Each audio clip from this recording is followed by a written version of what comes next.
Optic.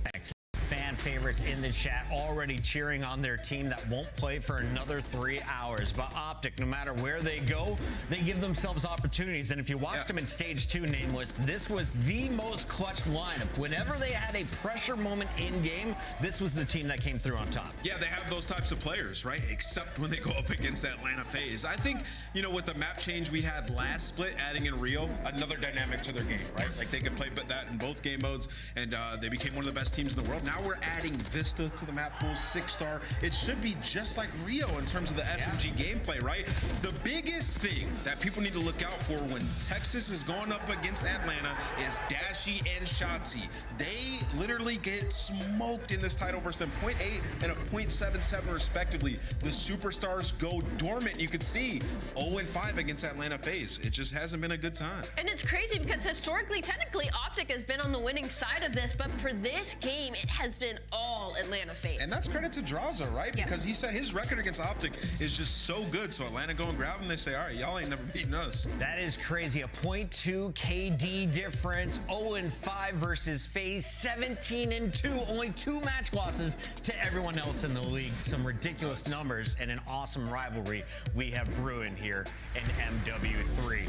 As we take a look at the schedule today, remember we're closing out week 1 with 3 matches. It all starts with Seattle versus Carolina Royal Ravens, and that is coming up on the other side of this break. Stay tuned. This is the Call of Duty League.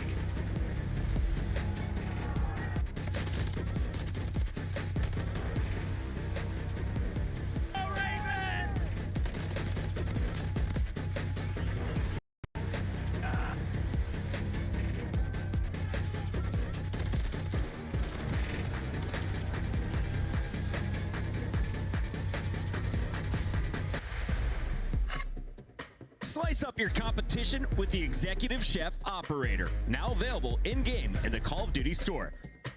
Never miss a match of your favorite teams with the Call of Duty League Calendar Sync.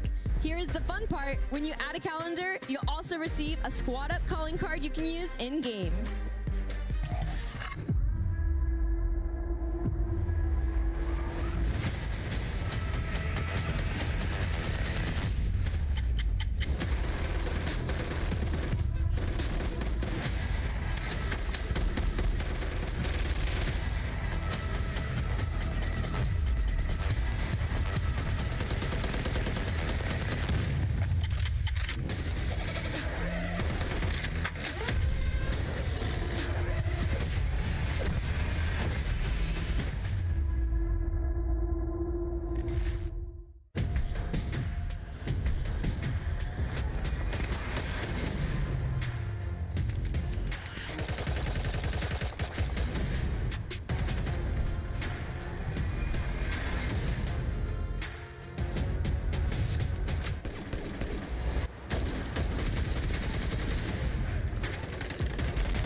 It's time for the first fight of the night. Welcome in, everybody. We have Carolina Royal Ravens taking on a new look from Seattle Surge, and there is a lot of excitement from the challenger scene. 0-4 with his debut appearance. On the other side, you got some veterans for the Carolina Royal Ravens, and they will be playing on some brand new maps, it looks like, Allie. Heck yeah, we got 6-star not only at the beginning but the end of the series as well. And historically, these teams are 1-1 in this matchup, where Seattle has been undefeated in the Search and Destroy, and Carolina being undefeated in Control. So I'm excited to see what versions of these teams we get. Nameless, the players are ready to launch, so let's get right into our scuff pick'ems. You are our pick'em leader. I don't know how you stay perfect, but you are there right now. Who do you got winning today? I'm going to go with Carolina. I'm taking TJ Halley's over. I think he's going bonkers today. I don't know why. I just have that feeling. Well, TJ Halley over. That's aggressive. That is very aggressive. I'm going to go with Carolina Royal Ravens as well, but I'm going to go with a Gwyn over. Gwyn over. Smart move Bob's here. going crazy. Well, I woke up to a cardinal on my window. I had to move geese out of the highway today. It's all about birds in my life. Carolina Royal Ravens are a clean sweep across the desk, and the fans, they're going to join us. We got your match ready. Welcome back for a Challengers player. Why not bring in some of the best Challengers casters in the CDL? We got Study and Shift. Shift, how good is this guy? He's nasty, dude. I mean, like you guys touched on the desk, this is one of the fastest come-ups to the CDL that we've ever seen in Challengers. And, you know, initially when we saw the squad that he was playing on in Elite 1, Jay, we were like, you know, maybe there's possibilities, there's flashes, but I'll tell you, on land, this kid woke up and took over. Oh, this guy's just a different beast, man. I really love what we saw from him at that Miami. Because obviously to be down 0-3, to be only at probably your first handful of events, and you reverse sweep FaZe Black, who were the top dog at that event, and you get it done 4 maps straight with him going off every single map. I'm really excited to see 0-4, what he can bring to the Seattle roster, because they need some life, man. They need some rejuvenation in their gameplay, and hopefully he's the guy to bring it to them. In particular, the respawn has been abysmal. I mean, flat out terrible. 2-12 in the hard point, and then out of the last 16 controls, they've won 1. So no better time for the respawn reset to come through overall. And who knows, because we start off things with the 6-star, and we kind of were looking back and forth between both Seattle and Carolina. Like, what were they doing on the maps that were out of the pool now? And well, for Carolina, this is like the biggest blessing to the reset of the season they could possibly have. They were 3-11 on the maps that are now out of the pool in hardpoint. So that's going to be good for news for them, just getting that invasion out of the picture in particular. Oh yeah, you see the stats right there. Old maps, at least the ones that were out, 3-11 on those. We're talking about the Skirmish and the Invasion. They were 0-in in Invasion. I don't know why they played it so many damn times, but finally that got removed for them. So if you're Carolina, you're feeling great when you talk about the HPs. The remaining ones that you have an overall 10-7 record. Now you're going to start off with a 6-star. You're feeling great. You have the SMG players, and then you also have a couple players who moved into the same facility now. Carolina, they know exactly what it's like to be good on land, but now they're putting their focus online to make up more of those points. And they need it badly. This is a ball matchup right here. 2 teams that are fighting to get into the top 8. And like you mentioned, you can kind of already see over on the right-hand side, both Fellow and Gwyn have moved to Charlotte. Clayster trying to get on the way. TJ apparently is supposed to be moving on Monday. So Carolina, it feels like the season's almost just starting for them. Rejuvenation through LAN, it just comes down to, can they find a way to perform online and keep the consistency that we've seen in person from them? And I think if you're Carolina, starting off with a map like 6-star, this is where you have to make it known that we are really enjoying these new maps. I actually got a chance to watch them scrim it a little bit. They played every single time. They played really, really tight. And TJ, for some reason, has got a read on these maps. So you heard Nameless touch it under the desk. TJ over, it might be in fruition. Yep, here we go. Let's see what happens. Also, lots of eyes onto 0-4. This is a lot of pressure on the new guy.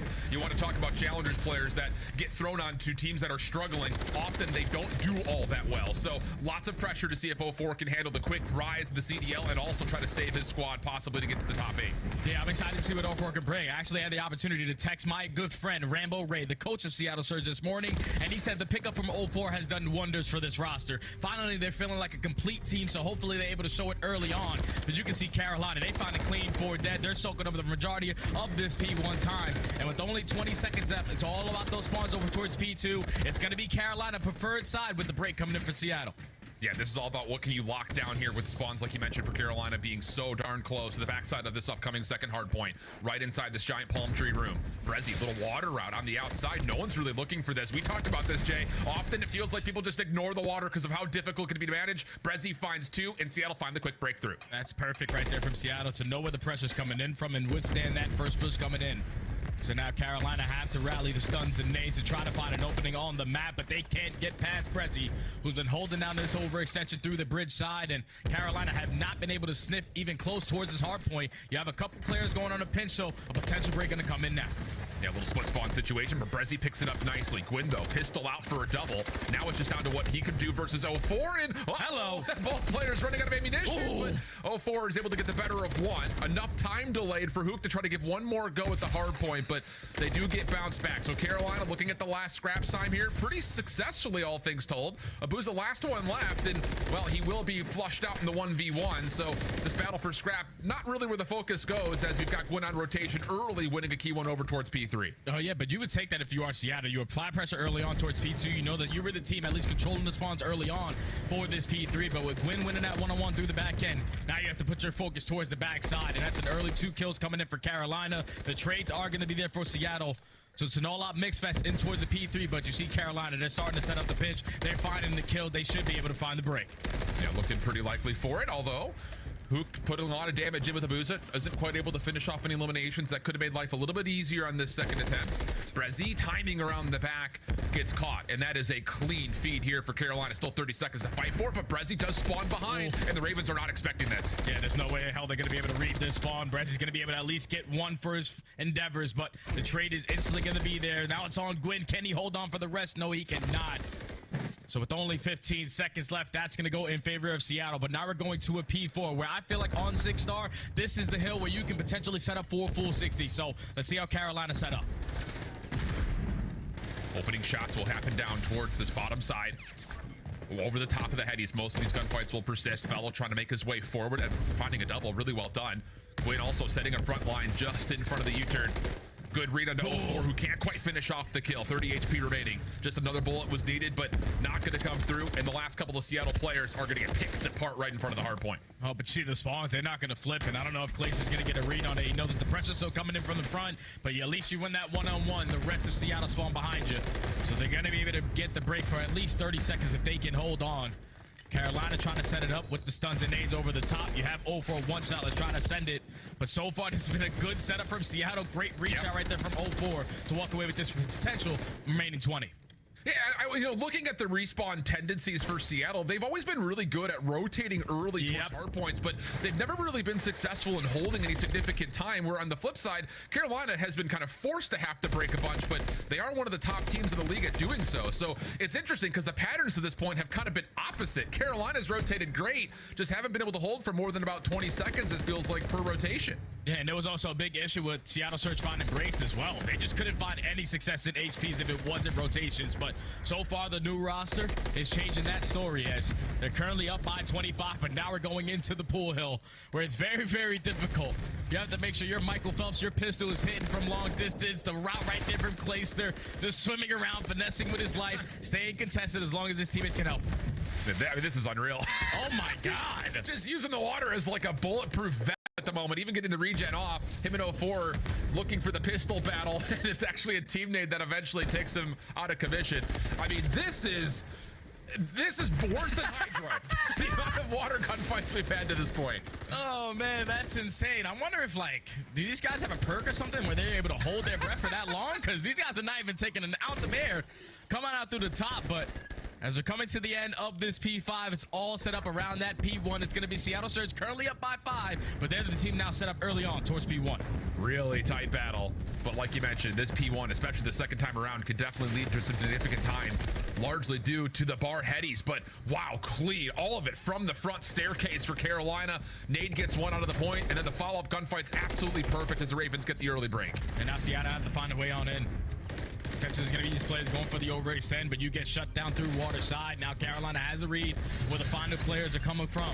VIP desk area and also from mid-U. They're still combining for all the kills in the feed. This is where you have to start applying that pressure, though. And Clay's is trying to at least do so. He does get cut down, but it's still his teammates holding on for this time.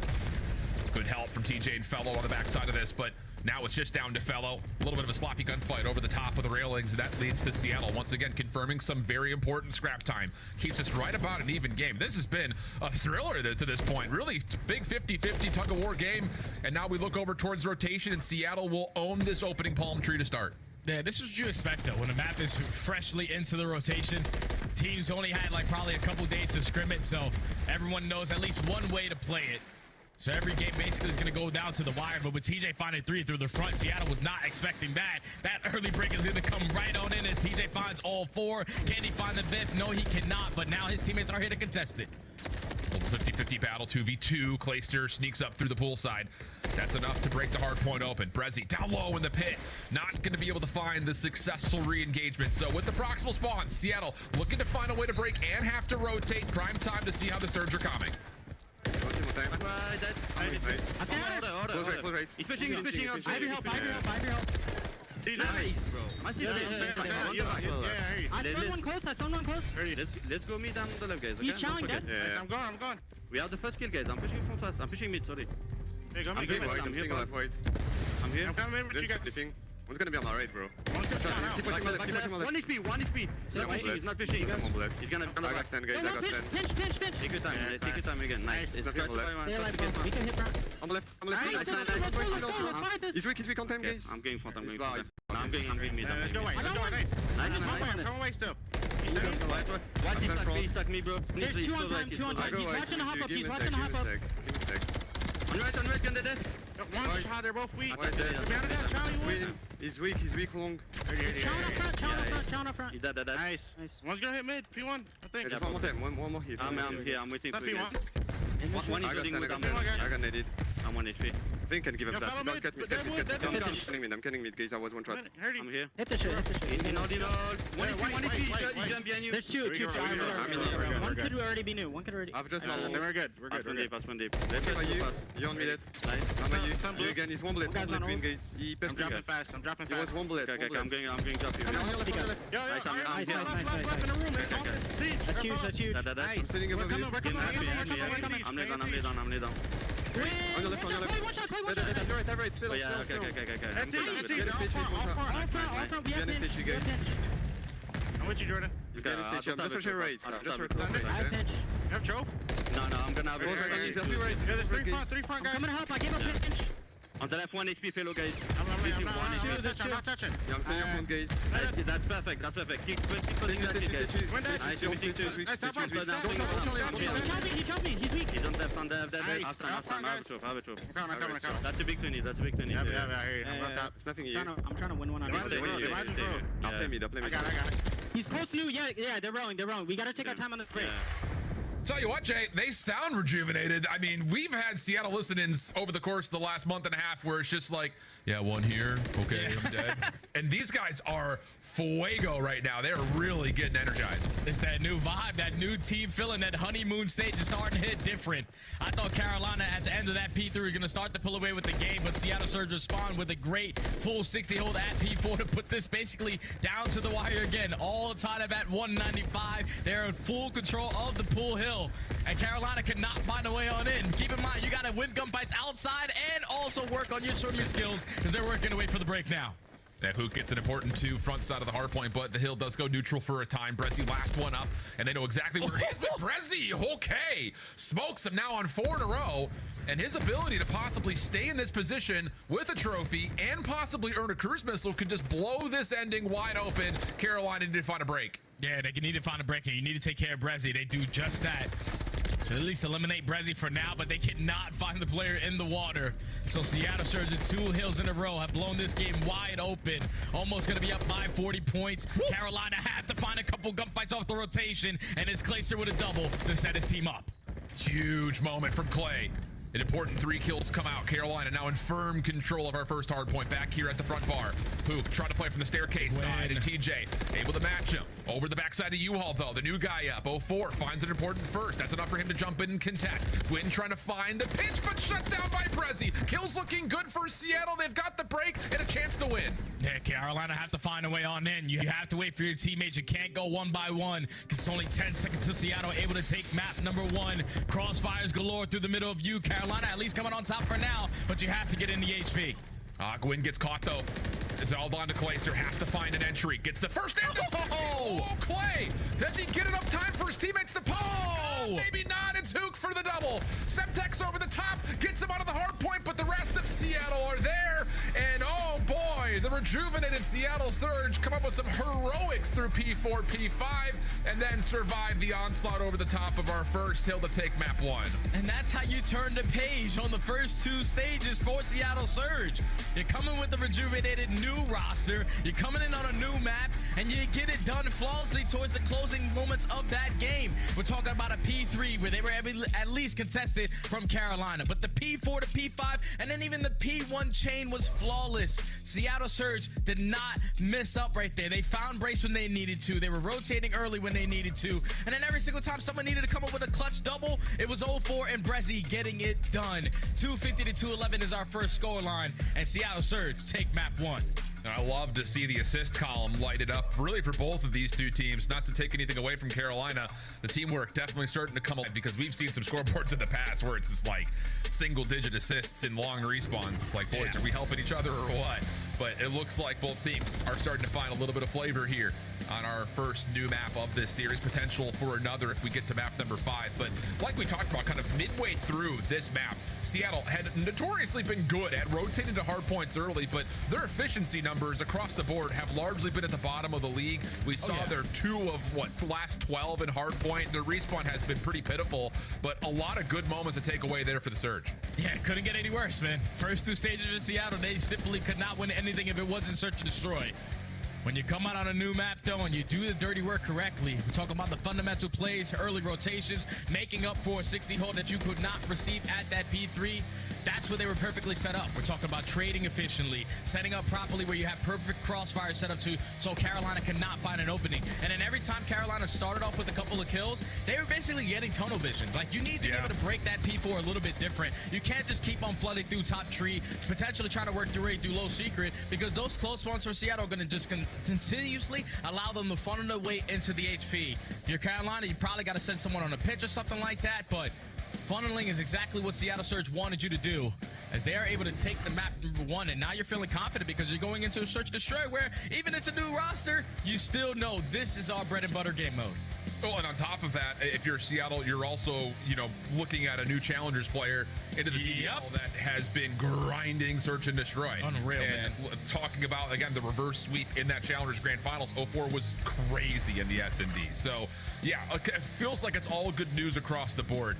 To speak to the other side of the story here, though, Carolina's no slouch on the Invasion Search and Destroy. No. 4-2 on it, and that almost feels kind of like a miracle considering that they're one of the worst teams in overall opening duels on this map in particular. So you got to think for Carolina in terms of polishing up your search, it all starts in the first 30 seconds of each round.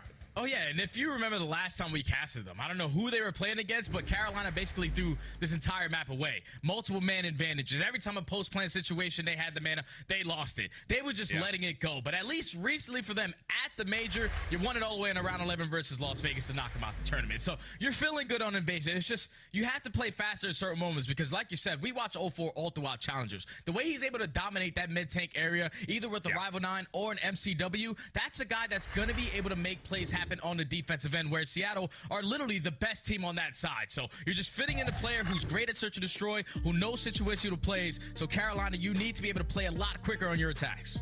And I like the point that you point out. It's the Rival 9 or the MCW. He can run either, and that changes the lookup of what that defense sets up completely. So, yeah, lots of things to look forward to here. If you're Seattle going into one of your best mode on the year at this point. It's hard to say it otherwise, I mean, especially considering how the respawn has looked. But I think for Carolina, looking at kind of their run that they put together throughout not just this most recent major, but also what they did in Boston in Major 1, hey, you clean up the search and destroy a little bit, you start to think that there is a lot of longevity built in. they lose that round 11 versus New York. Otherwise, there's an opportunity to extend that series when they're playing in Miami. That seems to be kind of their weakest point, and definitely seems to be kind of controlling a lot of their focus over the course of at least the last major. And it's hard for me to believe that, because these guys have been playing for a really long time. Like Clayster, fellow, we all came from the S&D scene, including TJ. So these guys need to figure out search and destroy, and hopefully with them, all going to the same facility in their apartment complex, you get those better team comms. So they need to turn around and search and destroy, and already TJ finding the first blood. Yeah, aggressive setup for Carolina, really setting the tone right through mid-cafe. Hook with an AR in hand really can't do much besides just watch this and hope that no one pushes through it, because honestly speaking, from the offensive lens, you're really only left to B. There's just no way you're able to clear this, not with at least some sort of a cost involved. Yeah, because it's going to waste at least another 20 to 35 seconds to even work your way up through Cafe. And now you're forced to make a decision on where you want to apply this pressure. Hoop does get some info on at least one player in towards Gwyn, but the nade is not going to connect. With only 45 seconds left, they know we do not have enough time to go Cafe. We have to go B. And Clay's just going to play contact here, and he sees two players on the cross. Now it's just back up. See if you can challenge somebody with these team shots over towards the bomb. Brezzy fighting back, though. Creates a little bit of time and space for 04 to get over towards the site, but he drops the bomb. He's looking to get aggressive into Ice Cream here, and Carolina have no idea on this play. What a giga brain moment from 04. He gets two, and now all of a sudden Seattle can plan. Yeah, it makes this a much more manageable win for Seattle Surge. Now in the 2v2 scenario, bomb does get planted at B. Brezzy is able to get away with his life, but now you know the setup if you are Carolina. Do you have any tax? No, so this is going to be all gunny in this 2v2. And Fellow has to take the long sprint through dark. This is going to take so much time, and he has to hope and pray he can catch someone off guard. And I think Hook may have seen him. Brezzy turns his head over from this backside tractor. Focus from the front, starting to get pulled. Hook shows just enough for Fellow. Shots towards Brezzy, decent. Off the regen, takes care of the first, but not the second. Plenty of time for the defuse, and Carolina save the round. Oh, that was on Fellow, just re-wrapping his way right through the middle of the map. He's able to at least have the angle onto Hook to open up at the first blood. Then once it turns to a one-on-one, Gwyn at least has Brezzy a little bit weak. So Fellow is able to commit on the gunfight, but he's able to find 3 on the round. That round almost gets away from them, though, with 04's 3,000 IQ play to drop the bomb and push through Ice Cream. But it's still Carolina on top, finding the first blood, finding success early on in the defense.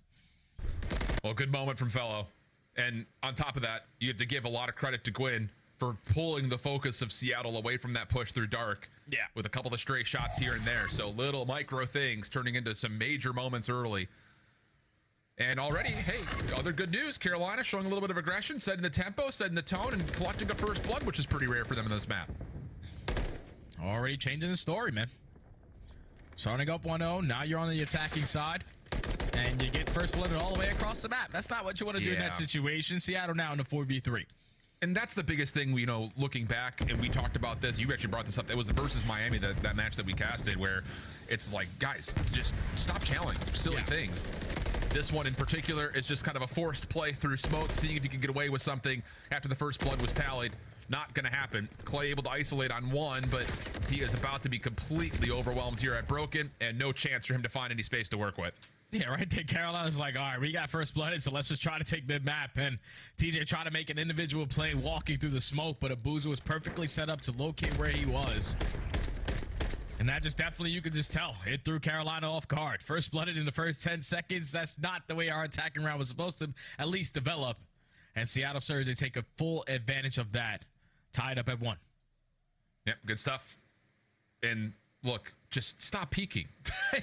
That's the frustrating part about this Carolina team at times. It's just, I get it. You want to play for info, but you don't have to force any gunfights. Not across the map like that. The risk versus the ward often doesn't come through as much as you'd like. Another aggressive play. Gwyn going to step immediately over towards the glass here at this front cafe building. And he's going to see a couple of players. Alarm bell starting to ring, but the team shot's better. First blood again for Seattle. That's good stuff from Seattle. Great teamwork on full display in towards the cafe. And now you can slowly work your way up through mid-tank, because you know that Gwyn loves to be the player, at least covering over towards that A site. As everyone is just trying to use their attacks to isolate this player towards the middle tank, at least blow up that trophy system. You set up Brezzy for the kill. Instant 4v2. Yeah, great isolation. TJ trying to step forward to create something on the backside of this flank, but he's going to have to rely on Clayster finding some good timing, and he will not be able to. So TJ, collect what you can at this point.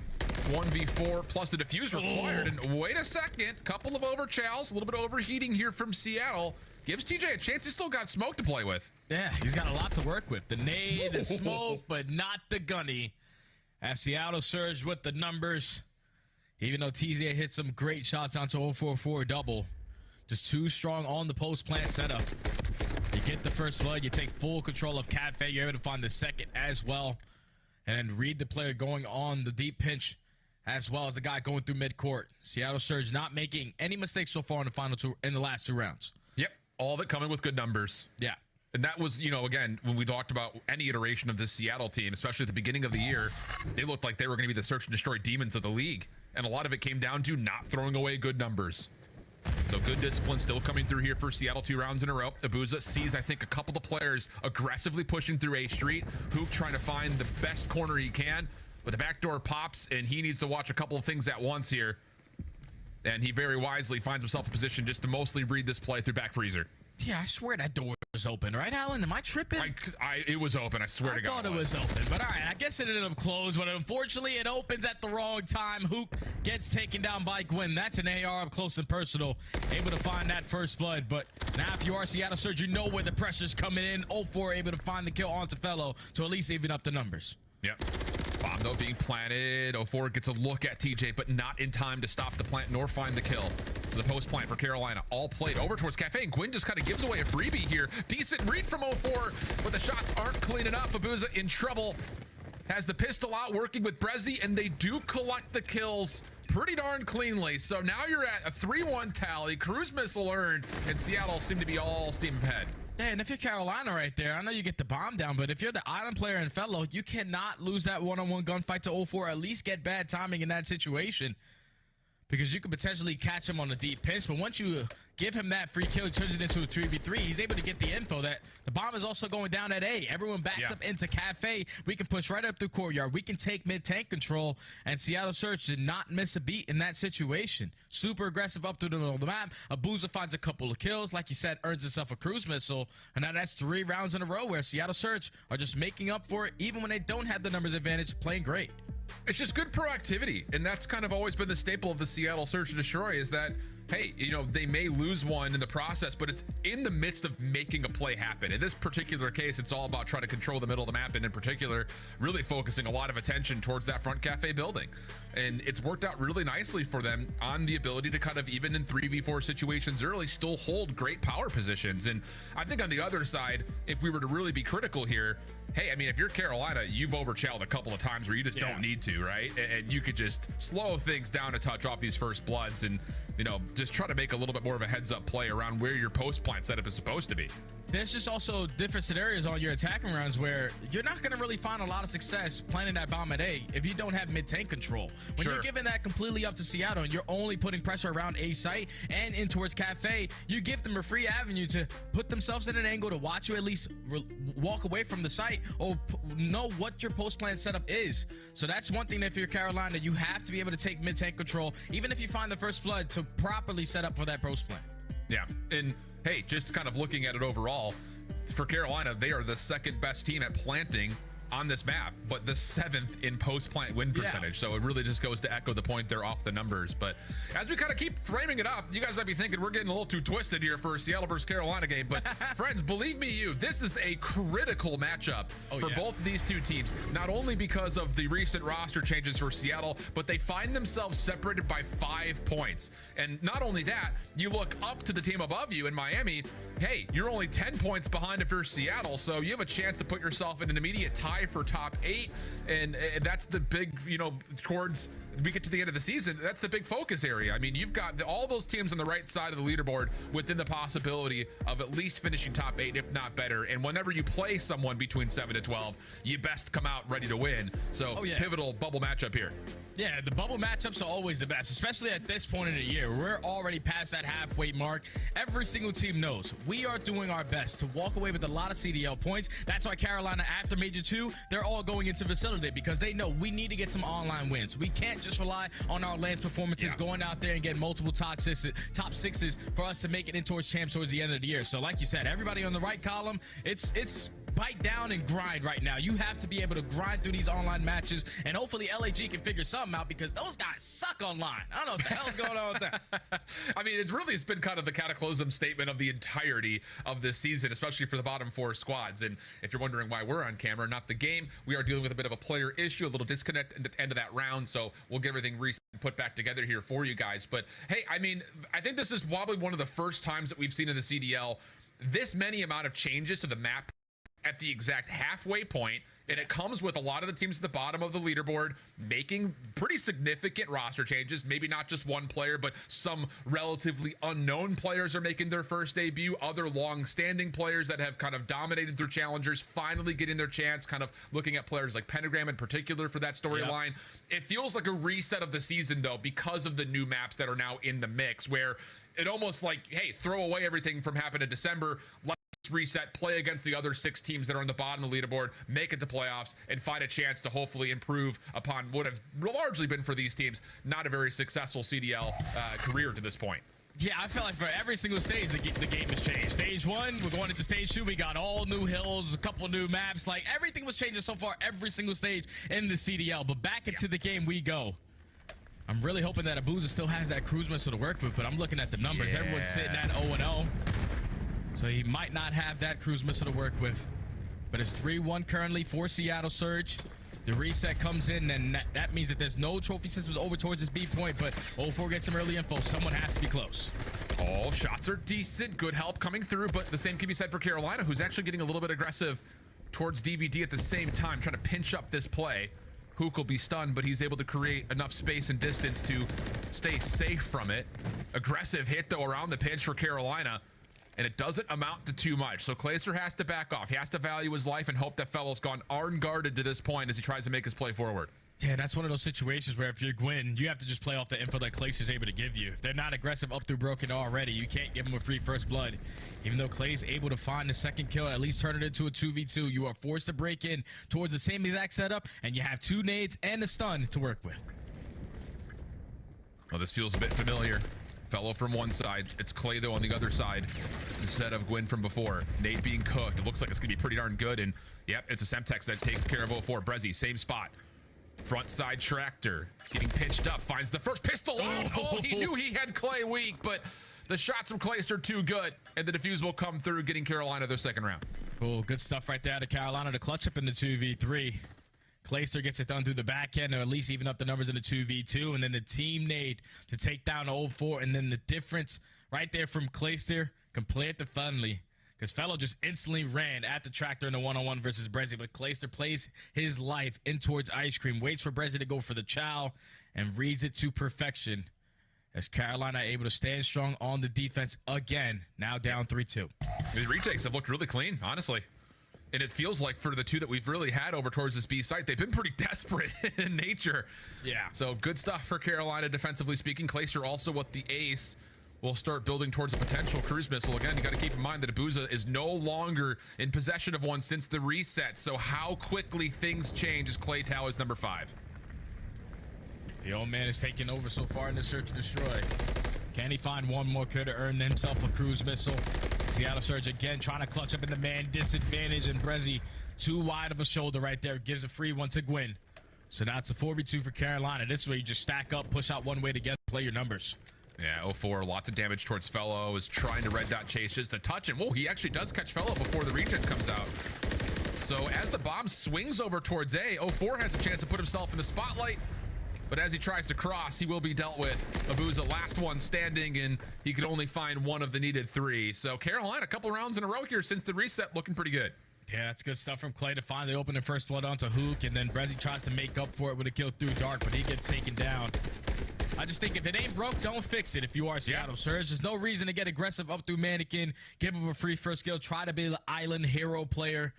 Just simply is not going to work out because you know Clayster's always going to be able to watch that overextension. But Carolina now with 2 rounds in a row, able to tie the game up at 3. Curious to see if Clayster was able to earn him his 6th kill off the map. Essentially find himself the cruise missile. Yes, he does. So this game is completely changed now. Wildstein's trophy down aggressively. Carolina looking to maybe get again a bit forward here. We saw the same idea, but over towards the A side of the map in round number 1. Now it's all about, can they get isolation over towards Hook? And all 4 players here for the Ravens defense are here, but none can tally the kills. And all of a sudden, everything kind of puts a bit of a reset into play, and Seattle has an advantage here over towards A if they can find it. Yeah, you just got to take the space, because you gained a lot of info that there was early pressure, a lot of pressure over towards the broken side. So finally 0-4 and Abuza. Going to be the dynamic duo to try to work their way up through A Street, but you have to get past Clayster, who's at least putting down a couple shots to make his positioning known. But it's already 45 seconds knocked off the game clock. Hook's able to find the first blood onto TJ. Oh, and 0-4 follows up through pillars. Good prediction on DeFellow. So 0-4 opens up the middle of the map, and with shots coming out of Clay, no problem to follow up. And wow, that is an amazing amount of restraint from Seattle for their ability to stay alive on what was supposed to be a B hit in the face of 4 aggressive Raven defenders, and then to be able to reset, stretch the defense, and find an opening through mid. That's chef's kiss. Yeah, that's good stuff. And keep in mind, this is a new team. You know what I'm saying? So they're only getting a couple days of practice in Search and Destroy, but 0-4 with the perfect read for the double. Just shuts down that setup for Carolina. Early aggressive up through broken. They got nothing for it. So Seattle Surge back on top, up 4-3. But now on the defensive side, you have to switch up your defensive look, because you got to keep in mind, Clayster has that cruise missile, and if they decide to invest it, that B-bomb is going to get planted. Gwyn seen on the cross, 0-4 with an MCW this time. Again, we talked about his flexibility, in particular playing this position. We saw it a lot through challengers, and Seattle says, we're not going to try to fix anything that worked out well for you. So keep running it. A little stun check. Does connect, so a little bit of info here. Follow up from Brezzy a little bit deeper just to make sure that this B defense stays pretty formidable. And stalwart as ever, Carolina having a tough time breaking past this connection. They have to use the cruise missile. Yeah, the cruise missile is going to get invested. Clayster's able to get all the info on where the setup is going to be. Do they decide to isolate Brezzy? He's just going to walk away with his life. The bomb is now going to get planted. So hopefully Seattle Surge got a couple tacks trying to break their way back on in. Well, the thing about this for Carolina, it is a 2-2 split on this post-plant setup. A couple of players very far deep. Seattle not interested in the flank, just trying to break this through from the front. There's the retake smoke. When able to collect the first and second. How does he get that done from an isolated corner? Unbelievable stuff from Gwyn. Everything coming his direction, takes care of 2, and then TJ right through that smoke, pushes out, finds the final, and Carolina get us back to level. Yeah, that's insane stuff right there out of Gwyn more specifically, because like you said, it turned into a 2v2. I mean, a 2v4, because the split setup right there for Carolina was not going to be ready for everyone to be bombarding their way through back ice cream, especially with that smoke grenade getting invested, but Gwyn was ready for it. He finds a double, and then TJ closes it out with a double of his own.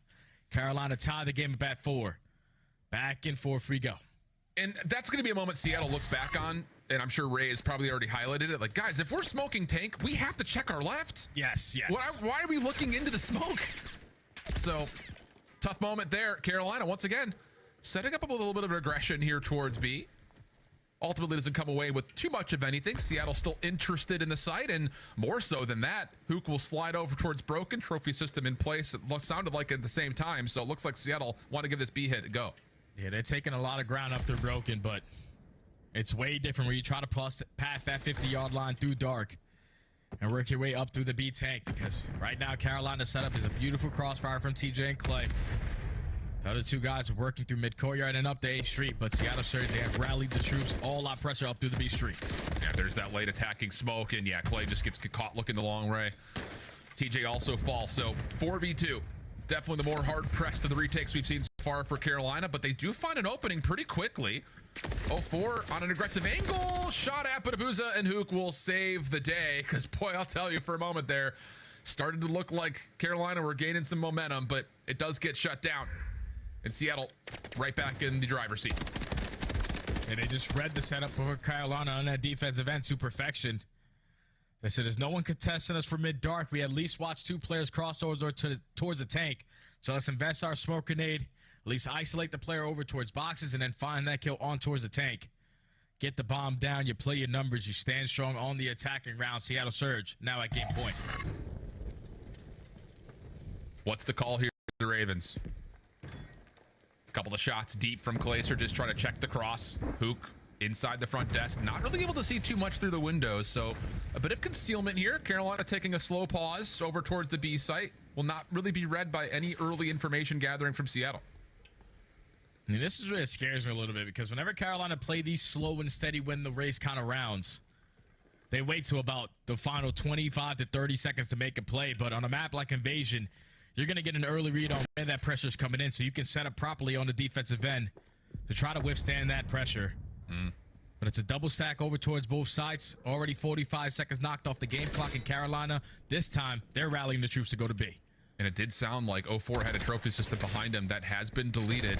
So he's in a little bit of trouble. Does slip away. How important is that for the Seattle defense? TJ pistol out, finds the first. Back to the MCW, but Abuza slides forward, finds the kill, and there's no trade. So now 3v3. Less than 30 on the clock. And 04 is still in position to try to watch this from inside the site. Hook off the cross. Oh, he's going to find two. And Seattle continue to look real good on Invasion Search and Destroy. Last two rounds go their way, and they take a 2-0 edge of the series. And in that final round right there was 04 simply just playing his life. He played his life so well that he sets up Abuza for the freebie to turn it into a 3v3. But the player he took down was the bomb carrier. So Carolina only had one game plan, and we had to commit towards breaking our way in towards this B site. Unfortunately, no one watches dark. Hook is able to find a double. And when it turns to a 3v1, Seattle Search too strong on the setup. Oh man, this is a new team, Alan. This is a new team. They're looking good. A very close hardpoint at map number 1. Very tight search and destroy, even with the adversity that they had to face with Abuza losing his cruise missile. They still walk out on top 6-4 and now are up 2-0 in the series. A gritty series at that, though, through these first two maps, and there's no signs of that changing anytime soon. And the real question starts to get posed here to Seattle.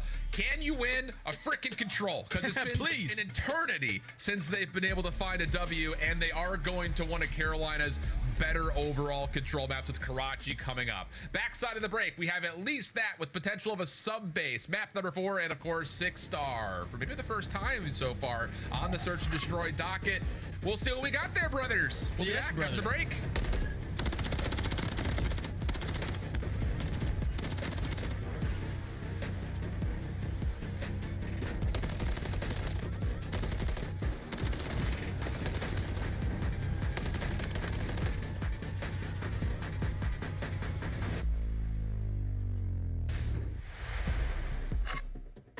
Upgrade your game with the Scuff, the official controller of the Call of Duty League. The Call of Duty League is brought to you by Monster Energy, the official energy drink of the CDL.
Welcome back there, friends, family, all you crazy COD fanatics. We have got a barn burner right now. Surprisingly so, Seattle, Carolina providing some immense entertainment in what has been a very gritty series. 250, 211, the first on 6-star, and then a 6-4 after the reset. Both favoring Seattle, but now the big question, can they win at control? We got Karachi coming up here, Jay.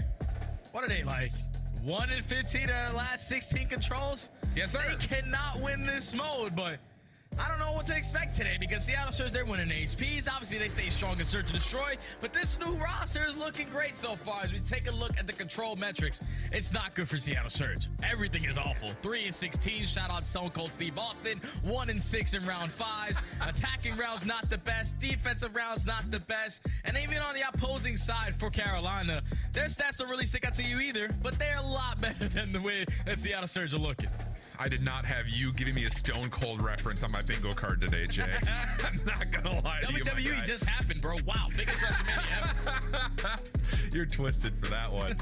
But no, I think here's the other part of it, and I think the community overall is probably going to agree with this. Hey, you know, our city's out of the picture has kind of provided Abuza a chance to play a more aggressive kind of mainstay AR. 04 brings a lot of speed and tempo to the mix, and that's been where I think the attacking side has really suffered for Seattle. I mean, they just get put into trouble just largely off of the life count. I mean, they are on average losing by about 7 lives per offense, which is not good, to put it plainly. So if they can find a way to kind of keep the tempo up, find a way to keep the slaying up, there is an opportunity to find success on offense, but we'll wait to talk about that when they get there, because first and foremost, it's Carolina starting on their attack. Yeah, Carolina early on, already onto the A point. You have a couple players from Seattle, though, already putting themselves in great positions. You have junk control, so you're forcing all of Carolina to try to work their way up through the map and overextend. But Seattle Surge, they're able to eliminate that player before he completes that first segment, and now you're basically put into a trap. Carolina have to fight out of their base. Yeah, really tough position to be in. Gwyn takes care of at least one member over towards the high ground, but again, the SMG aggression from 04 steps in, tries to set the line of scrimmage a bit further forward. Denied, but still lots of time off the clock. First tick still empty for being completed, but Carolina now with a couple of kills and a lot of focus will make their move, and there should be an opportunity for them to stack here and get the extra 60. Yeah, they also found that kill onto Abuza in towards Junkyard, so you can already see TJ taking a lot of ground over towards that B point. You're forcing Seattle Surge to basically chalk up the A point and rotate their way over towards B, but you have to take care of TJ, Brezzy, great team shots. So at least eliminate him from back cafe, and now that's 3 dead in the feed. You can still apply pressure over towards A. You still have Hook over towards top 3 as well. And Carolina, you have to make a decision because Glacier is probably going to die here on an A. And if we don't sign success at B and lose these junk spawns, we're going to get put in a trap again. Yeah, it's a really good creative idea for Carolina, kind of getting around the back of the map while also getting TJ forward. But you're absolutely right. Player sneaks through and kind of causes a bit of delay. But off the respawn, Carolina right back in the mix. TJ really lighting it up. Lots of clean shots on the search, but this time getting surprised from behind. Help from his teammates is there as the extra 60 gets tallied in the same breath. And Clayster's double keeps this mixy as Seattle still struggles to get over the jump wall. Yeah, struggling to get over this damn jump wall, and all the Carolina spawns are really close up and personal at red, so they're able to reinforce with the numbers. Just gotta keep on trading efficiently. TJ with the double, Clayster with the third. 04, you have to try to get something done. You fall, but at least you do have one teammate over the hop wall. No, he drops as well. So here comes the stack for Carolina. This is looking like their round. Yeah, very well should be. Time stops at 122. 2 players still on. Fellow and Clayster just absolutely turning Seattle into mincemeat over the top of this dumpster, and there will not be enough time for Seattle to continue forward. Definitely a call saying, let's not give away any more potential streaks, and laughter and giggles are to be had for the Ravens as they take their opening offense. Yeah, that was just good stuff right there from Carolina. It all started off by taking down Abuza from junk. Once you open up that avenue of attack to apply pressure over towards B, they did not turn away from it. Consistently spawning over towards close red, trading efficiently in towards bottom ticket, and then coming out on top with a clean 2 to 3 dead. Allows them to stack that point, walk away with the first attack. Clean stuff. Moment of hesitation, a little bit of a hiccup there, but largely speaking, like you said, pretty fluid, pretty solid. And now the question that we've been talking about comes to the forefront of the conversation. Can Seattle start to find some success offensively? That is not how you want to start.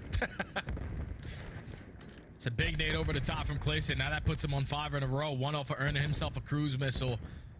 You can already see the setup for Carolina. Early pushed out towards Junk. You have been map control, and now all of Seattle Surge are forced to fight their way out through bottom chicken coop side. Hoop finds one through the map, so at least you're able to put the game clock at a pause. But where the hell is the rest of Carolina? Because you know they're setting up for some pitches.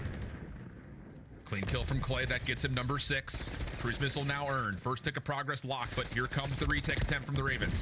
Really well done. I mean, the timing is so darn good. Clay from one side, Fellow from red, and then eventually TJ from behind. Completely clears off the zone, and now a couple of power positions starting to be earned by Carolina as they step through Junk and force the Seattle spawns to have to go in. Yeah, they're going to force themselves to overextend a little bit, but now if you are Seattle Surge, you have to worry about your front, your side, and now the cruise missile getting invested. Carolina trying to get this one done early. They do not want to give up a lot of segments, even give Seattle Surge an opportunity to potentially fight their way back into this game. They're making sure that they are maintaining map control majority of the time. You see the spawns for Seattle Surge all over towards that chicken coop side with only 30 seconds left. You have to try to complete A. Ooh, little juggling of utility right there for TJ. Finds himself another key elimination. Topside castle. Good read on the hook. And wow, I mean, we talked about it. On an average of 7 lives is what Seattle loses their offense by. This one, way worse. 3 and 14 from 0-4, just really not able to get anything going. And to be fair, not to really discredit him individually, but what do you do? I mean, Carolina's literally in your face from when you spawn up. Man, this is impossible if you are Seattle, more specifically 0-4. The ARs from Carolina are holding out in every single lane. Your ARs aren't winning any of those gunfights, so you're trying to challenge with that rival down across the map. And Carolina are not giving you any breathing room to even work your way out of the spawn. As they dominate on the defensive end, only allow 2 segments to get away from them. And you have set yourself up basically to call game if you are Carolina. You just got to do the same exact thing you did in round number 1. Early pressure over towards A, but make sure you're trading officially over towards Ticket to stack that point again. And it's one of those things, like, we got to give some credit here to Carolina. I mean, over the course of this season, the progress has been slow, maybe in certain regards, but steady. I think generally speaking, you know, we saw their success kind of with the immediate change starting to kind of lead itself towards hardpoint wins. Control started to kind of come around. Search and destroy has probably been the least, or the last thing rather, to kind of be, you know, finding the success train. Yeah. But this has been really, really well constructed by Carolina. Everyone's helping each other. You've got players building streaks for one another. There's really no non-traded kills coming out. I mean, this has been near perfection for Carolina from start to finish. Clayster's turning back Father Time. 17 and 4. Already earned himself a cruise missile.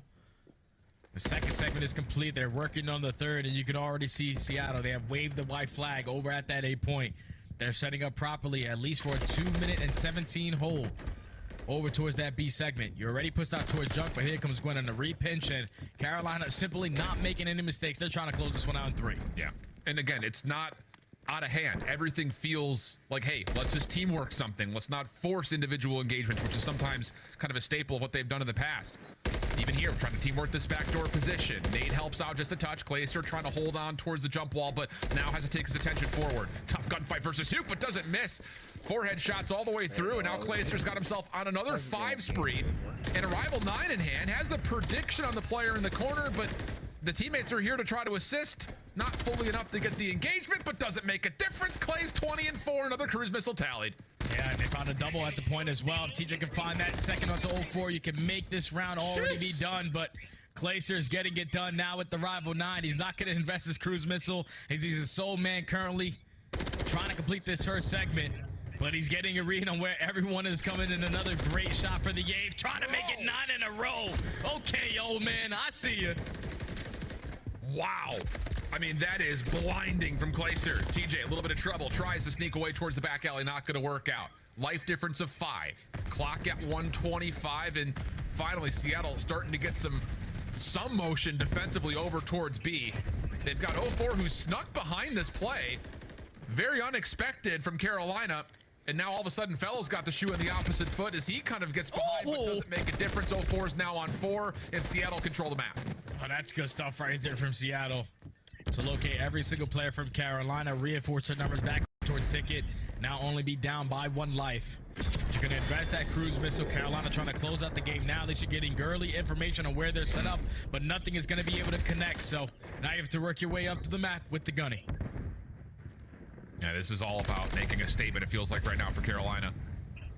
Seattle getting picked apart just a touch over towards red. Still plenty of time on the clock here for Carolina to make a move with a 3 life difference. Abuza right through Soda Alley, able to help get this defense a little bit more dynamic as everyone was playing from the front, and Gwyn nearly transfers for the double but comes up short. So Seattle clock their biggest ally, start to back away and set up their defense a little bit more neutral. And it's just one more push. All you have to do is withstand one more push because the close ones come in for Carolina. Fellow with the first kill onto 0-4, all able to put the game at a pause. But a 2-2 trade. Back and forth between both of the teams. Fellow's able to find another. Now Seattle Surge, they have to just make their way on in. Oh, and the help from Fellow extends the double onto 0-4. TJ definitely in trouble. Second tick of progress still being contested. Seattle will get over the jump wall. Tough gunfights coming through, and Hook just holds down the trigger and sprays for a double. Gwyn, possibly the last hope left. Not sure what to shoot at as his body's all over the point.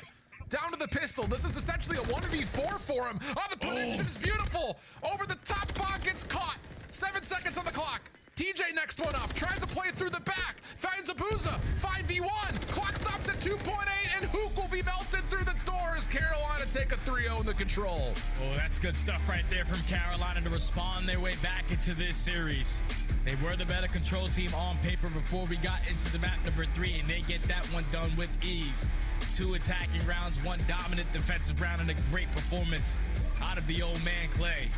This absolutely takes over, earns himself 2 cruise missiles, and in those final moments, it was Fellow and TJ. The fact that Fellow was able to maneuver his way around Cafe with that MCW, with the Renetti, he was keeping his teammates alive. And they do just enough to close it out in 3. Now we are forced to go to a map number 4, which is going to be sub-base, but if Carolina were looking for some life, you definitely got it after that control. Oh, big time. And I think a lot of it comes from Clay. If there was ever a player you want roaring on the side of your squad, I think most would put Clay in the forefront of the conversation. 3,900 damage, 21 of 25 non-traded. Call that the good old-fashioned COD hat trick right there. All over the board. And a chance for Carolina to not just, find a little bit of momentum here in this map number 3. Sub-base is not a bad map for them by any stretch of the imagination. Yeah, I'm excited to see them on sub-base. I remember in the beginning of the season, they were one of the teams who always played all the top teams really tight. Their numbers might not be the best. 5th in rotation, 7th in holds, and 7th in breaks, but they have a 4-2 overall record on the map, with every single game basically going down to the wire. And on the opposing side for Seattle Surge, just another struggle one for them with the old roster, though. Like, we saw a completely different team in Seattle Surge in HP and map number 1. So you find yourself up 2-1 in this series. Obviously, you do not want to lose a control the way that you just did, but you're going into a sub-base HP where you have to be feeling good with at least the way you played in map number 1. Yeah, 100%. I mean, like we talked about, really map 1 and map 2, both winnable from either team's perspective. Very gritty series up until this point in map number 3, where it was very one-sided. And again, the conversation point here for Seattle, you give them a little bit of forgiveness with the not just one player recent change, but it does put a lot of pressure on the roles to also move around just a touch for Seattle. Booza kind of stepping more into that main AR spot that Arceus was holding previously. So lots of question marks around the control for Seattle, but those aren't going to be individually looked at for this control, because sub-base hardpoint, this is going to put a lot of focus and spotlight on 0-4, who we talked about can flex, but he's going to have to here and really show up with an AR in hand. You really are, because with the way that Clayster just played in that Karachi, you best believe he's going to try to chain it into this sub-base. And on a map like sub-base, where top 3 is very valuable, top slow is very valuable, those MCWs need to be felt. You cannot allow Fellow and Clayster to take over the game, with Gwyn at certain moments also pulling out that 3rd MCW. So I just think if you are Seattle Surge, you have to do it with the teamwork. Same way you got it done in map number 1, to try to get it done in this map number 4. Yeah, and again, looking at this reset through the halfway point of the year, there are going to be teams that look at this and say, well, thank goodness. And Carolina is, I think, probably at the top of the list, because the maps that have been pulled out of the pool have been miserable for them. 3-11, as you see on the hard point, but also the 1-8 record on the 2 search and destroy maps that have been replaced. So you get a little bit of love here, I think, in terms of being able to go to maps that you have found success on. Really, the only maps in the pools for both hardpoint and search that you'd found success on come by the ones that are still standing. But this isn't just like those inactive maps are gone, you've got, you know, a chance to possibly pull for the playoffs and top 6. You still have to put the work in to learn 6-star and Vista to the highest of levels.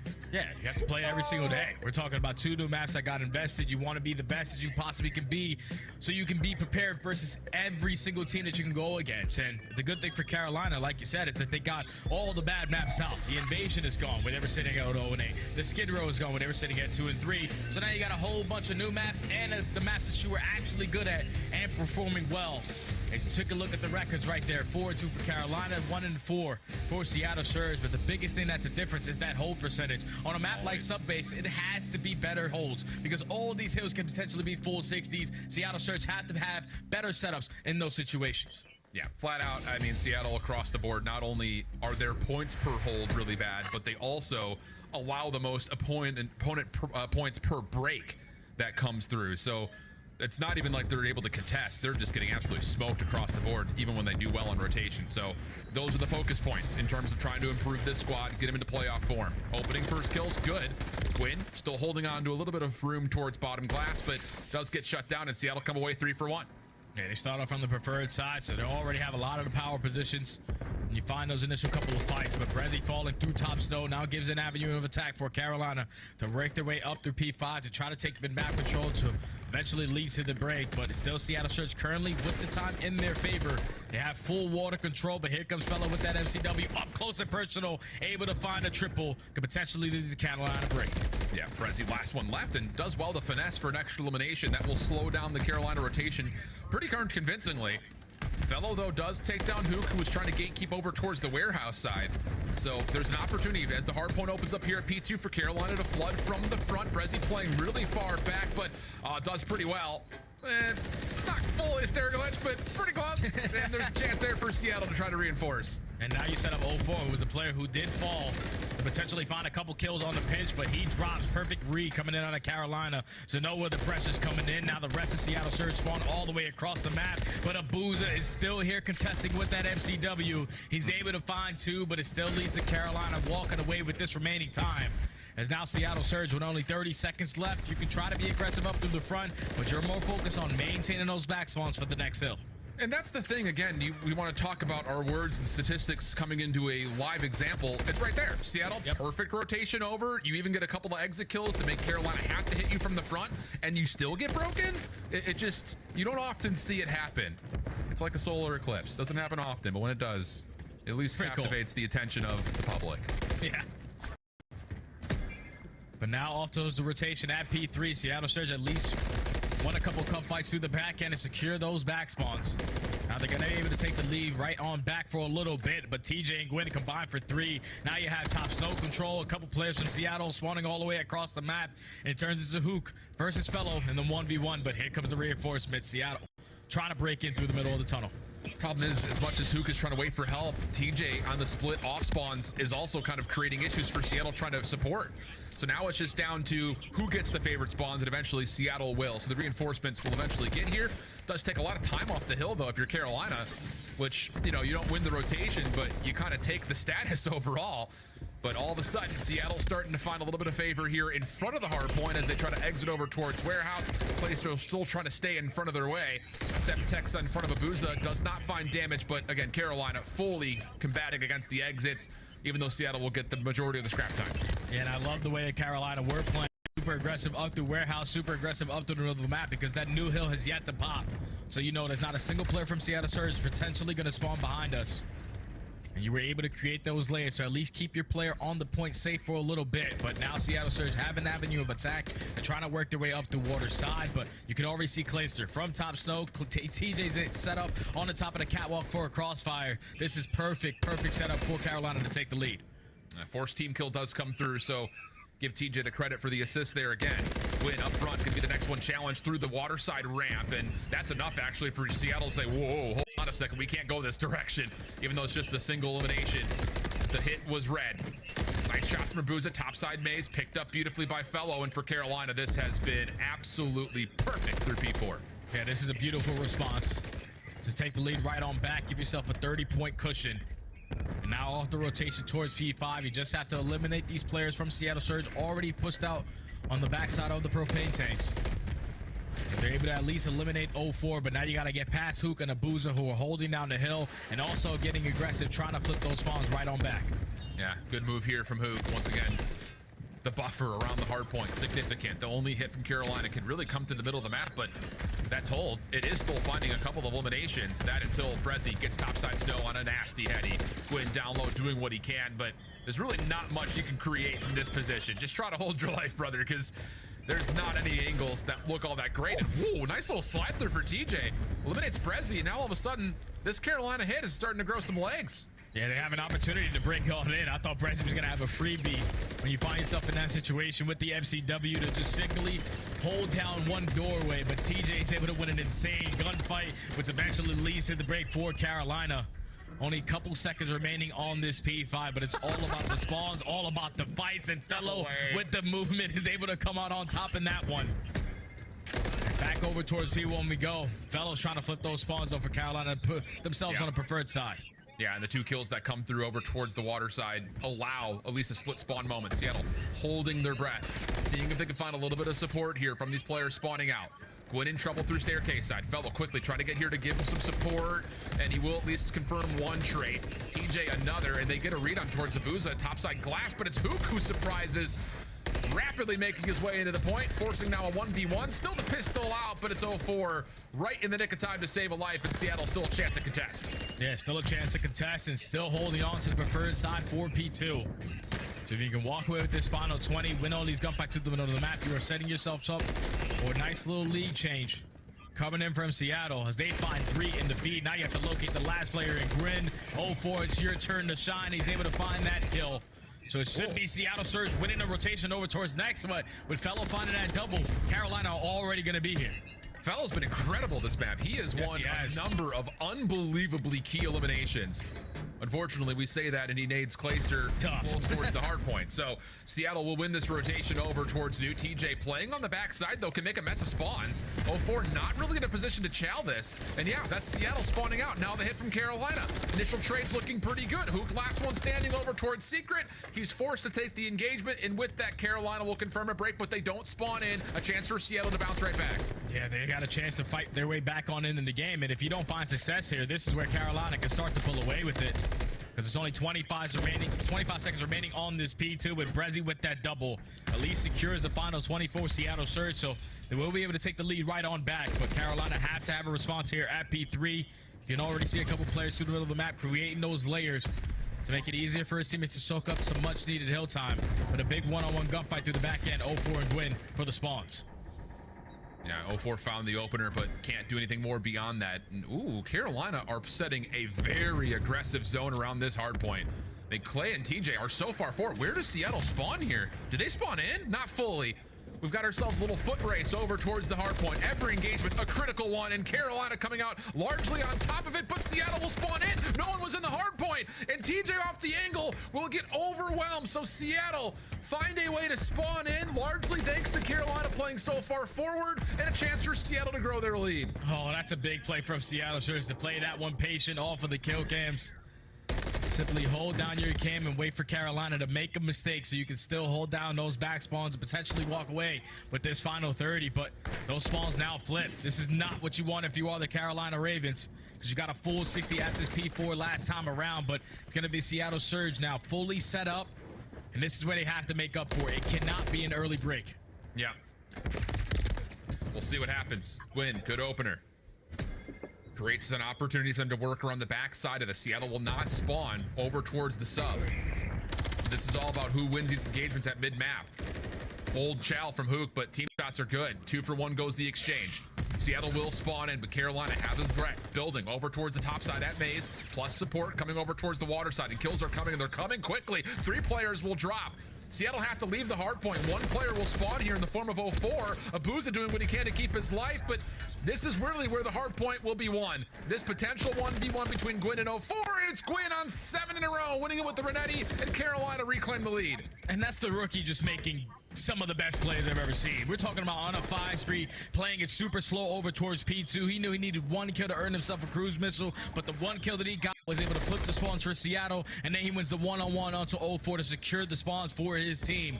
The rookie time and time again is just making plays for this Ravens squad as they're going to find themselves up by 20. And now if you need to break in towards this P5, you got a cruise missile, which is definitely going to play a big part. Could be a photo finish here. Seattle currently in the hard point. Quinn says this is the time for us to pull out the cruise. Should deal with at least one, but no, everyone gets back into cover cleanly, and Seattle will take down 3 eliminations on the backside of the cruise missile. An absolute folly as Seattle continues to win the eliminations, and with that, now they get back into the lead. And now Carolina have to fight their way out of the spawn. They are not on the preferred side to try to break their way in towards P5. They know they can't apply pressure up through warehouse. We have to try to attack through the middle of the map. Quinn with the beatdown at least starts off the engagements, but the Crossfires of Seattle are ready for the push to come in. 2 for 1 goes the exchange again. This could be the potential last hit for Carolina on this hard point. And it's a pinstripe kill feed. Abuza off the regen. Big win. Finds the win versus TJ. Still 12 seconds to fight for. No chance to win here, clearly, but this is all about who can control the high ground surrounding the first hard point, and Carolina are starting to find some motion on the map. They have top snow. They currently have top 3. They have the preferred side of the spawns as well. Just got to win a couple gunfights over towards the water side. Seattle able to at least trade a little bit better on that side. So they're able to at least maintain a little bit of the map control, but 224 to 204. TJ's able to win a one-on-one big gunfight versus Abuza as they're trying to take all of Water Street side. TJ starting to find himself in final form, 31 and 21, and a hell of a second set of hills for him. Taken by surprise though. 0-4 from bottom glass does well. Fellow trying to just kind of find pot shots into the hard point. Keep it neutral at worst. Quinn from the interior overwhelmed. Seattle trying to make their motion across the map. Where does the Carolina spawn happen? And it's right on top of P2. Once again, we're going to see another hill here. It just comes down to what Carolina can do on rotation. And Felony helps it out with a couple of wins over towards P1. Yeah, Carolina got to make it happen right here off this rotation. You win this rotation, you're basically going to force the game 5, but you can already see Seattle Surge taking a lot of ground up to the propane side.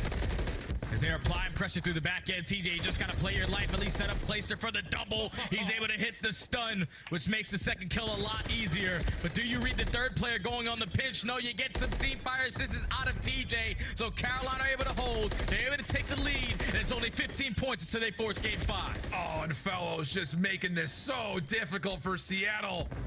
5 seconds remain. As anyone really get here in time? Hook would have to smoke one and then get into the hard point. Can he mantle and jump in time? Doesn't matter. TJ caps off a great map 4 with the final kill, and Carolina will send us into a map 5 after a great sub-base hard point.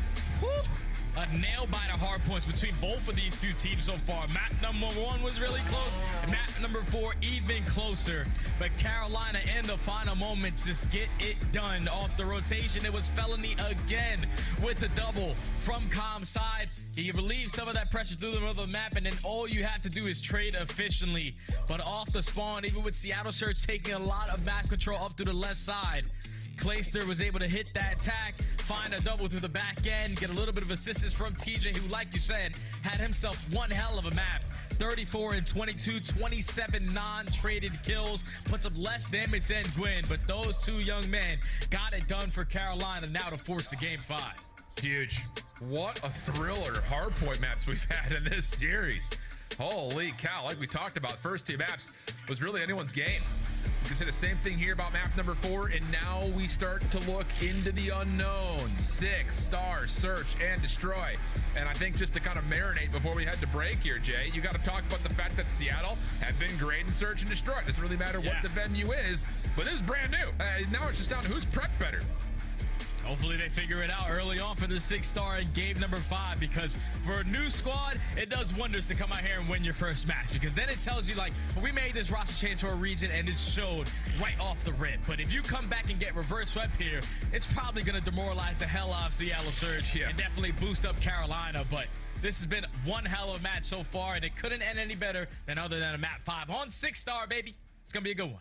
Critical series again. Points matter big time as we start to get past the halfway point in the overall season. So this map 5 has a lot riding on it for these two bubble teams. We'll be back on the backside of the break to figure out who surpasses the other when we come back after this.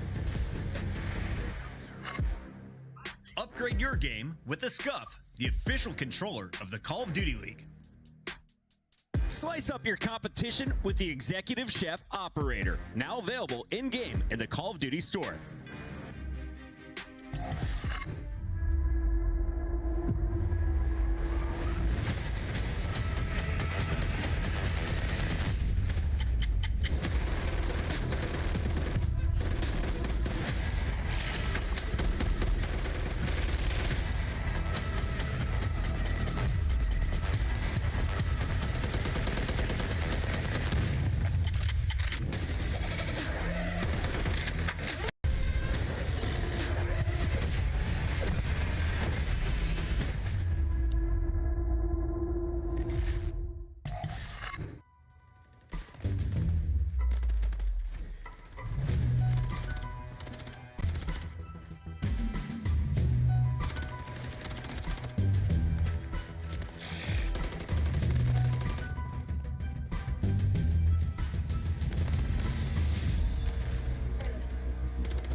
Kicking off Sunday Ride, the map 5 potential reverse sweep. 2 teams literally sitting just underneath the top 8 mark. Still plenty of season to play. It feels like a fresh season, I'm sure, for both of these 2 squads with the new maps, new roster for one of the 2.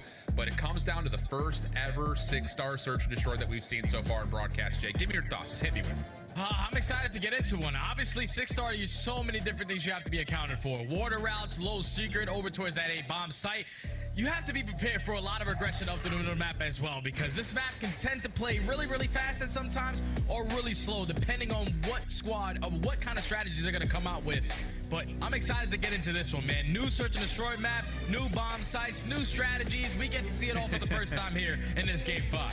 And again, just looking at how the history has gone over the course of this season for both these 2 teams, Seattle still finds themselves kind of in the top half of overall search and destroy squads on the year. It's hard to put a finger on what we're going to expect here, but you take in mind kind of where the success has come from. It's been in good control in the first 30-45 seconds, finding first bloods, or at least minimizing it if it does happen against you. So that may be one of the big difference makers in this one, as both these 2 teams square off on our first ever look at 6-star search here in the broadcast. And I love the way that Carolina playing this right off the rip. You just spread map penalty for the early setup on where the pressure is coming in, and they get a good read on Seattle Surge basically stacking over towards this A-bomb site. So it's on the other 2 players across the map trying to work their way up through water side, just still holding down their positions to wait to see if Seattle Surge is trying to get aggressive up through the map. It's all about contact here. Brezzy, nice clean shot towards Velo. First blood tallied, Hoop follows up, and they get the read that, yep, there's still one more player here. So now you look to Gwyn. Can he create something through the middle of the map? No, snapped on by Abuza just before things started to get messy. But the damage tally gets collected, and all of a sudden, TJ working on a 1v3 has plenty of time for what is now just an instant 1v1. Yeah, and that's one of those situations where you're in a 3v1 if you're Seattle. The only way you lose a damn round is if he plants the bomb and kills all three of you. There's no reason why we should try to get aggressive up through the spawn and play the buddy system. Walk right into the frame of TJ, and he finds the timing to close out the round. Carolina losing the first 2 kills, put themselves in a 4v2, but that's why you got Haley. The guy's been getting it done in Search and Destroy for a really long time, and already on the first round on 6-star, finds himself in a 1v3. Yeah, and, you know, again, it's one of those situations that you could obviously kind of criticize Seattle to stay back, play your numbers, but at the same rate, they know they've got TJ completely isolated over towards security. That smoke that he puts down, though, creates maybe just a moment of doubt, and then the re-wrap back right to Gwyn, who is trying to create an opportunity at mid. Works out perfectly with the damage he was able to tally. So, small miscue, small punish for the mistake, leads to a 1-0 count for Carolina, and TJ, not just the 1v3, also had the ace, as Seattle looked to get very aggressive. Lots of utility and nades over towards U-Haul, but Carolina has the response, and they collect first blood. And I love that setup right there from Carolina. You saw Seattle, they were all out aggressive up to that 8-point. Carolina, their difference on the defensive round was all out pressure up through mid. You use your tax to find the opening first kill. And you take mid-map control. Now you're able to rotate towards both sides for free. And with Seattle Surge now in the man disadvantage, are slowly working their way up through water side, and this is going to be completely open. You just got to work the objective. Does Hook get the commitment to call for the plant? He does. Carolina just looking to play retake. Very passive, to say the least. How do they set up this retake attempt, though? 3 players at mid-map. They have the opportunity of tracking back, pushing through, or going deep. As Abuza is the one watching the flank here, and he is going to be tested, Jay. I mean, he's going to have a 1v3 of his own. Gets surprised through the vents, and now this rest of the post plant has to bunker down and see if they can find the kills. Just got to trade officially if you are Carolina. Try to set up TJ also for a free kill to earn himself a cruise. He's able to find his 6 in a row. Now it's Hook left in the 1v3. He does take down Gwyn. He also does take down Clayster. And now it's Ring Around the Rosie. I don't know if TJ has enough time. Oh, no. He's got to make the commitment right here, right now. Here's Hook for the check. The shots are through. Wow. Not the 1v3 on the other side. Whoa. I mean, we've had ourselves a barn burner here. But 2 back-to-back 1v3s? Mercy. That's Hook just making next level plays, man. We're talking about around the half wall, around the canopy, just works his way with that rival 9, finds the initial 2 fights, and then gains the information that TJ is definitely behind me. Let me just keep on circling. And he wastes enough of that game clock to secure the round. 2 back-to-back 1v3s to tie us up at 1. Unreal.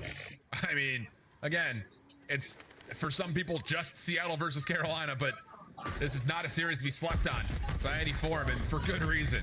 It has been exciting to say the least, and it's not going to stop here. Quick aggression over the top at this mid planner.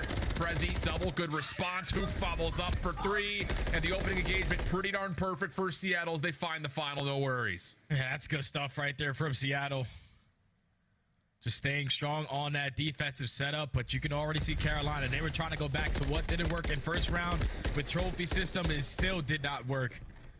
Seattle Surge, more specifically Brezzy, he's able to find 3 on the round. A little bit of assistance right there from Hook, but they shut down that early A pressure. Very, very quick defensive setup right there from Seattle to put them back in the advantage. Oh, boy. And hey, I don't think we're going to be surprised to see more interactions like that over the top of the A site. It almost feels like Mercado-esque in a way. Throw your nades, jump forward, see if you win your gunfights. This time, Brezzy playing a little bit more passive initially, cooking up a frag that's intended towards TJ's direction, and it will hit. Plus, clean shots as TJ gets caught peeking through mid. I thought TJ must have thought he was Iron Man or something. Like he was just going to eat that nade, still square up, but at least the first blood for Seattle. And now you have full A-side control. You're trying to push out towards the deep lanes, but Clayster makes you pay for it through mid-connector to even up the numbers at a 3v3. But the bomb should get planted. 0-4 in a crucial position to at least put himself back in the advantage. There's a little pixel peek through the dry bar. Leaves enough time for Brezzy to plant and reposition. Clayster through mid. Gwyn at the moment still at the deep side towards the sky bridge. Abuza all the way towards top security window. And as soon as Clay gets a look saying no one's really all that nearby. It has to be up close and personal. Wait, Gwyn able to find one down low. Little wrap from Brezzy kind of leads us to a nice little 1v1. Abuza playing forward. Now backs down over towards the back staircase. Gwyn, a lot of work to be done here. Moving quickly. Does he get a full read on this? Yeah, sees him. Has to force the gunfight though. And it's just another one of those moments where you just create time and space. Abuza still wins the 1v1, but even if he doesn't, he positions himself into a spot where there's no way Gwyn was getting back to that bomb in time. That's just perfect plays right there out of Abuza. Good shoulders work. The dance moves were on point. And just like you said, not enough time for Gwyn to get the kill and eventually stick that defuse. As Seattle Surge walk away with the attacking round. Now starting to pull away in this search and destroy a little bit more. If you are Carolina, try to make a play through the middle of the map. Try to take mid-map control again, because as I'm looking at this mini-map, it really does remind me of Raid. We're talking about B-bomb all the way puts out towards Tiki, A on the opposite side, which is the closer bomb to go. When you're trying to attack over towards P, it's probably very difficult because it's basically in the opposing team's base. Yeah, it's very true. And there's also just so many weird angles as the defense seems to have a lot of just easy control at mid-map. And how about this? Hookah's going to step forward. Wait, this is going to be a cruise missile called in, but TJ gets taken down. Good trade from Fellow. And the follow-up also perfect from Carolina. So value out of the cruise missile, even though it got a little sloppy on the initial engagement, looks to have 0-4 in another 1v3 opportunity. Yeah, that could have got scary, man, because once you take down TJ, he's no longer able to control that cruise missile. So all you can do is just simply call out for information, but at least his teammates are able to find all the kills. Now you're forcing 0-4 into 1v3. Just was not ready for the repositioning out of Carolina as Clayster finds the final. But at least the cruise missile didn't lose you around. At least you walk away with the W, even though it doesn't find a kill. Yeah, it's one of those things that, you know, you're maybe not looking for kill potential on this map with the cruise, but it does force the hand of Seattle to have to play forward or take a very passive retreat. So ultimately, the creation comes through fine for what is a needed round here for Carolina. You did not want to drop down early, 4-1. So back to more level terms. And I think the question was going to be, like, is there ever going to be major set plays to try to win out mid-map? Because it just feels like it's just so free for the defense. And once again, Seattle just kind of avoids it. Not going to bother spending utility to try to win out mid. And instead, they're going to play on the outside of the map. Carolina make them pay for it. So now it's 3-2. Carolina back on the defense. They're able to isolate Clayster. Clay knows all the information is coming over towards his B point, but is that TJ investing the cruise missile again? Was he able to save it in his back pocket? Because I hear one coming down, and he's able to find the first blood onto 0-4. Big plays out of Carolina. Yeah, don't know how that just happened. Me either. I mean, he was definitely in the tablet. Okay. Oh, fine. Gwyn, nice double. Leaves everything back to Hook again, but this one a little bit more dire of a situation. 1v4 instead of the 1v3. Finds Fellow cleanly. Decent read towards Gwyn. Shots also there, but support nearby allows Clayster to come in and make sure nothing crazy happens. Yeah, the fact that TJ was able to keep that cruise missile, it definitely catches Seattle off guard. They were not expecting that. When you're going over towards the B-bomb, you're thinking the skies are going to be clear. We don't have to worry about any streaks coming in, because that's when you're going to find the most success over towards B. But once you get that first one with the cruise missile, you get all the info to your teammates. Gwyn is able to find a double through the curve wall, but we're taking a look at the replay. He pulls out the tablet, even with the quick hands. He dies early enough to where it doesn't even blow up out of the missile. So he's able to receive and retrieve that cruise missile for the next round. I'm sure Seattle's not going to be happy about that. I'm sure many people in chat are spamming question marks right now. Lots of engagement, ceremoniously so, over the top at A. Trophy system only denies a handful of the utility being thrown. And how about this? Carolina, they must have gotten at least some sort of information that, hey, Seattle stacked the box here over at A. And so now they've got mid-map for free. Abuza's on an island towards B, and he realizes, I got to pick and choose my battles wisely here, because you're under threat of being overwhelmed from multiple angles if you step too far forward. Yeah, Seattle Surge, they do exactly what they've done on the previous defensive rounds. All out pressure over towards the A-bomb, but this time Carolina, they try to retake through the middle of the map. Abuz is able to find the first blood onto Clayster, but that bomb is now going to get planted. You're forced to retake down to 4v3. I just don't know how you make this happen. TJ, after the plant, just slips backwards. And he does at least catch somebody over the top, surely. But Gwyn waiting for the delayed pinch, denied, and now it's just down to Fellow. Wow, clean on this retake is Seattle. Taking advantage of the numbers to be sure. Fellow hoping and praying, taking orders at the bar, and there is more capacity than he was ready to handle. So Seattle's retake clean and kind of comes in surprising form. First time we've really seen the middle of the map stay that far open for the defense. Yeah. They were able to execute that retake to perfection. When you find the first blood onto Clayster and then you're able to isolate these players, working your way through the middle of the steps, working your way through back P3 and also P2. They were able to attack that B site from multiple different angles, find all the kills, and then Fellow left in a 1v4. Because he must have not been the best of a bartender because everyone was still waiting for a drink. Seattle Surge got a little bit mad. They take care of him, and now they take back the advantage in the search and destroy. Good stuff to this point. Again, back and forth we go. First bloods. Really not amounting to as much as we would have figured. Lots of clutches already coming through here. But a great map from Hook at 8 and 5. Same can be said for TJ as once again, trophy systems down. Both teams stacking over towards this A site. 3v4 situations underway, but the delayed nades do tag up Clay. He's trying to get back towards safety, but just not a lot of opportunity to do so. Good follow-up from the SMGs of Seattle, and they're not done yet. They even get the read on to Gwen. It's a flawless round for Seattle, and a hell of a statement to make late in this map 5. That's beautiful plays right there out of the Surge. They were just like, they cannot mess with us over towards this A-bomb site. So the maximum they can have in trophy systems is going to be 2, but we're going to throw all 8 tags. If something connects, we're just going to full on send it up through the A site, and they find all 4 kills right at the moment to secure the attacking round. And Seattle Surge, so far, staying strong in search and destroy, man. These guys are using teamwork to perfection to not put themselves at game point. What do you call here for Carolina? Let's go Four-man flood to A. Hope and pray the nades land.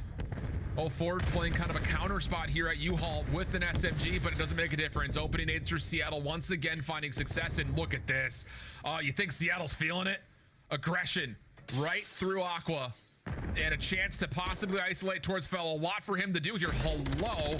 It's all about running away. And that delays the gunfights a little while longer, but the bomb doesn't get planted, and Seattle will catch the bomb carrier out. The alarm bells didn't ring soon enough, and Seattle will take map 5 in a critical series. Wow, new roster looking just as strong on the search as any other previous one had. They're feeling good, man. Seattle Surge, they complete this series and not allow them to be the first team reverse swept so far in stage 3. They close it out in the game 5, the first time we were able to see 6-star search and destroy, and they played that great. It was non-stop aggression every single round over towards that A-bomb, and they were usually the team to come out on top. But when you're finding multiple first bloods, then you're allowed to hit a couple routes. You have players working on the deep pinch, and then you saw Felony in through the top of that room with those double doors closed. Believe it or not, Alan, those are bulletproof. So Fellow was getting all the info that there's multiple players on the back end. I cannot fight all these guys by my damn self. And unfortunately, he wasn't ready for everyone from Seattle Surge to bombard that side of the map. They find all the kills in the final round. They walk away with the Surge 6-3. And that honeymoon stage is hitting different. Even with 04 going 3-7, 533 damage, teamwork was on point today for Seattle to secure their first win of stage 3. Wow. I mean, no shortage of electricity in this series. Maybe save just map number 3, which was pretty one-sided. Everything else really tight, really gritty. And for two teams that absolutely need wins, a pivotal opener there for Seattle, like you mentioned, with the new roster, new maps looking pretty solid, winning both the 6 stars. Lots of things starting to spin pretty positively for Seattle, where for Carolina, the online woes continue to harp against them. Still a couple of days before all of them get to Charlotte, but hard to find things to really praise on in that last search and destroy as we send things back over to the desk to complete our first series of the day. Thank you, gentlemen, and congratulations to Seattle Surge, a squad that no one believed in. None of us picked them here on the desk. The fans even chose their opposition, but Surge gets it done, and Hook, the hero of Game 5. I mean, it was a proper upset. I think when you look inside Carolina Royal Ravens, the biggest misstep in this series is losing that map number 1 hard point. They have not beaten Seattle Surge when it comes to search and destroy. That now holds true in this series and gives them the win. Nameless, how big of a loss is this for Royal Ravens fans? I mean, it's pretty big, right? You're going up against Seattle, who's towards the bottom of the standings. You're just coming off of a great performance on land, and you got some players in the facility now. You're expecting to make strides forward, but in this series, I mean, you lose 2 search and destroys, right? You got a new map like 6-star in. You got maps that you were bad at removed from the pool. You're thinking that they're going to come competent and ready on a map like this. Well, it just doesn't happen, man. There's some big clutches. Who gets he had no business winning that 1v3. We're talking about he wins 2 1v1 gunfights and does a loop-de-loop to win the round at the very end. Right. Just some bad rounds from the Carolina Royal Ravens. But let's spend this time to show love to Seattle Surge. I like 04. I love what I saw from him. Oh, yeah. He plays consistent. Regardless of his stats, you kind of expect that same play out of him, and there's no lack of confidence. His first match in the CDL, the man was challenging everything. Oh, yeah, he was challenging everything. I think that was the first thing I noticed about 04's gameplay, and it didn't stop even when he wasn't doing well. And that map number 4, he was behind a lot of his fellow teammates in Seattle Surge. He was double neg at one point, but he's able to end 27 and 30. Even though they lost the map, it was enough to still push them and their confidence into this map number 5. Yeah, I mean, I think for 04, like you said, like he'll just keep at it, right? Yeah. Plays with that confidence. You know, through 4 maps, he had the most damage on the team. That game 5, obviously not too great from him, but his teammates picked him up.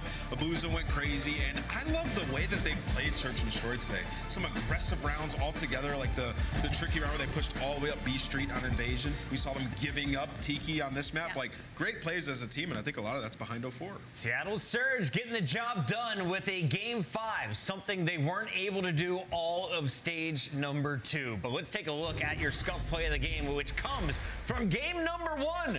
They steal the first respawn. The final hill is locked in with a 10-point difference. It was Seattle coming out on top. Yeah, and it was a Hook masterclass. This is one of those very rare Hook takeover performances that we saw in map number 1 and map number 5. But also as well, Brezzy seems to be getting more comfortable. I feel like he may have slid under the radar a bit in this series, but he had an incredibly solid performance in this map number 1. Yeah, they did a good job on Vent. They got a decent amount of time there, and then we get over towards P1, and it was just back and forth the entire time. But every single time you need a Seattle player to get a big kill, they got it. I mean, Clay got through, he finds 2. Immediately the trade comes in from Hook, just playing their life perfectly, the anticipation to find that second, and then just bleeding Carolina dry, man. Just not enough time. They couldn't find the right multi-kills at the end there, and Seattle pull away with the dub. Royal Ravens got to go back and watch the footage because you had Clay having some excellent games. You had Gwyn playing some stellar Call of Duty, but it didn't convert to wins, and no one was doing it all at the same time. Royal Ravens remain outside of the top 8 for now, and you're going to see the Surge pressuring their way into the top 8 potentially later next week.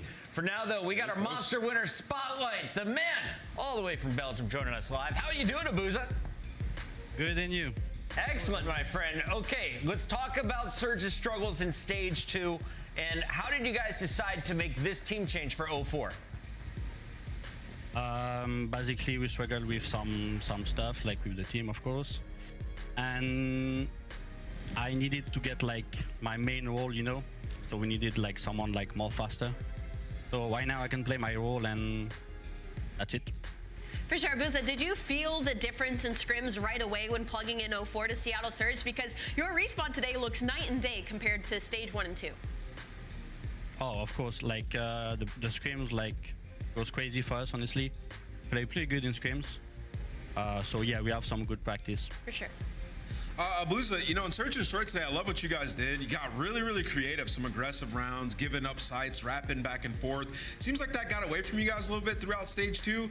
Was there a discussion around your Search and Destroy and, you know, getting more creative and unique ways to win rounds? Yeah, we try to do some different stuff, and basically we just play together, like every time, no matter what. Abuza, I know you guys had to have a lot of conversations with your general managers, with your head coaches. What's the goal? We're now at the halfway point in the season. What are you guys working forward to, I guess, to end this 2024 year?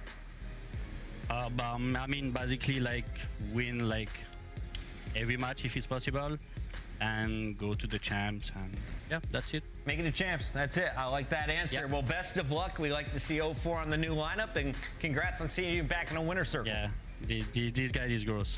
Love it. And then you. It's Abuza in our Monster Winner Spotlight, the first of 3, because when we come back, we're jumping into match number 2. And if you look at these standings, Nameless, we've got a very strong number 5 now officially on the leaderboard. Vegas Legion took that position away from Minnesota Rocker and can now gain even more ground on the top 4. Yeah, it's massive, and this is going to be another banger. Thieves need points. You've seen Seattle climb. They just booted Royal Ravens out of the top 8 and took their spot. So we're getting a shift right now. All right, things are mixing up. Remember, it's only the top 8 that play at champs at the end of the year. When we come back, you'll see a world champion in action. It's Attach and Vegas Legion taking the stage next.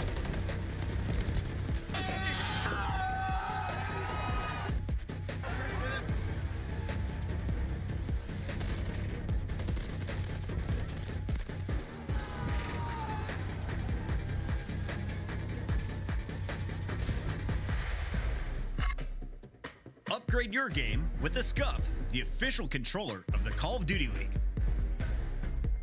Start the season strong with the Call of Duty League Pack. Grab yourself the CDL Operator, Weapon Blueprint, and so much more. Check out the Call of Duty store in-game now.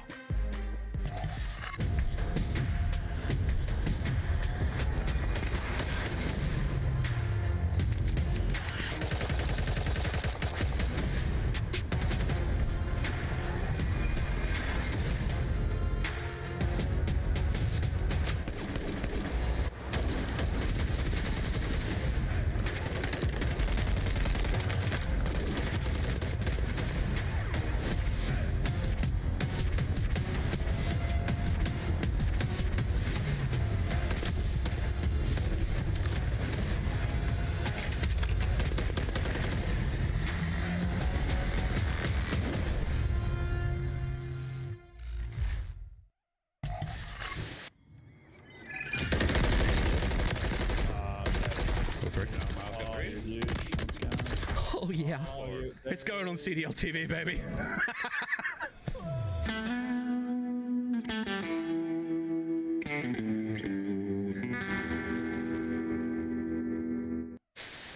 The reinforcements are done. They're taking. No way!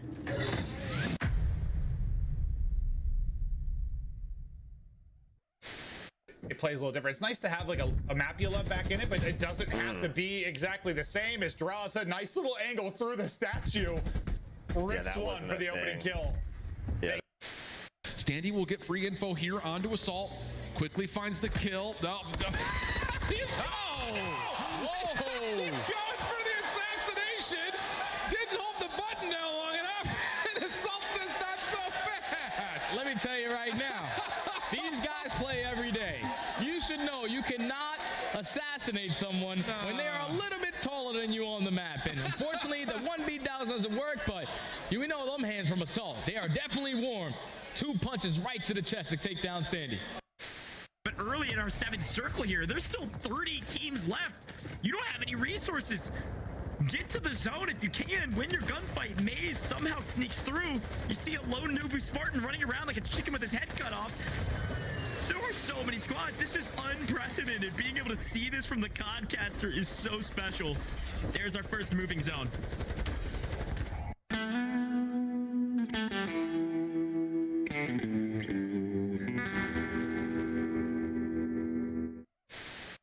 Just have no aim assist on this kid. Finish the. Only you remained.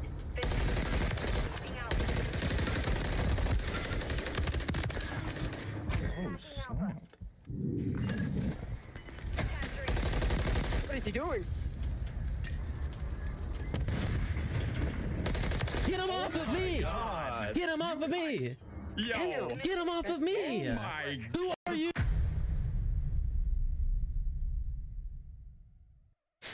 What do you think of my shirt today? It is a choice. It's a choice. Listen, guys, I put this shirt on. I felt pretty sexy, to be honest. Yeah, I looked in the mirror and thought, God damn. And then I got into the green room and everyone said, your shirt's too tight. You look like an idiot. And I was like, it's just a little too small, but it works.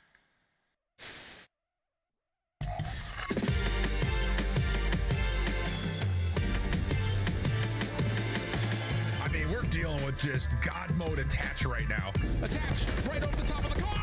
Clean. A 1v3. Arrow is not slowing down. Finds his third of the map. Make it 4. Let this young man get hot. It's gonna be hard to stop him. Finds an ace on the round through the middle of the map. Purge gets the double kill as well.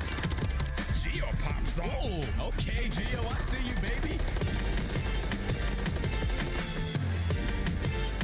Nero is all across the map. 7 in a row for him. Vegas Legion clutch up 3-0.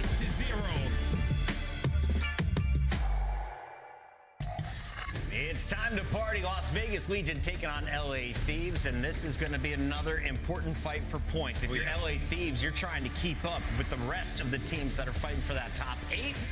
Currently, though, Vegas is in our number 5 spot. They've broken the 100-point mark. I mean, I never thought we'd talk about the Vegas Legion franchise in this way. They're literally the gatekeepers of the top 4, and they are looking insane in this split. All right, let's break down our squad, starting with the Vegas Legion, a team that had a lot of hype after their Stage 2 online performance. People expected them to maybe run to the top 4.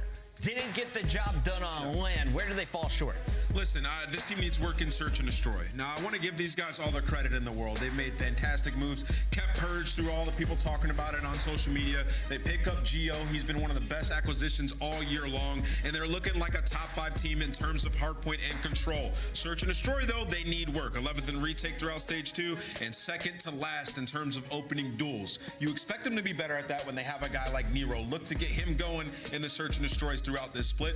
I think Las Vegas are one of the better teams in the world. When it comes to Monster Energy pregame, I mean, same old story, right? Their hardpoint has been insane, and that's the reason they've been a top team. And they are 13-5 with a plus 30-point average. They're the best team in the league in holding and in breaking. So screw the fundamentals. They've got the gunny to get them through.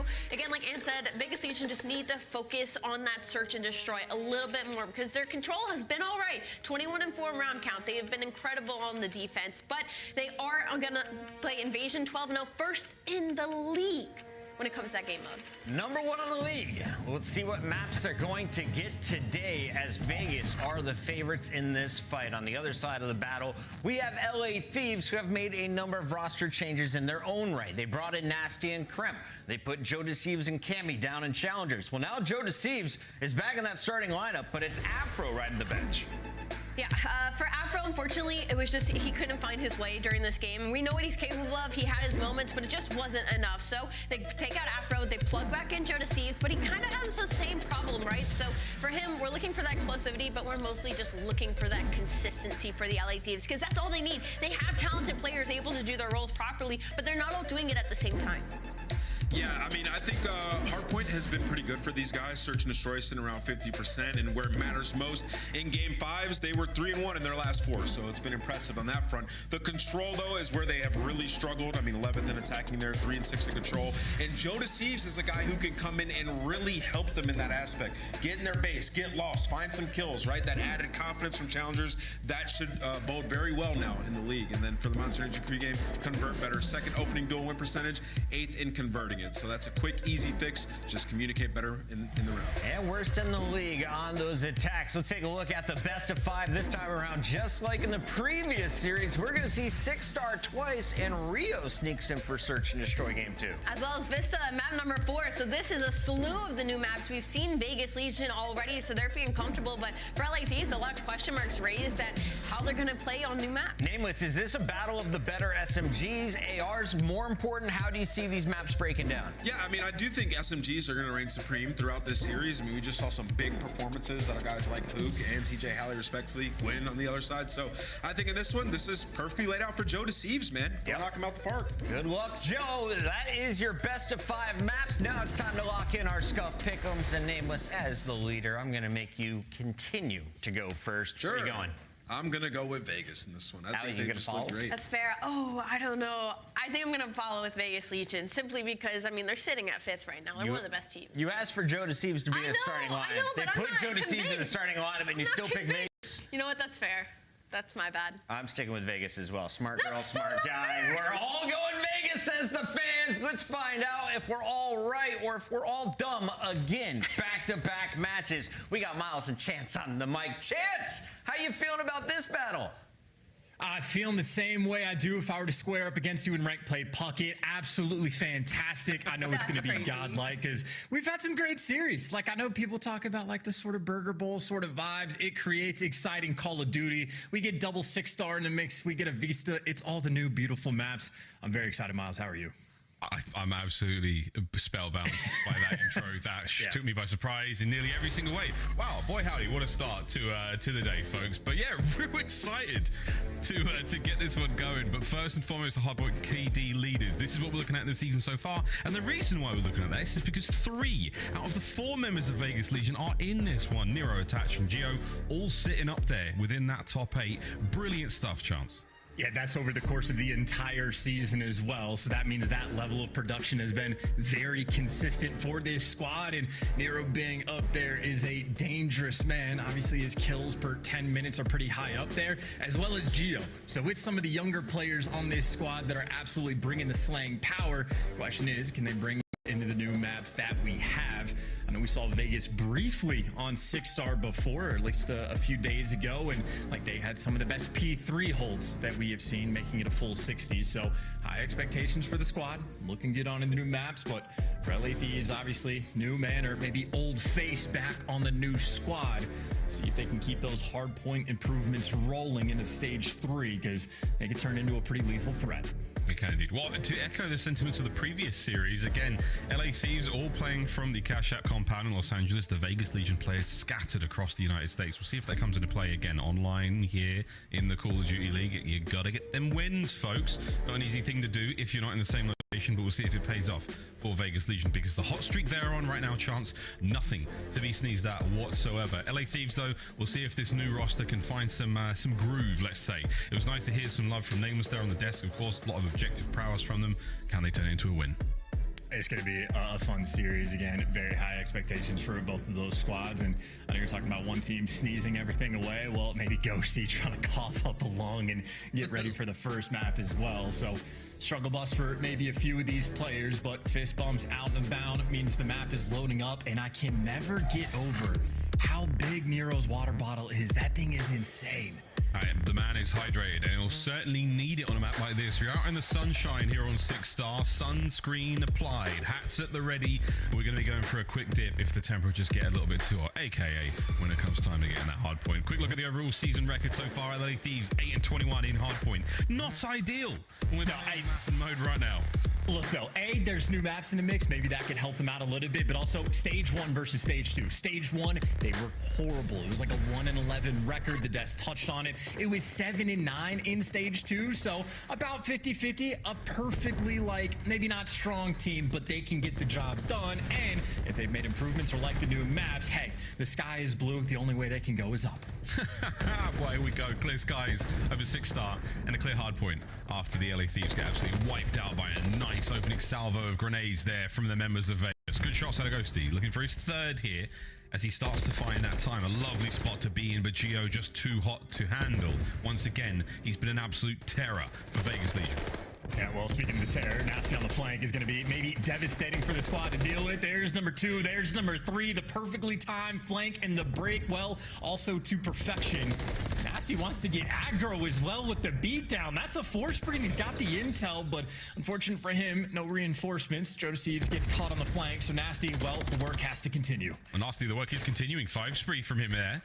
It will come to an end, but what a bit of damage he's managed to do. Get his boys a little bit closer to the hard point. It's a single avenue of attack right now for the Thieves. In they go. Krem's going to be the tip of the spear. Gets nothing out of it. Joe Deceives trying to stay alive. Does better than that. Gets 2. Magnificent work to keep the play going. On the back stairs again. Another. There's Nasty over his shoulder. Into the point. Joe Deceives cooking with gas, as that is your hard point, Thieves. Oh, this is what it takes to break the hill. Maybe just blender him for a bit. Man died 3 times in a row and makes a play like that. And, well, now you already see players from Vegas. Purge, well, he can't do anything through the vents. He can't go through the back blind. This is the impenetrable setup because Joe Deceives is the man that can hold the iron. This is a already gargantuan lead we have on P2. And we talked about how P3 is the money hill. Well, we've seen Vegas on these rotations lock it down for a full 60, but this is a break situation. It's going to be LA Thieves with the hold. And frankly, a full 60 on a P3 could be devastating for this game. An explosive start here for the Thieves. Streaks as well to be played with. New hard points up. P3 at the ready. We're on the outside bar. This is the money hill. Can the Thieves cash in? Vegas, though, looking to change the odds. A 2-2 split. Ghosty and Kremp find theirs in the feed. Joe Deceives not looking the right way, but he does have the coverage. Here's the shots. Joe goes in, gets himself 1. Looking for the in and out, keeping the time going. That's a dropped moment there as well for Vegas. Ghosty actually gave up this sort of like back alley push to help out the players in mid, but Vegas were not coordinated. Two like sets of players on two different pages. And well, if you're trying to split the war like that, you're just going to have absolutely no success. So that was the devastating opportunity for LA Thieves to really run the score up. And well, they execute perfectly. It is now a massive lead going towards new. And well, we already know how chaotic this pool hill can be. LA Thieves, they get all the time in the world to set up the break, and they have 3 players right now going on a world tour. Gio, though, distant in the corner, at least able to pick up the first one before he gets traded, so they've got the intel. He's not going to get enough out of it, but the information will pay off in a moment. Skybridge services now open for business. Attach watching it from the top platform side. It's an all angles attack from the Thieves. In they go from upstairs. You've got a couple of places to work from here. Nasty with a suppression, keeps Nero down. Purge right into the point, gets taken care of. It's Kremp and Joe in the feed. Gio tries to answer back, and the Thieves get the break. They are in, and it's a 5 spree again from Kremp. We could be looking at another cruise here. Yeah, these guys are just taking turns. Joe Deceives for the moment earlier on. Well, now it's his opportunity to get the cruise. And while I'm faded, Kremp and the LA Thieves certainly are not. Jump up, finish the one-shot kill on Attach is going to get it done. And well, for his teammates, all guns forward. They took so much time to go on that pinch and set up the break. And again, for LA Thieves, it was done absolutely perfectly. This is without question the best hardpoint these guys have played all year. All year without a doubt, and it's not done yet. 11-6 for the young Joe Deceives, a team that has a very, very young average age. But they are looking like vets out there now on 6-star. Over to the pool we now go. A quick dip is all they're going to get, though, because Vegas, they managed to get in there first. The cruise, though, is going to cause quite the splash. Here we go. Ouch! Oh, that's the dumbest thing I've seen all day. That's fantastic. That's a first. Yeah, we'll need another one of those cruise missiles, boys. Yeah, no good. Oh, dear. Well, in the meantime, Vegas have maintained full control. Kremp finally gets involved, and it's the Rival 9 from the backside of the pool to try to hold the point. Hey, you call him the cruise missile, you just make the other team tweak, forces them inside. They have no idea that it exploded maybe a half a second in.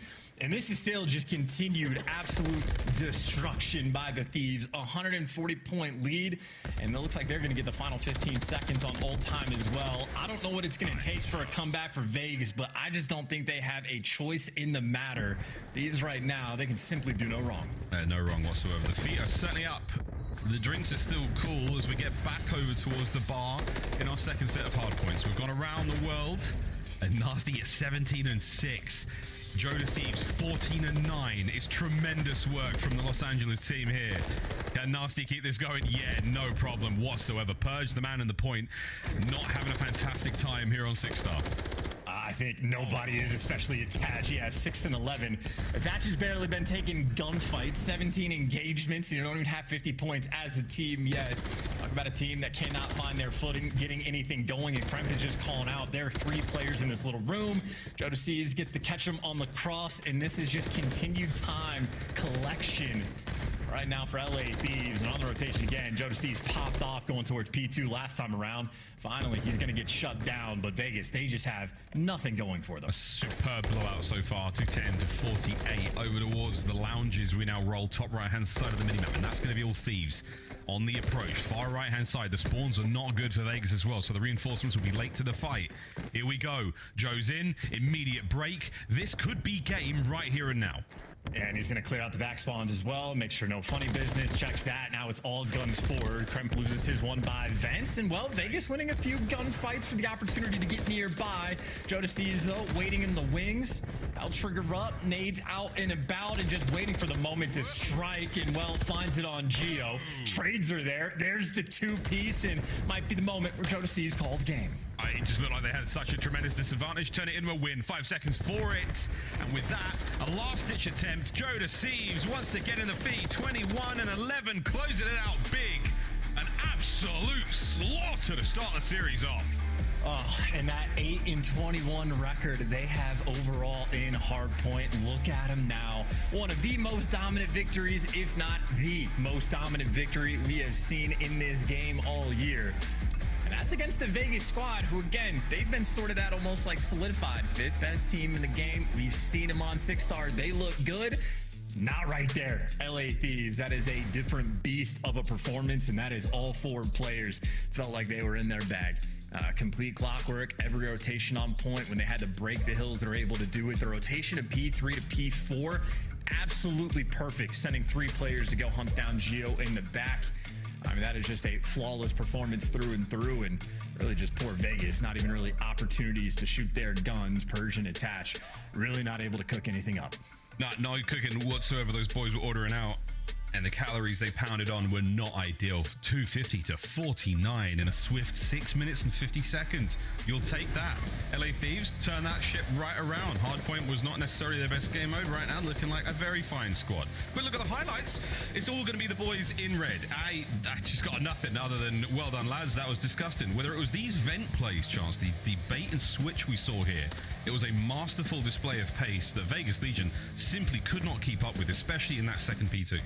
Absolutely not. I mean, these were the 2 individual plays as well that really set them apart, right? Jodeci making that highlight reel over towards P2. Nasty having that flank on P1 to set his team up for success. So they took advantage of every situation. And again, once they were able to play ahead of the game and go on those distant rotations, I mean, they just made it look so easy. Oh, no. When Kremp initially called this in, I was trying to think, like, we've seen a few players, it's like kind of off to the right, it seems like, where the spot normally comes in. I don't know if it's like the direction you face or your location on the map when you call it of what decides the sort of cruise location, but whatever Kremp just found, that would be the worst one. Yeah, that's going to be something we'll go over. I'm sure the various, CDL chat shows will be talking about it. We'll break that one down, but we'll see if we can avoid that situation again. I mean, the Super Destroyer's position typically does affect the angle at which your goodies come in. But in this case, the boys were pumped. I mean, you think they just won the series the way they smoked him at that hard point. Whoa, what did Kremp say? Lip reading, please. Purge, not impressed. I mean, and something you mentioned, Maz, is like how the average age of this LA Thieves team very much on the younger side. I don't have the data to know if they are literally the youngest squad, but young players bring the passion, bring the energy. Online land doesn't matter. They're going to come out with some fierceness. And again, right from the opening break, that is the smallest graph we have ever had for the game flow, only making it to like the P2 of the second set of rotations. And yeah, I mean, Vegas, they got flatlined. No signs of life. A doctor would check the pulse and just immediately establish death. So I don't know if they can get revived or not going into map 2, but that is a painful graphic to look at. A tough one. Well, they've got another newish map in this map pool to deal with. Rio, Search and Destroy for map number 2. Invasion Control. Good old Faithful there. We'll see if they can keep it going. And then we get back to Vista and 6-star for games 4 and 5. We'll see if we have to get that distance, because right now, LA Thieves playing with tremendous purpose, looking very strong as well. We'll find out if we have to go there, Chance, because right now, I don't think it's necessarily on the menu. Well, it'll be interesting to find out, because I know for LA Thieves as well, like they actually put together a very strong stage 2, had a 4-3 record overall, started in winner's bracket, and they just happened to go against Atlanta FaZe, who they actually play pretty well against. All of those good signs, and then boom, top 12, they got beat by the Los Angeles Guerrillas. So like it was a big missed opportunity, and for the team that is currently in the 11th seed overall in the CDL standings, they need to start getting more wins, or at least continue that in the online stages, and they do not have any time to waste. 11th is pretty far down there. It's going to be a handful of series you need to win just to crack that top 8 margin, and we have a lot of teams in the league that have been making adjustments, so you got to make sure you stay on point. The overall records for both these teams, slightly under the 500 margin. Like, they are solid. They have threats, but in their last 5 maps, neither team has had that much success. And I certainly know for S&D, for Vegas, what Nameless is talking about, bottom of the barrel in terms of like those opening dual win percentage. Certainly on the first blood front, you're gonna be looking for someone maybe like Geo to pop off and get his team that extra advantage early on in the round. We'll find out. Geo can do it for him. He's been a brilliant addition to the squad. So far, I mean, neither of the teams tremendously impressive search and destroy statistics. I mean, those opening round duels for the LA Thieves, again, that's the initial gunfights. Do they get the first? Can they get away with their lives? We'll find out. A lot of pressure here towards the middle of the map from Vegas with that bomb. The Thieves looking towards the A side of the map. Well, Gio's time to shine. 2 players going to be running straight into the irons and just gets traded. Nice double chow coming through. Already the first blood. Vegas in response, though, trying to make a play. They're going to be running straight towards Nasty, and he just gets caught trying to open a door, but the trades are quick. Advantage still there for Thieves, and they are just swarming around this final player. Attach and a 1v3, but he is trapped in a corner. Going to need some magic. Oh, there's the magic. You died to a nade. 1v1. No, Joe deceives from behind. He is moving and nearly went awry, but Atache able to isolate the fight against Ghosty. And a little bit of discourse now between the Thieves. Hey, whose name was that? What was going on? Either way, Joe deceives in position for that final kill. The search and destroy comes to a close there. 2-0 for him on the round. We've had quite a few 1v3s today already. I thought Attach was going to get another to the pile once the team kill came through, but either way, very efficient work there out of the Thieves. You saw the game plan. Run it down straight towards A, get the double child out on Gio. They got the first blood, and the repositioning was quick to get back and really help Nasty out, make sure the trades are there. And you got Joe to see his bomb in hand. I know they took him away from the roster after stage 1, but he has some of the best objective stats in the league. Man loves to plant the bomb, and you at least get a first blood, but Krem's there for the double trade. The double chout, not enough for Vegas. And LA Thieves, opportunity, get the bomb down, clutch the 3v2. Reposition towards the backside. I don't know if the stun was good. Joe deceives, waiting on the inside of Garage. He might be the problem now. Bomb not going down just yet. Krem in a corner. Gio sniffs him out. Big win. 2v2. Joe deceives going hunting. Trapped in the corner. Gio makes the read, though, and drops him. Maybe a choke potential here. The 3 versus 2. Now all up to Nasty. And that bomb is indeed down. Gio staring directly at it. The young Englishman now in the 1v2. He has shot his shot as shooters do. 30 seconds on the clock. He will be able to recover the bomb, but the members of Vegas Legion now, hand in hand, they're going to have that perfect coverage of one another. When they take the challenge against him towards this bomb site, it is going to be a 2v1 no matter how you look at it. Good luck. Have fun. He hasn't read this at all. Might get some interesting timing, but 12 seconds on the clock. He's going to need to find the double kill. Doesn't even check it. Or Vegas. They've gone. They left it. Nasty, though, in a bit of trouble now. He's been damaged. Oh, he's taken a couple more hits. Pressure on Gio. Finishes it as Nasty was hoping to catch him on the transition. A spicy round nonetheless, Ian, but there you go. Vegas find the equalizer. Yeah, Vegas sketching me out a little bit. I mean, keep in mind, that is also a 2 versus 3 clutch, so that is good work out of the Vegas boys, but not actually checking the bomb when there's 10 seconds left. Scared me for a moment, but they at least trapped Nasty in quick enough, but either way, it just seemed like a bit of a disconnect. Kremp is like waiting for the back alley chow. I think he had a teammate like to sort of look over him, but the challenge coming in from Gio, 2 on point, and then Joe deceives, instead of going for the bomb plant, ends up challenging and just gets caught. So a moment of disconnect, and well, evened up odds. Vegas, maybe Gio doesn't want to be double doors by himself. He's gonna pick a new angle. As they're just running it down. You at least trade out the first blood, but you got LA Thieves. They are playing with aggression. This is one thing you can guarantee is the LA Thieves will meet you in the middle of the map and throw hands. And right now, the 3v3, Joe deceives spotted out. Purge with a lot of information here, but no real movement out of the members of Vegas Legion. Just making sure that top mid is clear. Checks his corners diligently now to get the bomb down. Will they opt to do it, though? They don't know. The Thieves have gone on the roundabout tour. And once again, it is a 3v3. All the Thieves shoulder to shoulder. And I mean, Purge saw like 2 different players just completely run away. They have to be prepared for some funny business. And here's the funny business. More trades rolling through. Everybody grouped up together. And the wolf pack of the LA Thieves trying to take advantage. Attach another clutch opportunity. 1v2. And it does not last. LA Thieves.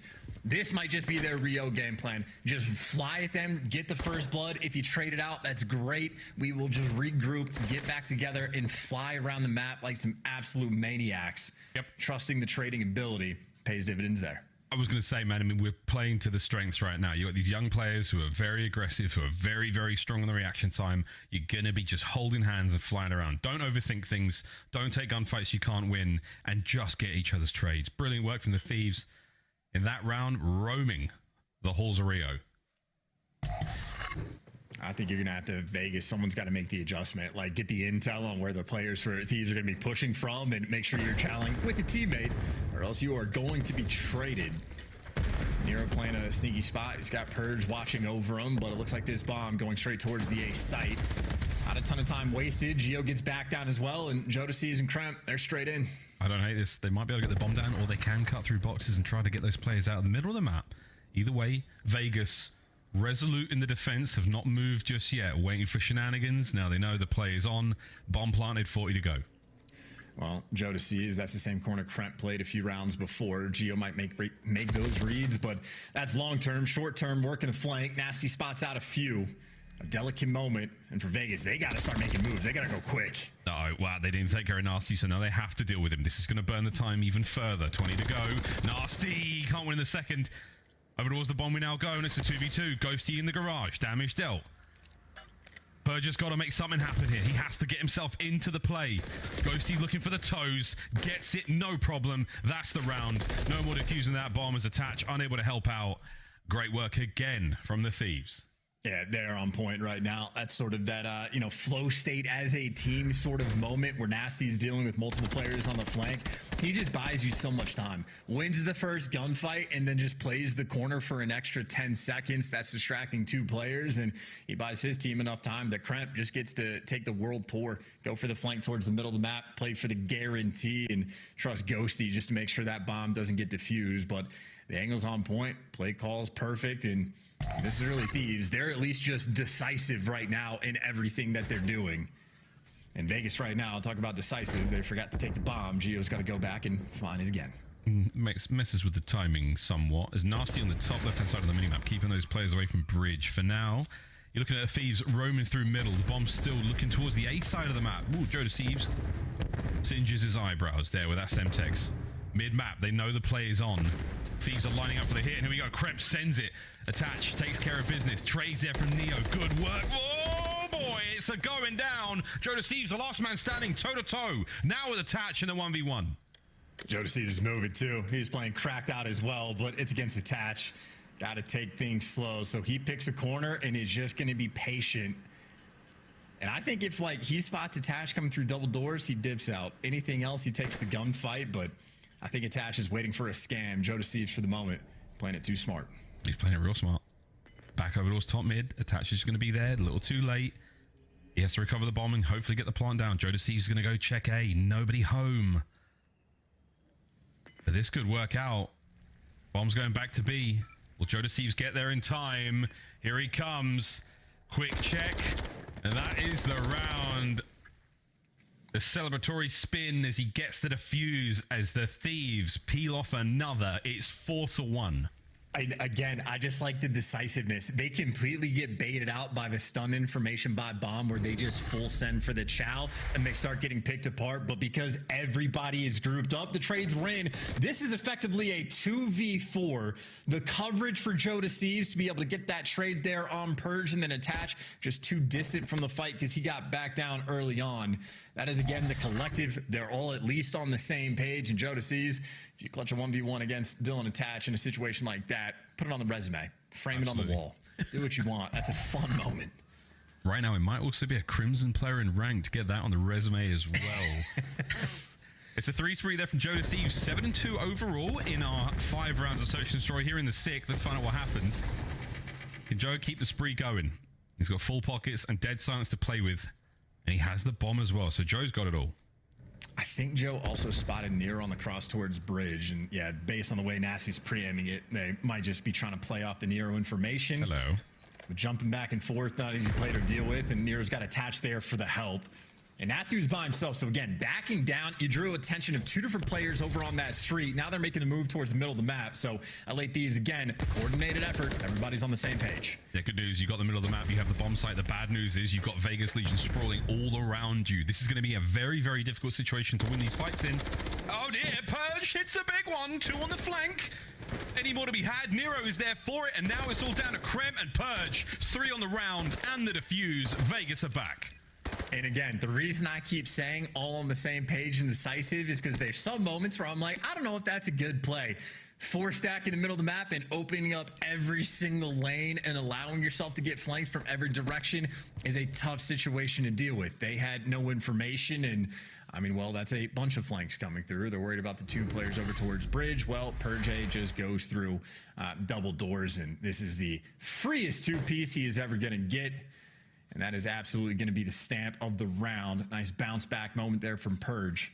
Still down 4-2 in round count, but maybe an opportunity for Vegas to feel a little bit better, start making some plays. They got bullied out in map 1, so confidence, certainly they got to reaffirm it. Yeah, it's going to take more than a couple of rounds of search and destroy, I think, after that whooping we saw on 6-star over the post. Still keeping the spree going for a moment. Kremp, though, right into the feed, finds his first. Nasty backing him up. Can Purge get the bomb? That is the next question they've got to deal with. Does get it, attaches that help out. You might be able to get a plant here. No one else to help him up top. Waiting for the reinforcements to show with a minute on the clock.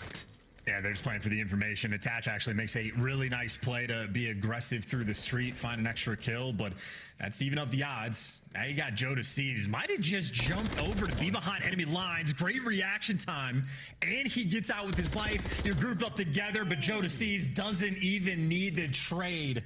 Welcome back to the roster, young man. And Attach, goodbye. Joe Deceives again on point right now on Rio. He's been making fantastic plays, both maps. Outstanding plays there. I mean, the fact to hit the stairs, cut that entire attack in half, eliminate the bomb carrier in the form of Purge. This is the moment, though, you stay alive. You force those players to come upstairs. You've got the coverage. He didn't even need the help, though. He managed to catch Gio unaware. And this one as well. I mean, Joe Deceives doing it all. How many kills is he at now? Your boy's 10.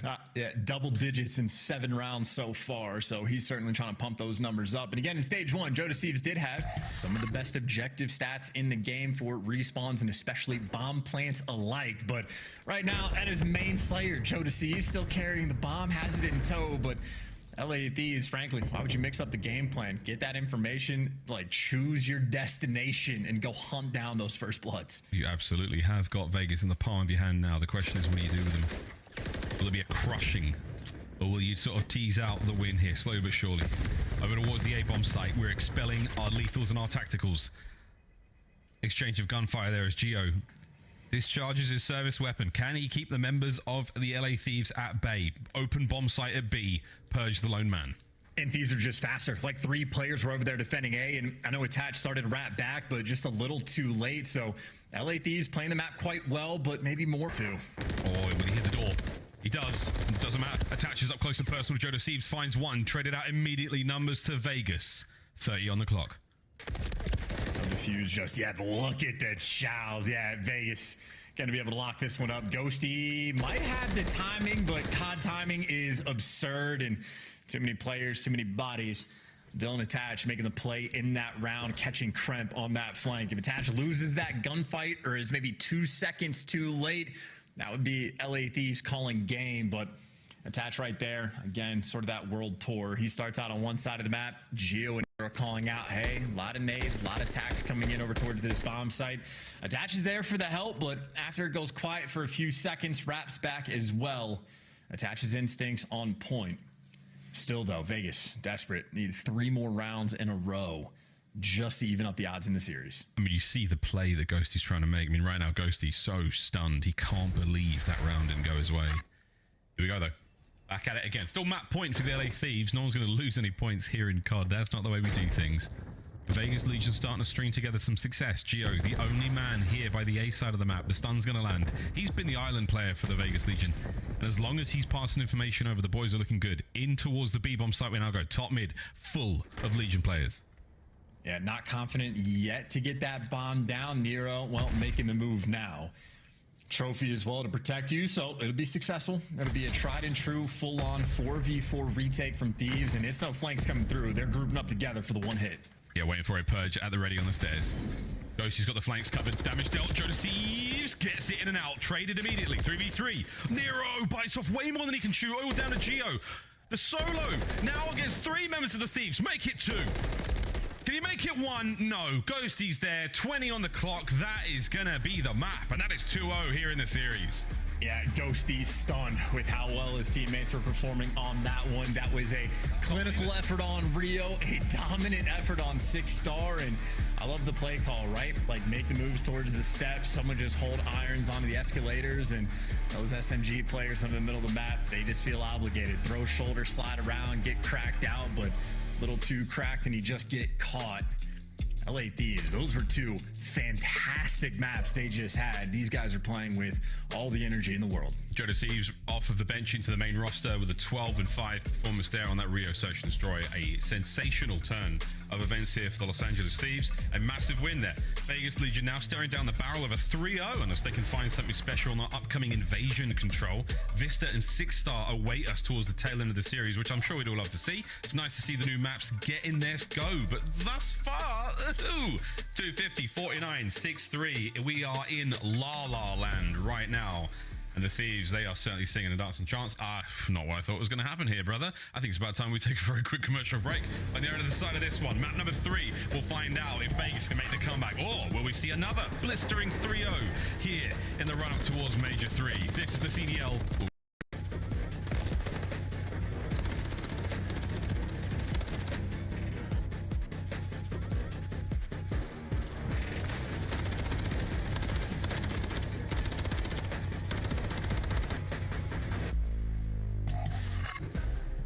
Upgrade your game with the SCUF, the official controller of the Call of Duty League.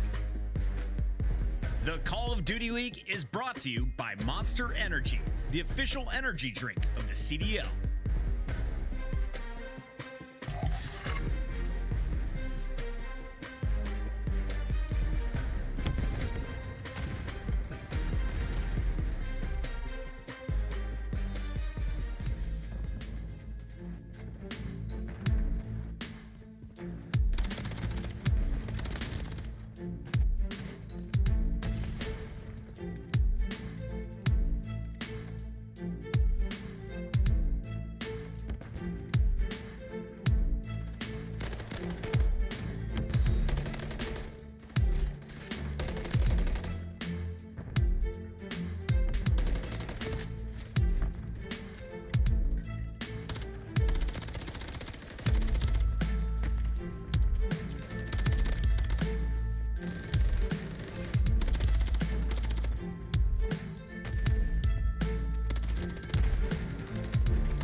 Welcome back, ladies and gentlemen, of the Call of Duty League. We're almost ready to get into map number 3 here, but so far, Chance has been an absolute smoking. The LA Thieves look like an incredibly incredibly capable team. They've managed to transform their entire game seemingly overnight. Yeah, and shout out to Turtle as well for the stat, like getting 50-point club. It's happened 4 times in CDL history.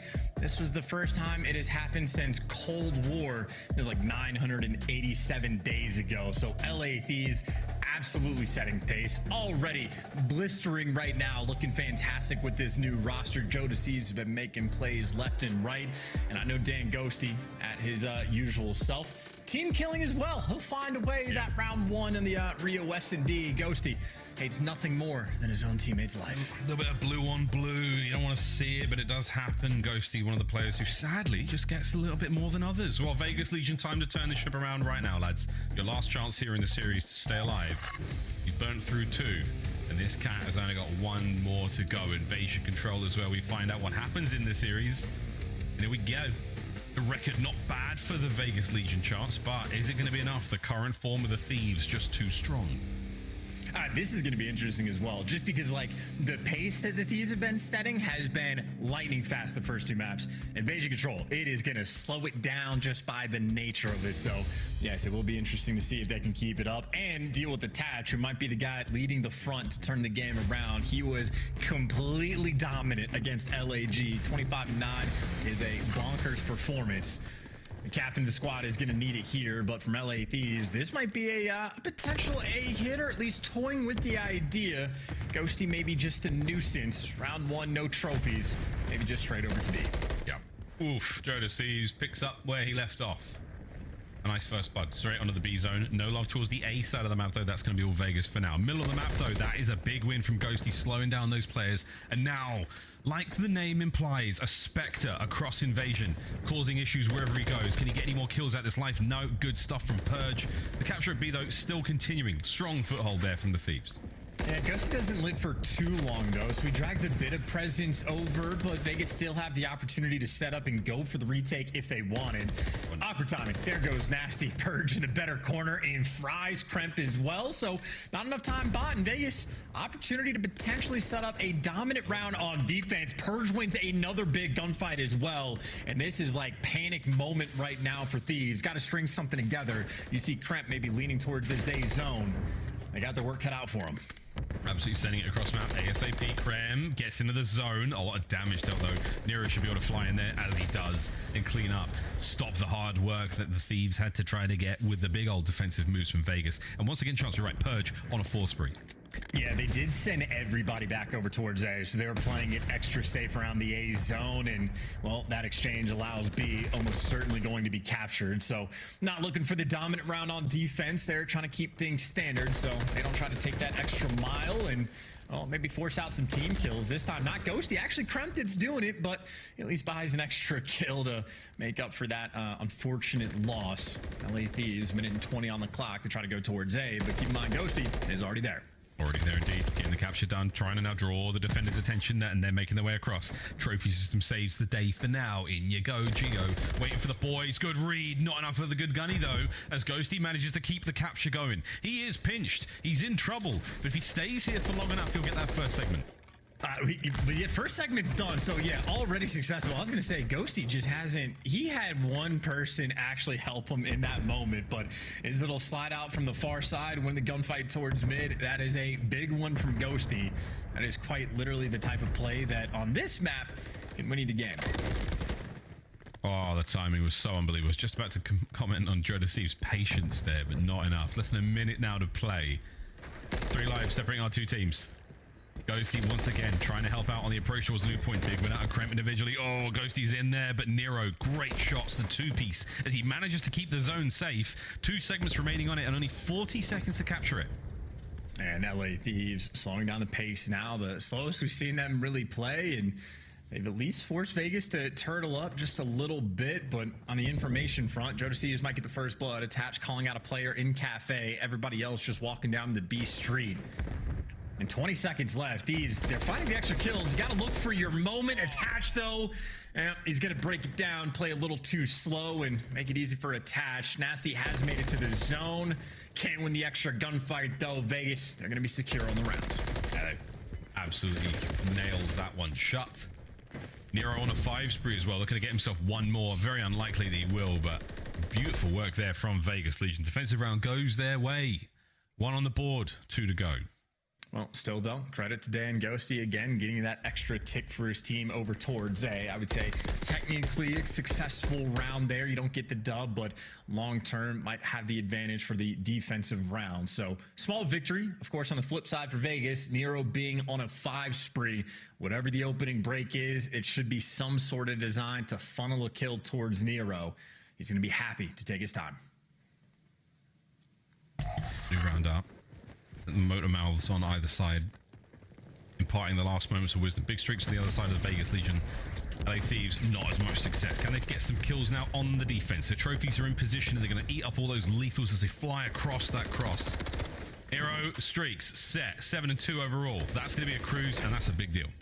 And this might be his time to shine as well. Already the cruise missile's fantastic. Now keep the pressure up. Saw the first player, but just playing for that secondary man would have been a hell of a play. Joe Deceives just fries him in the gunfight to shut that down. Either way, though, Vegas keeping the pressure up. Attached inside a cafe. Purge is just calming everything to attach. Looking down this street. He knows at least 2 players are going to be nearby. Dash just waiting for the scam, and Joe Deceives just winning the difficult gunfights in this round. He has been on point this series. Absolutely. 2 minutes and 15 now after the capture of the B zone. A is all that remains now, or even Stevens, 26 lives either side. As Nero, the man of the moment, keeps his play in the back lines of the Thieves spawn alive and kicking. Can he keep going? No, Nasty spies him out from cover. Beautiful shots there from Attach, a top spawn. Now over towards the middle we go. Try to buy some space. Nasty slowing him down from that mid-tank spot. And right now, Chance, a very, very solid look out of the Thieves on defense. Can they keep the middle of the map safe? Well, Ghosty's doing his best effort. Yeah, Ghosty's going to deliver. Picks up a very nice 2 kills, sort of relieves a good chunk of that pressure, and Joe Deceives continues destruction. He's been using every single gun available to him in this series. That time, the old Renetti making that guest appearance. Gio's got the information, but maybe an opportunity to take a route or find some errant kills. He has spotted out almost every single player, ready for the next gunfight, but Joe Deceives again there to shut him down. Either way, that's 3 in the feed. Go button hit there from Vegas. Trying to run it down and get into this A zone. Oh, have they got enough kills though? There's still a lot of Thieves players blocking their way towards the zone. Nice shots out of Purge. Doesn't let Ghosty get away with it, but you still have got 2 members either side of the A point to contend with. One of them, Joe Deceives, has not lost too many 1v1s since we started the series off. Less than a minute to go. The Thieves are holding. And Joe Deceives doesn't want Purge to be here anymore either, so moves on in for the kill. Can't get it himself, but the trades are there. So LA Thieves clearing out their base, but, well, maybe back to Steph 1 again. Gio wins an extra gunfight. Nero potentially on the flanks over towards blue, but Vegas just struggling to keep everybody alive and really get a team-coordinated play. Very difficult thing to set up, and only 30 seconds to work with, excuse me. And keep in mind, they are down a tick right now. They need to find some progress on A. Nasty backs up. Again, the good spacing from the Thieves. They never go down altogether. Ooh, Joe Deceives in and out. Stays alive. Less than 20 to go. Purge trying to get himself in on towards the zone ASAP. A kill might help, but he has to get through Ghosty. The rest of the squad on their way forward as Purge manages to get another. Can he get towards the zone? Final 10 seconds. I don't think anyone is going to let it go. Kremp's there for it. That's the round. And we're going to be tied up 1-1. Both teams holding their defenses down. Man, just nobody home, and this is still, in my opinion, fantastic news from LA Thieves. I know that Nero was able to get that cruise missile, but if you have the take advantage, I think on this round, the attack, if they apply enough pressure, Nero might just be forced to call it in. So, a couple things going right. Dan Ghosty, over 2,200 damage just in these 2 rounds. So, the gun's certainly still hot for LA Thieves. Haven't really skipped a beat. No, not at all. They're doing everything right as far as, you know, the defensive round goes. O was a little bit trickier. Well, Thieves looking so good in the series so far. Let's see how they go for the hit on towards B and see how they sound with a listen in. I'm going your top, I'm gonna look your red. Extra Purge dead. Nice, I have full pinch still. Only top blue, nothing top blue. One is nest for sure. Okay, you stop nest, okay? Want a shot? If you want. No, one shot. He's up there. He's in one close, full nest. Giving a full pinch. One low nest, one low nest, one low nest. One's red, red, red, low nest, top nest, red top nest and low blue. Low nest, one shot dead. One nest, top nest, top nest. Top nest and top blue. Tree tank, okay, Kyle? Alright, He's on the tree tank. top nest and red, top nest and red. One's red. Looking red. Tree tank, top nest, one's top nest. Really weak cheek. I don't see red anymore. Red, dead. Nice, good shit. Alright, Geo's taking the play. We're looking for one. It's attached. Show me your front. I'm just shouldering. Good take, yeah, good take. I got my take. We didn't get yeah, he was cheating. Missing a tap. I got back. Yeah, they're shooting. Double stack. Perfect. Alright, we're top Geo. We're Geo. One 3 down as well. There's a huge check, by the way. Make sure we play this. Geo. He could be bridge or close. He's cheating on me. Just shot. Stay alive. Mid tank and cheating. Tree tank, I'm hitting him. Shot me. Tree tank lying down. Yeah, I saw him. One on the street. Tree tank is gone. I don't see him. He's on the ladder. One shot. Absolutely on the ladder on you. Absolutely on the ladder on you. We need to be going B. Yeah, we need to start. He's cutting up the cross. One's still cheating on us. I see him. He's close, tree tank. He's in our palace. He's in our palace. Yeah, he's run up out. Top out. He's on the B point. I'm gonna need it. It's near. Geo dead. Nice, good shot. Nero's on the B point. I'm dead. Red pillars. He's shouting B tank. On the B tank attached. Nero in. You went to the One star, detonated him. Nero weak. B control point twice and one on the tank. I'm looking for the tank. I need your dark. Give me a second, kill the guy's tank guy. Yeah, on the control point Nero still. Where's he tank? Yeah, on the Nero's still on the control point. We work together. I'm looking dark. He pinches up on the tank. Two dark. Two dark, boys. I'll play. No, one more. Check. BS tank. Tap this me. We're green. I'm stuck.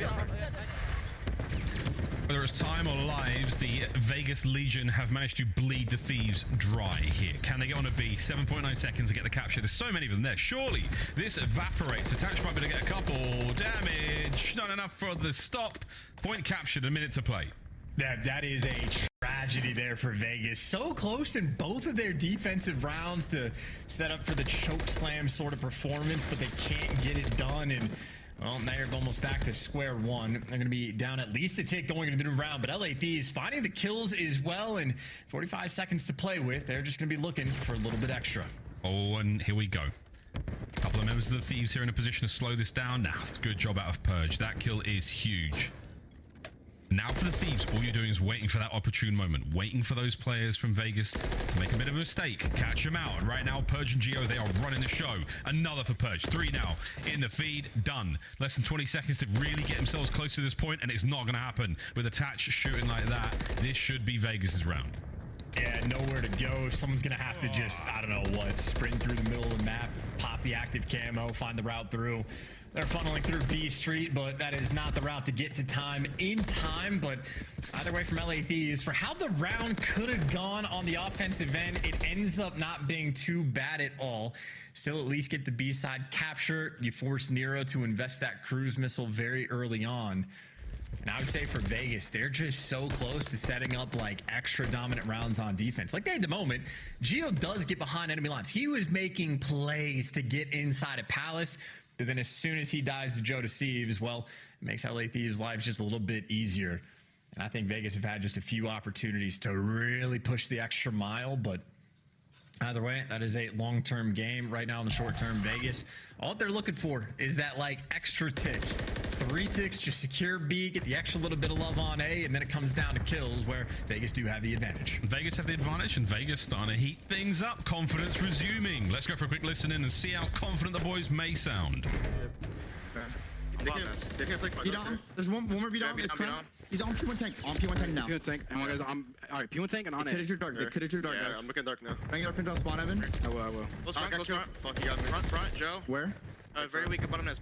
That's anything dark. He's on white van now. He's white van. One shot. Absolutely done. I got pinched now. He's front info looking for you. He's gonna go tractor.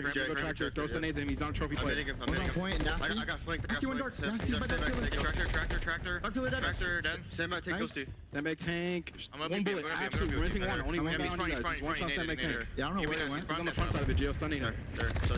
Top nest. He went deeper. Alright, we gotta try to guarantee this. Yeah, we gotta get B. Coming, DK. Top nest jumping on you. Top broken. I take you. Put your bottom broken. What are you? See your bottom broken pusher. Top broken. Dead. Nice. I'm looking at your front DVD. He's showing in front of you. Go see the bridge. He's still bridge. I'm leaving him. He's dark now. Jumping out. He's dead. Nice. Ever help. Listen, Joe and Dan. Could be dark. Yeah, we should shot dark. I saw nothing. I'm going. Dan was in our spawn. Red. Front DVD as well. Right here.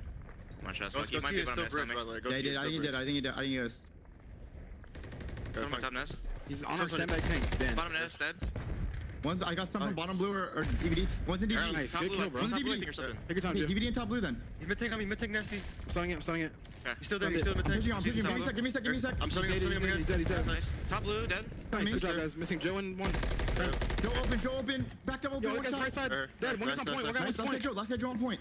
He's guys spawning blue. We can fight these guys. Yeah, open corner. Nice. Time, Joe. Joe is by point. One shot point. Just get on time. Stop point. Kill me, bro. He went our side point. Our side point in the right corner. Open ghosty as well. He's running at you, ghosty. Got one. I got both. Nice. I got a shriek too. Nice. We might have to use it here, I feel like, bro. You guys feeling tank? I'm one shot. Yeah, I could shriek first. Yeah, I'm gonna go on the left here. Okay. I'm gonna shriek. Yeah, get info here. We're shrieking. I have mid-tank. On the point. Okay, one on the point. One's on the point, couches. One's on like DVD, one's blue, and one's couches. Top blue blue. DVD that. Nice. He went rugs. The guy couches. Okay, we'll give you rugs. The other guy was on the point. Yeah, he was on the point. I'm in rug right now. I'm flicking open. I'm on the white car. Nothing in open. I'm in open. One point to back curve. He's curve, two curve. There's I'm curve. Going cold. They're high. I got one. Nice. One guy's on the point too. One guy's on the point. Be careful. Let's get point. Nice. I'm bringing another point. I have a trophy. Shoot the trophy. Oh fuck. Yo, I can cut them off, bro. Side. Yeah, I'm peeling tank. I can have the blue spawners cut. There's two mid. I got one. One guy's rug. One guy's one. One guy's in their spawn. One guy's couch. One guy's rug. Rug. He's weak. Ooh, it's nearly over. Purge got to win a big one. Can he get any more? Oh my God, we nearly just hit by a barrage of F-bombs, Chance. Yeah, we got out of it. Oh my God, that would have been horrific to listen to from their point of view. Daniel back at it again with dominance on the A zone.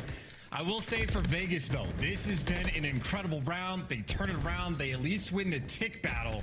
So close to winning the game. I know Ghosty, that sort of dagger in their back, but maybe still a moment of success overall there from Vegas. No respawns remaining either. That was an absolutely wild round. Great comms from Vegas as well. Got to tip the cap. The information, everything was there, except for whoever did not pick up the flank. So Dan Ghosty right now, the lifeline for the squad. Absolutely. Well, damn, Daniel, as you called it, I mean, the man has been absolutely sensational in the map so far. Final round. The chips are down for Vegas. This was Ghosty three-piecer, secure it, and oh my God, he snuck right on through. They lined up and he cleaned house. What a play. Wow. Final round. Here we go. Vegas they got to dig deep. Yeah, I missed out on the minimap too. I couldn't actually tell what Purge was looking at it. I think like Geo might have just had like 2 or 3 bullets left in the clip or reloading or I don't know. Moments like that, always incredibly awkward. But LA Thieves want to maybe dodge the awkwardness, keep everything nice and standard right towards that B zone they go. Go back to your old faithful. Play it safe. Do the simple part first. Nothing too flashy. Nice and slow here from Ghosty as well. He's going to see the barrel of Attach maybe in a moment. Or all he sees buttocks. No, he might be in trouble. Attach. No, my good God. They've done it again. Ghosty with another massive 3. That's huge. That's a segment. And oh, Gilly, God damn, it's going to get ugly quick. I mean, look, he's looking good, but it's only a double stack for the moment. So still have to make sure you execute. I think Vegas very concerned about Ghosty's positioning, though. He's been very patient, timing out the flank. Man's got hands as well, and gets out with his life, at least for an extra moment. His team, B zone, that is going to be secure. Over 2 minutes on the clock to work with to try to go towards this A zone. Oh, another gift from the COD gods delivered by hand to the Thieves. Can they capitalize on this massive amount of time they've got to work with now? Geo, though, says hell no. He doesn't believe in that. Nasty was just a little bit of suppressing fire to keep him at bay, let him know what's going on. Middle of the map now, or Attach is out as well. It's getting real tough to deal with these members of Vegas when they're moving like this. Nasty, you can see he's left with no option but to be brought down. Here comes the supply lines from Vegas, all the way through the middle of the map. Joe better get into the fight quick, and that is a problem. Vegas looking strong. Vegas, yeah, the teamwork right now on point. And you have LA Thieves that they've just been constantly flooding through the B street. So you've had Vegas Legion able to just stack up the pressure. But pressure's one thing, when the gunfights is another. That's 2 in the feed there for LA Thieves. And, well, now you've at least made it to the enemy lines. Ghosty, he is caught in hell. He is going to get taken down. Kremp, the only one that is going to be behind.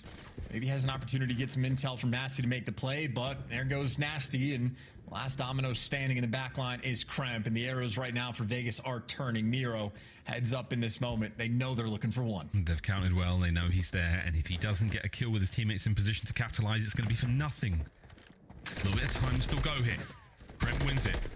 His teammates don't though. Geo once again thwarting the plan of the thieves. Kremp holding it together.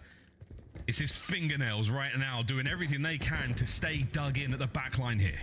I mean, he's doing what he can. He's at least blocking these spawns, so he's creating the opportunity, and Ghosty again is going to be able to make it towards this A zone. Doesn't have help on the cross though. Ghosty makes it the zone. Everybody dies immediately after. Him and Kremp have to go large, and they can't get it done. Kremp maybe just desperate for some help. He did. Forces a big 2 kills and, well, trying to stay alive for number 3, but as he falls, you have 18 seconds. You got to run down A street. Good luck with this one. He got the help. It was a form of a team kill. Nasty's knocking on the door. Purge about to blast through Laundry. There's Attach. Big win through the middle. Trade it out. Ghosty can't get anything. It's 5 seconds to get on this one. We're going to see a map for Vegas hold it together. It is over. The Vegas Legion finally get themselves on the board there with the control win. Confidence slowly starting to return. I mean, I don't know. That just took in an extra. That's a New York minute right there. Or maybe New York minutes are fast. That was a very long game of invasion control is what I'm trying to say. They had to fight tooth and nail from it. I will say Vegas on defense, pretty on point consistently. The opportunities to like get a little bit extra, but LA Thieves may be able to pierce through a few of those setups. But yeah, this is almost like the sort of stat padding moment right there, an invasion control where you can just run the damage numbers up like crazy. Nero especially, maybe the old titan of the lobby, 6,800 damage, 2 separate cruise missiles earned. But really just a nice job by Vegas. I mean, we got to hear it in the listen in, their teamwork and comms. Certainly flowing. So that was not the issue with map number 1 and map number 2. Able to execute there on invasion. They'd be happy just to see an older map. Hit replays here. A lot of nice highlights. We saw some great kills and long plays, man. I mean, Invasion is one of those control maps that you really do have to be quite organized on. It takes it 2 to 3 down at a single time, and neither team was conceding that. They were both staggering those kills very, very well. They were staying alive defensively. It was good work out of them. And Attach again, huge plays. Ghosty's 3-piece here to stay alive in that round, force that 5th. Little moments of magic like that is what makes our pros so special, and as soon as you give them the opportunity to do so, they will get it. Great teamwork though either side, and ultimately a very spicy game of control. We say goodbye to it though, and now we say highly ho to another game of Vista Hardpoint. This is going to be a fun one indeed. Again, neither team can be that well prepared for it, Chance. Anyone's game at this point. Yeah, it's like an adjustment period too, because obviously these guys have been scrimming Vista for however many weeks now, so they have the like repetitions and experience, but it is a very common thread at the professional level of play that the game slows down. LA Thieves might not be sort of biting on that narrative though, because like maps 1 and 2, they were absolutely setting pace, so maybe they'll be able to carry that sort of young team energy in the map 4 as well and treat it more like the match that they have some experience with. But I know Vegas, it is just a scary sight to see 250 to 49. I mean, you just want a strong opening break. You want the vibes flowing. You want Nero to keep that gun hot as well. They got to make sure they don't let LA Thieves take into task again, because they might be, facing a blitzkrieg. Yeah, and again, on a map like Vista, it's a sub-heavy map, so you're going to want players like Nero to be absolutely rolling. They want to see that confidence high, and you're going to see them picking up massive, massive amounts of work in the kill feed. That being said, it's exactly the sort of map you want to see for the LA Thieves where they're playing right now. If they are going to continue to keep a run going like this, yeah, it's throw caution to the wind. It's absolutely send it and just make sure that everyone is on the same page. Make sure the comms are good and make sure you're picking up those trades. Vegas Legion, though, calm moment of contemplation now, Chance. We'll take a look at their stats as well going into this hard point, but I mean, look, this is the whole sort of season so far. This is the hard points. It is going to be a tough one. And of course, what we're highlighting here is that the current maps that they have, the 9-8 record overall, the 2 maps that end up no longer, well, they were pretty fantastic on. So if you're losing maps that you were once pretty successful on overall, got to make sure you grind out the new ones. 6 star, I think for Vegas is just going to be a question mark because they looked great on it either yesterday or the day before, but 250 to 49, that is a tough pill to swallow. So that is sort of a interesting moment for the new map of 6 star. Now the new map of Vista getting in Vista. What are we doing here? Vista. I love the Vista. It sounds quite fancy when you say it like that, mate. I enjoy it. I feel like my North Carolina is showing just a little bit of public education. Sometimes it costs you. It really does. Vista. Coming up now is Joe Deceives. It's Vista. I don't know. Vista. Yeah, it's something you would, you stand on top of Vista and you'd look out across it and it's beautiful. And this, you see the location of this map atop of Vista. You can see a lovely bit of a descend into a valley, like on that left-hand side. You know what I'm saying? We'll talk about this later. But in the meantime, we got our Joe Deceives absolutely smacking. Because damn son, did he hit the redeem button after being benched. Return to the main roster, and now looking fantastic. Here we go, though, straight to the hard point. Map number 4, Match Point, LA Thieves. I gotta say, Jesus Christ Posed, great song. Fantastic song by Soundgarden. Or a T-Pose if you're a gamer. You can go either direction, but the direction right now for Vegas Legion, straight towards P1. Nice opening break, great nades as well, and well, not quite the gunny there on Ghosty. LA Thieves, they do in fact strike right back, but the setup after the fact for, Gio waiting in the wings, gonna be able to collect that time after getting that final kill. Okay, it's funny seeing this map from the Codcaster POV, and those of you who've been playing ranked recently know it is a very spicy affair. Submachine gun players thoroughly enjoying themselves, a couple of ARs, having their time. But right now, it's just insanity. Non-stop plays flooding towards those hard points. Everyone there from the Thieves, top left-hand side of the minimap, is not a terrible spot to be in, but they've got a lot of work to cross over and get towards that bottom courtyard for the second hard point. These guys are just getting funneled into death, actually. I was going to say, those are like technically the spawns you want in a sense, but that did not look like a fun situation. You are literally fighting uphill or upstairs battles just to make it towards new, and now attached the vet at his finest, posted up in a corner playing for the Cruise. Knows what to pre-aim. Call of Duty timing, maybe not at its finest. Everybody getting the kills but him. But do you care about the kills if you're up 50 points already? Vegas, this is the 6-star flip effect. The flip effect, indeed. I mean, the tables have turned, and the turntables now, it is an absolute terrible time. Terrible time for the Thieves. Good God, can't buy a kill. Nero on the flank, can he get the third as well? That would have been disgusting. Purge puts the Beretta right into his opponent there as the kills keep going. The Thieves have fallen to pieces already. Oh my God, yeah, everybody is twisted as well. This is just an absurd pace being set by both of these teams right now. Vegas just truly a step ahead. They're still going to have the left side spawns, but maybe they don't need him because Nero is 12-2. His brand new Tuscan. This is it. It's the return to form, the Tyrant of Tuscan. He's now the Viscount of Vista. It sounds really funny we say that. Kills finally going the way of Kremlo. Oh, gets 3. Good stuff, son. It's a 4 spree for the Thieves, but no hard point. Gets himself number 5 as the submachine guns of both teams are white hot right now. Can you get streaks, Krem? It would be fun. The other side has got one as well. It's only fair. I mean, as long as he gets the hill time, I think they're be happy right now. I'm learning new words. Don't know what a Viscount is, but while we're all learning right now, you just have Thieves learning what it's like to be on the receiving end of a hardpoint beatdown. Final 15 seconds. Vegas are going to fight for him, and maybe good news, they should be able to get it. Maybe not. Well, Vegas recoup, just trying to hunt down Joe Deceives, and after he falls, we turn our attention to that new time. Nasty, he has tucked himself in this back building, and his teammates winning some big gunfights as well. So Gio now in isolation on the backside. Does win a big gunfight, trying to keep those spawns maintained, but this could be a good deal of time collected for the Thieves. They got to set up at the new time. New time. Yeah, Gio, that tree's not going to help too much. Wonderful angles found there by the Thieves. Nero manages to infiltrate the back room. Anyone home? Yeah, lots of Thieves players. They clean house. They're back into the point straight away. Purge through the front. Currently trying to hit this alone. Trying to pull some of the attention of the Thieves players while his boys get going. Is he going to be able to get much out of this? No. Ghosty reads him like a book. Puts him to bed.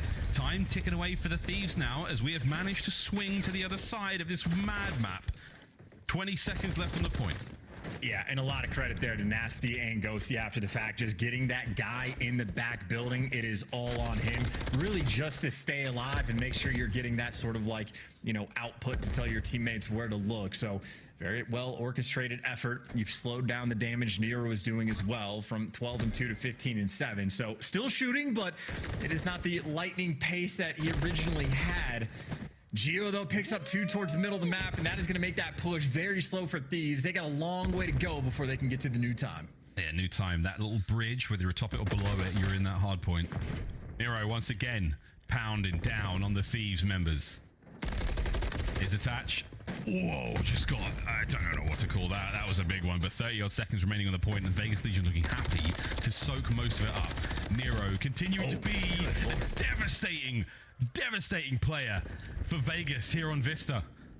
Purge from time. Any more for it here as Ghosty tries to stop it, at the very least the contest. You should be able to get him off.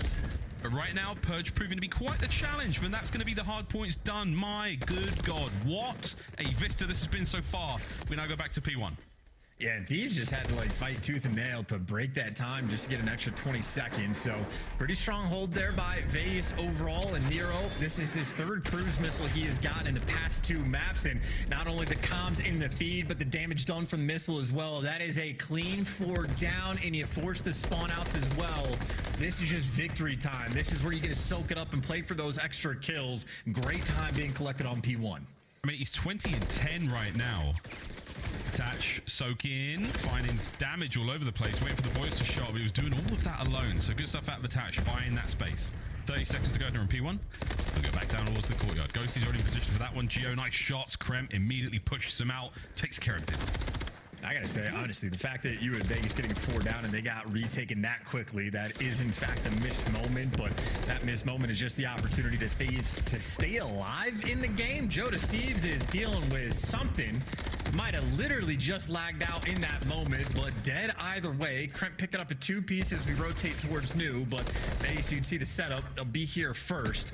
Haven't quite pushed out either side, and Joe Deceives, controller still works clearly, so whatever happened, well, it's a new time, it's a new life, a new controller, and a new moment. Vegas can't get the time, middle of the map. Thieves have just controlled it. They're feeling good. Attach from top burger, flipping patties and flipping faces wide open there with his MCW. Nero dives into the point, dives into Ghosty. Kills now going the way of the Thieves. They're starting to pick up that pace. They've oscillated from getting absolutely slaughtered to now being the slaughterers. Can Joe find any more from here? 20 seconds ago, or 30 seconds, excuse me, on this hard point. Looking towards top left-hand side again. Not too many of the boys in this lobby, might be 21, but we will be serving up drinks at that little bar in a brief few moments after a Vegas break. Yeah, Attach is being a really good nuisance. He actually had the timing pretty well for Thieves to get a little bit too comfortable and jump a little bit too far. And even for the contest time, it looks like Thieves want to get those final 10 seconds, and they are going to get it, but the rotation over there, Vegas free and clear. You've got Attach posted up in the back, and he responds next to him. Attach does last a long time. Joe Deceives gone quite hot, but Vegas still holding that back line. These might just have to bully their way through the front. Oh, yeah. Joe Deceives still finding those kills. 160 to 142. Still a very close game. Krem from downstairs looking to infiltrate towards the point. Not going to happen. Purge on the defense. Nice work, Ghosty from up top. Great work. The Thieves spring to life. That's the break. Can they contest now? 2 members of Vegas up close and personal. Here comes the CQB. Purge on the reinforcement run from downstairs still. The Thieves are soaking it up. Nice work. Brilliant time and good shots from Ghosty. That could be a lead change in a moment as the Thieves are back in it on Vista. Yeah, talk about the moment to get the break as well. And, well, maybe the most awkward rotation we have in any of the hardpoint maps. You just want to keep these spawns 2 hills in a row. We talked about the importance of the back building. Well, Kremp's there. He can use it if he wants to. Right now, setting up a crossfire with Joe Deceives. And for Vegas, this is just a tough moment. They want to use the cruise missile, but there's a few buildings nearby. That's a Vista if I've ever seen one. Cruise hits, no good. Forces the players on the inside. There's the contest. Purge. Oh, taken care of. Nice shots out of Krem. From upstairs, it's Gio from the hip. The point shooting. Lead still firmly in the hands of the Thieves now. Nasty can't get in towards the fight, can't get towards the hard point. The ring around a Rosie now for Gio. Will it pay off? Oh, he's stunned up. I don't think it will. Oh, no, there is Nero from behind. Cuts out the reinforcements. Cut the legs out of the play from the Thieves, and they're done. That's the flip and a big 30 seconds. Yeah, these two teams are just getting after it, going blow for blow on breaks, on holds, on trades. Still, though, fighting for the extra bit of time. Attach is by himself. He's got 2 players to deal with. There's number 1, but number 6 in there. Kremp for the trades. And make no mistake, that's good time to get with the game this close. So much so that Purge wants to fight for it. Purge is going to get it over towards New. You got trades on this side of the map as well. It is a 10-point game. Again, 2 teams getting after it for the moment. Thieves going to have the time first, but Vegas, I mean, they're quick. They're swarming in for the trade. Should be quick to at least try to fight for it. The kill feed gets lit up. It's trades back and forth. Who is the last hermano standing? It's going to be Gio doing everything he can just to collect that time. Ay, Dios mío, Gio still alive. That's going to be Kremp now on the approach. Purge from upstairs, keeping the boys safe. Hard point in the hands of Vegas. Lead change. Back at it again we go. Nasty trying to hit the flank. Red dealt with. Gio again. Nero sitting there at 34 and 22. Gio doing what he can on the spree. Can Joe Deceives cut them down from behind? Here comes the pinch. There's Joe. Dealt with from up top as Nero. It is back and forth. My God, the observers. Paradox's hands are got to be burning after this. I mean, everybody's cracked out right now. The way, like, this speed that this game is being played at currently reminds me of Bocage, but maybe the slowest moment of the game. You have Nero taking the longest route of all time, trying to set up for the pinch and maybe for the spawns as P1 is going to pop, but while he take that route, A, he gets cut down, B, his teammates lose all the gunfights, and maybe good death there from Joe Deceives just to read where the spawners are going to be coming from, but unfortunately it's going to be a pinch and, well, spawns, everything, chaos, so difficult to deal with. LA Thieves need to bounce back again. 3 down. Here comes another lead change. Thieves trying to bounce back. Big one out of Nero. Middle of the map's going to be getting real ugly in a moment. There we go. The final 30. You can win it here on P1. You have got to get in, Thieves. Joe Deceives punches a hole through the middle of the map. Purge suppressing fire. Keeps him at bay. But he's still fighting. Nades from Nasty. Thieves are in. Thieves have the point. Gio down.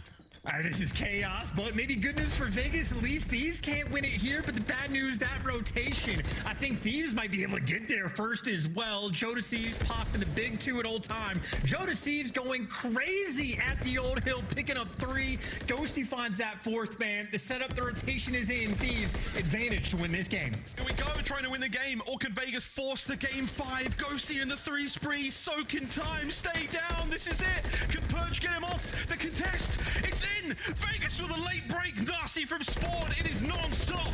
Here come the trophies as Nasty trying to stay alive. 10 for the win, Vegas.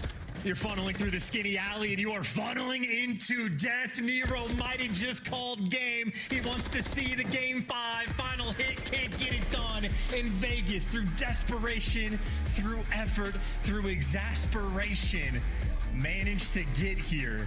The reverse sweep is potentially on the cards. Oh my God, what a map. Yeah, after this, it's a cold shower and a lie down. Vista's the new Bocage. Vista. Hey, listen. Something. I remember Bocage. Nero was one of those players that was breaking kill records on it. I want to see his stats because I think they might have been out of control. His damage numbers might have been absurd.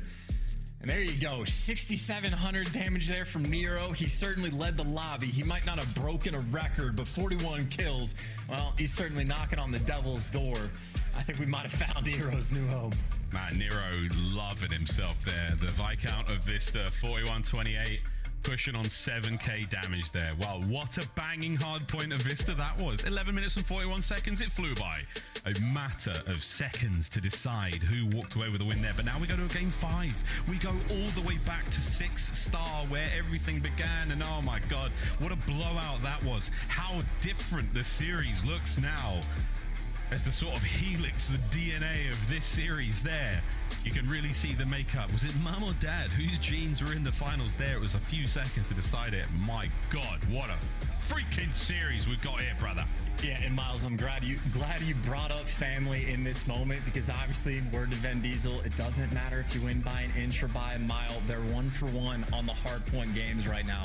Enough for the game 5. Maybe Dom Toretto. Do we call him Vin? Do we call him Dom? I don't care. We got the last 30 seconds. Good luck keeping up with this. Yeah, really. So the spawns are obviously very close for both teams, as you can see. So the reinforcement lines are easy to get in this one. Nasty being the guy who's furthest away from this one, but Gio again Mr. Do It All. Mr. Pick up a two-piece when you absolutely have to. Mr. Watch the flank. Nero, though, this is it. He is not a scalpel. He is not a precision instrument. He is a hammer. He is a freaking atom bomb, man, because he turns those boys into dust. And that's also a moment of panic there, I think, for the side of LA Thieves. Obviously, it's like 12 seconds you get to try to make this break, but they try to flood everybody in through the skinny alley.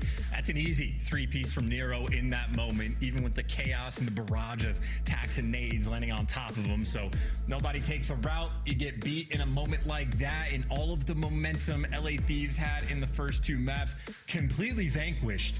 We go back towards 6-star, brand new look, brand new strats, and an opportunity for either of these teams to show off the goods. We just get to find out who handles the new maps better, who did their homework best. Who did their homework, who watched Miles' stream last night, because I went absolutely huge on the 6-star S&D. Folks, we're going to take a quick commercial break. We're going to see what happens in this exciting Game 5 between two of our teams who are both red hot right now. LA Thieves take on Paris of Vegas Legion. Oh my, go to a break. Find.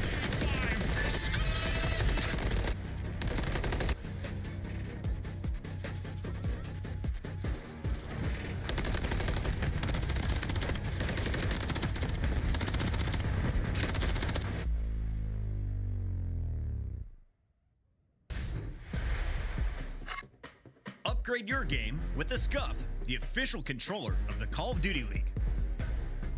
Slice up your competition with the Executive Chef Operator, now available in-game in the Call of Duty store.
It's time to get to game number 5. We're almost ready. What a series this has been. What a fun one, right? I mean, look, start to finish. No one thought the Thieves were going to come out and absolutely devastate them on that 6-star hardpoint. No one thought that the sectional was going to be absolute blowout there on Rio. And now we go to game 5 and we look at both these teams' metrics, which is how you pronounce metrics.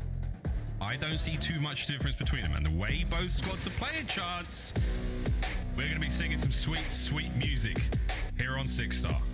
And whoever loses is going to be hitting the bar immediately because it will be devastating for either team. If you at Vegas like do all that work to make the comeback, because like they got blown out maps 1 and map 2, they had to fight tooth and nail in maps 3 and map 4 just to get here.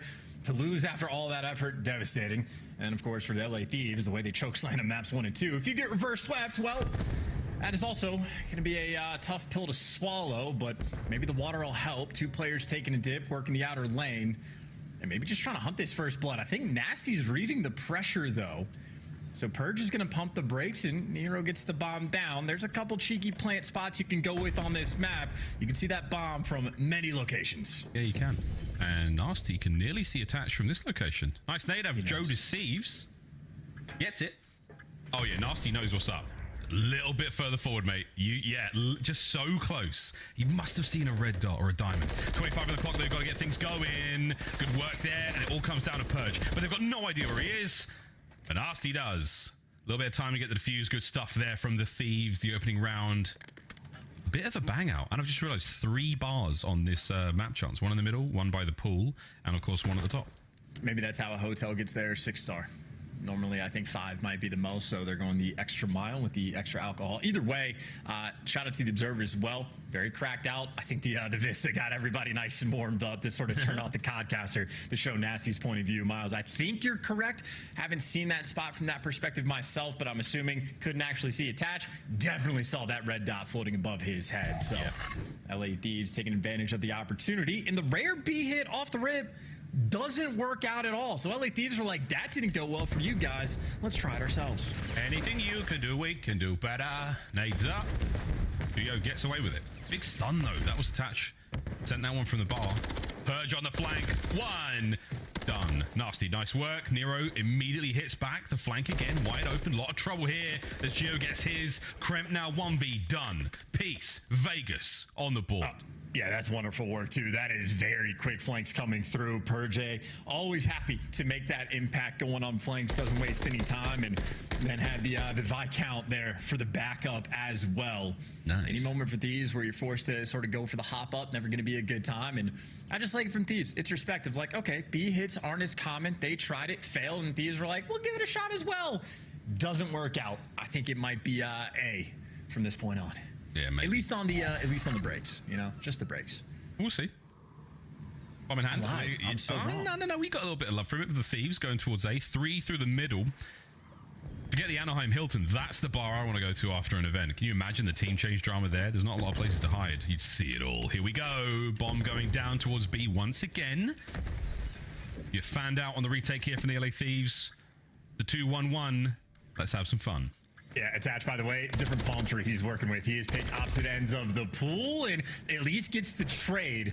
And now he's going to be taking a swim. Attached is going to be invisible, but the bad news is he is the last swimmer swimming. And they have to know that he's going to be nearby. You can't hold your breath for that long. Able to get one, trying to pull that disappearing act. He's got to be dead now, right? Wait. He's out of the water. Into the play. Ghosty there for it. I don't hate it from attach. He's there to, you know, just keep things very difficult indeed. And that's the round. Thieves take the lead by 1. And, you know, for those who haven't had experienced this map for themselves just yet, or that water section in Codcaster, obviously players are glowing when they're swimming in the water. It can be genuinely very difficult to spot players out. There's times where they are nearly invisible. So attach wanted to pull the disappearing act, nearly made one hell of a play. But I would say for Vegas, again, stop going. It's just, you know, late rounds got to be. Early rounds seems tough. When we're learning. Yeah, there we go, Thieves. Maybe, sort of. 2-2. Yeah, maybe. We'll find out. 2-2. No. Nope, I lied. Okay, all right. Nah, they double back. There we go. We're going back to B, boys. Kremp's going to smoke mid. There we go. No smoking in the bar. He's technically outside. He won't be facing a fine, but he's going to send it right on through. Oh, he threads the needle. Nice time. He gets himself at least 1. Now, Vegas have got to turn around and hope for the best. Incredible. knows there's one way to go through a smoke, and that is forward. Geo tries to make a play, ends up getting caught, and, well, maybe Thieves found their stride, their way to get a successful B plant and round off. They go for the plant after they have that massive man advantage. Much easier to keep these players contained now. Attached, they know he's up top. Purge, the only quiet man, but too many corners to check. Can't read that. Kremp sealing the deal in the round. He was going to be the strong silent type for a moment. That's it. Send it. Woohoo! Joe Seeves.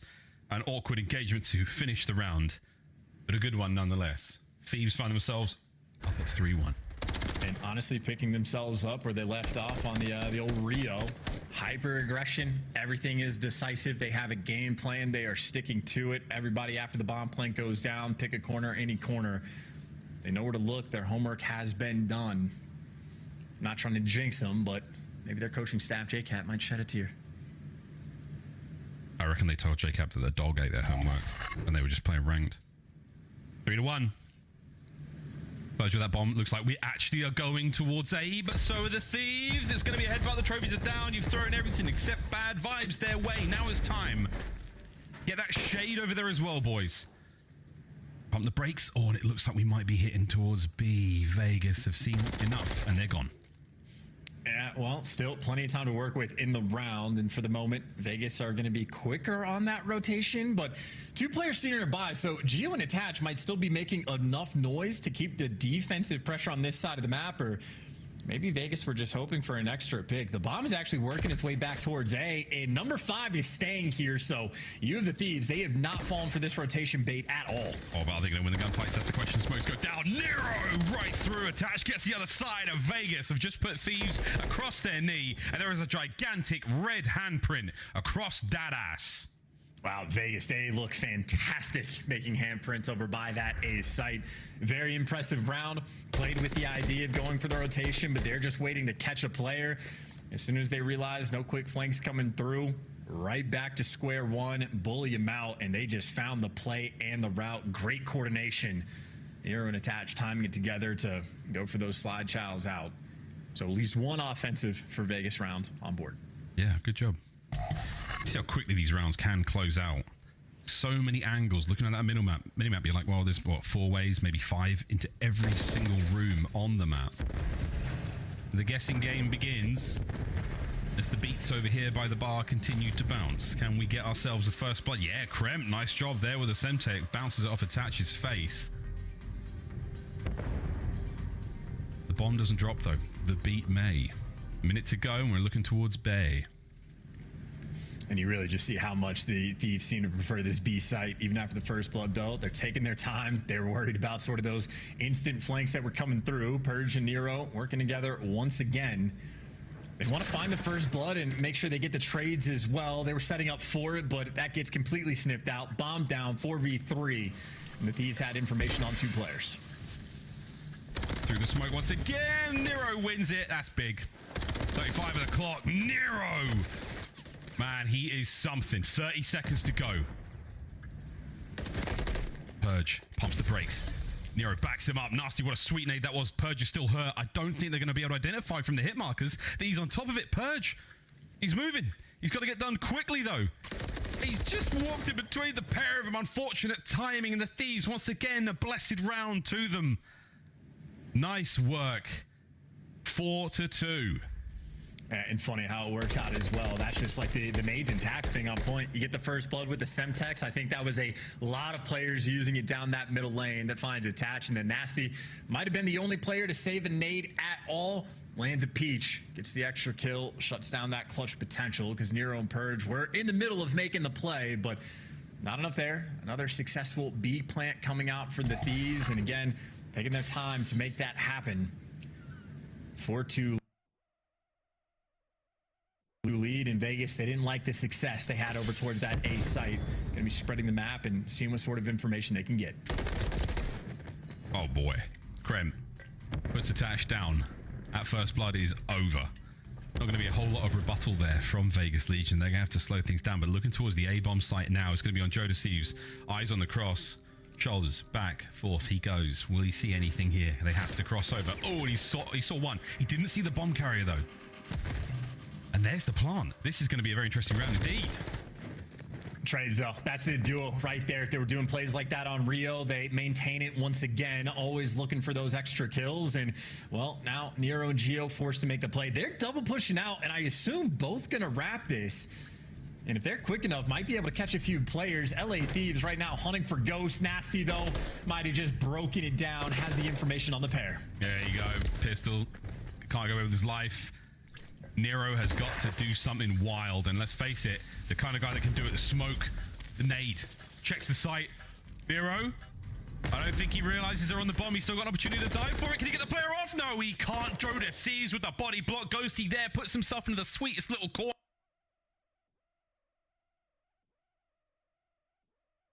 That is it. It's match point. And the LA Thieves are looking to get it done now. Yeah, and Kremp and Joda Sieves as that like SMG duo. These guys have just making plays constantly in search and destroy. And Vegas have just been isolating themselves. Like we saw it so many times on Rio, or whether it be Gio by the double doors or a player just by their lonesome. If they win the first gunfight, you're going to get traded out. If you don't win the first gunfight, well, now you're just down a man and attach again, getting hunted down by 2 players. There's only so much you can do. So that Thieves wrecking crew continue their destruction, 5-2 lead, and I mean they've had plenty of success over towards B outside of 1 round. Why not go back? Yeah, go for it. Bomb's going to change hands very quickly. Nero's got a massive moment ahead of him. He's the man on the stairwell watching the cross. Nice work out of Gio. Joda Sieves going to be able to cross over towards this side of the bomb site entirely safely and undetected. 2 members now of Vegas on the stairwell. Oh, he's been spotted out. Joe, big moment here, mate. What do you do? You wait for Nasty to try to make the play. He's going to be the island guy, maybe making noise on the other side of the map, trying to catch a player. Nero doing the dance though, so Vegas have the intel. You see Attach and Nero repositioning, and well, that means if Nasty can't make an easy cheeky play, forced to make it a different direction. Ghosty might have found the moment though. Gio gets caught because of the pressure on the flank, and well, we do have a 3v3, make it a 3v2. Vegas are collapsing in this round. LA Thieves back together, similar to what we saw in Rio, grouping up together like a unit.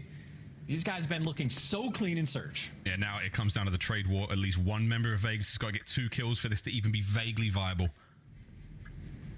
Attach and Nero. Series is on the line. How will you approach this? Joda Sieves playing the lobby. There's the smoke from Nero. Nades are in. Sends it. Checks nothing. Gets gunned. Attach can only find 1. Series in the bag. The LA Thieves. They start the series with a bang on 6-star and they close it in exactly the same way. Dominance in 1 and 5. The rest of the map pretty spicy. Let's say it. Yeah, I don't know if that was a fantastic series. Spicy moments, I think, basically throughout the entire series. Either like the spiciness of an absolute beatdown or the 2 nail-biter maps. But J-Cap and Shane might just be crying tears of joy right now, because that was one of the, even for the maps that they lost, one of the better performances, if not the best performance we've had from the Thieves all year long. Again, just the coordination and like decisiveness they were bringing to the table in S&D, completely clean. A dominant look like that on 6-star is going to feel very good long term, and I mean just the capitalization on the new maps. LA Thieves making their statement early, potentially in stage 3. Only 10 points, still towards the bottom of the league, but they did look good. Oh, they look great. That 250 to 49 especially. Wow. It feels like a lifetime ago we saw that first map, but what a brilliant series that was. A lot of fun, folks. We hope you enjoyed it as well. For the Legion fans, maybe not as much, but of course for the LA Thieves fans, definitely nice to see some success on the board finally after what has been quite a turbulent season so far. That's it from me and Chance. We've got one more banging series to close out the day, and Puckett has just decided not to be there. What's going on, guys? Listen, Puckett had to catch a flight, something important going on, but you got me and Allie, the duos here, and we're going to talk about this series because that was an absolute banger. What you've been calling for all season long was to have Joda Sieves back in the team. As soon as he got put back down challengers, comes with that confidence and that swagger, and he was going off in the respawn. Talk about confidence. That map won a 50-point club. I don't even know if we've seen that yet this year, and it's against not just like a bottom tier team, right? It's against the Vegas Legion, where Hardpoint's been their bread and butter throughout the entirety of this season. So for LA Thieves, they could have ended this in a 3-0 fashion. I'm honestly happy it went to a game 5 because, again, Vegas Legion are kind of the gatekeepers of top 4. It would have been a very weird situation for the rest of the league if they were to fall extremely short versus LA Thieves. They still get handed the loss, but at least they pushed it to a game number 5. Yeah, and you know, for LA Thieves in this series, this is unknown territory. You know, we had 3 map mode combinations in here that they have not played yet, and then even about the Rio Search and Destroy, they were 0-0 on that as well. So completely new map pool, and they come in here and they do damage on those new maps. 6-star was absolutely massive for them. We saw huge plays from Joe Deceives on this map. I mean, he was just playing extremely aggressive. And then in the Search and Destroy, you heard Chance talking about it. I feel like today, especially on the new ones, teams are just pushing stuff out together so aggressive, almost AWS gameplay, and that's going to work for LA Thieves in their SMBs. Absolutely, especially with players like Joe and Kremp on it. And even though Kremp had fallen short a little bit in the map number 3, I was very impressed to see both him and Joe kind of bounce back during that Vista. They weren't able to make the complete comeback and win the map, but I think just for confidence sake to push that map number 5, it was very important that they had a turnaround. Yeah, now it's time, Allie, to get into the scuff play of the game. We all know it's going to be something from Joey D, or that first map where it was a 50-point club. We only had 4 50-point clubs in the history of the CDL, and now we're about to see one once again. That's crazy, only 4? That only makes sense that it's the scuff play of the game because, I mean, Joe came out swinging. We were talking about the fact that he needed to have this consistency of confidence because he goes down to challengers and he's world starring everybody, but we see him kind of second guess himself in the league. Well, that is not what we saw during this map number 1. He only goes 22 and 11, but that's because the map was so short. The in-game time, I wouldn't be shocked if it was over, not even over 5 minutes, because of how quickly LA Thieves got this done. Yeah, you know, when we were talking about the top 6 teams at the last major, we were like, okay, it's Vegas and LAT. They round out the top 6. Yeah. And then you said headed into this one, these guys are like the gatekeepers when you talk about Vegas Legion. Is it safe to say Thieves are confirmed top 6 team at this point? Ooh, I'd say maybe. I don't want to jump on it too early just because there is a situation. Teams make a roster change. They have a little bit of a honeymoon phase where everything seems to go their way, and then there's a slow decline. So for LA Thieves, I think this is incredible moving forward to start their qualifiers like this, but I'm not sold on them just yet. Who would you put above them then? Would I put above LA Thieves right now? You are putting me on the spot. Ooh, maybe Miami? Maybe? All right, fair enough. All right, but we got the Monster Energy Winter Spotlight with Joe Deceives. I want to talk to you, man, because, you know, you're in the league. You guys can't win a hard point.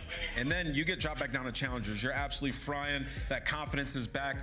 What did you learn in Challengers that you want to apply to your gameplay now? What I learned a lot was, like, kind of playing with more confidence and not like by the book in a sense. Like I feel like now I play a lot more like on the fly and just like adapt. I have better adaptability in a sense. Yeah. For sure. I'm sorry that you had to hear me say that maybe Miami is over top of you guys right now, but I am very It's only one game. Like, to see you. I know. It is only one game. And you know what? With the way you guys performed, the fact that you go up 2-0 and then you lost 2 in a row and still was able to win that game number 5, I think is a testament because this is a very young team, Joe. And especially for you being one of the youngest players in the CEL last year, what has kind of your growth looked like over the past 2 years?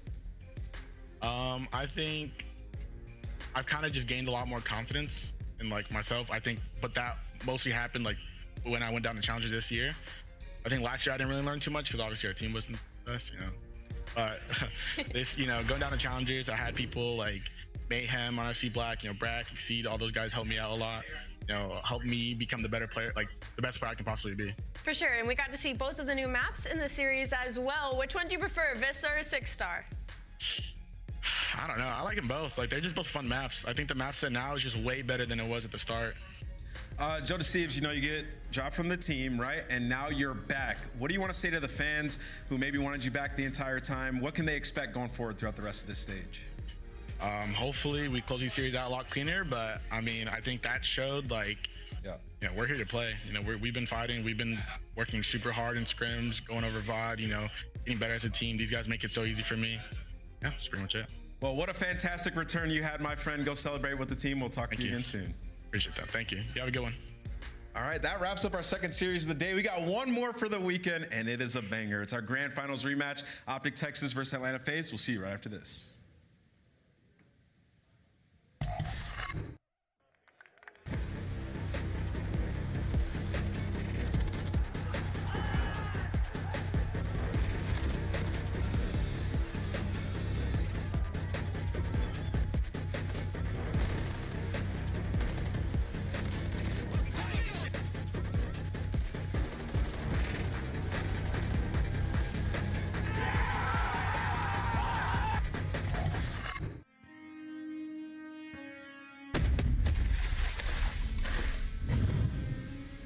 I have a plan. Crazy with the rage, dangerous and rage. Captain, never been afraid. Jelly with the aim. I ain't wanna take light. Look into my eyes. I'm a killer inside, coming for the prize. Do you really want these problems? I put you in that coffin. But I'm never Johnson. You think this ain't a stop it? Hungry for the beef, leave you obsolete. See my lines deep, see me in the streets if you want the heat. Yeah.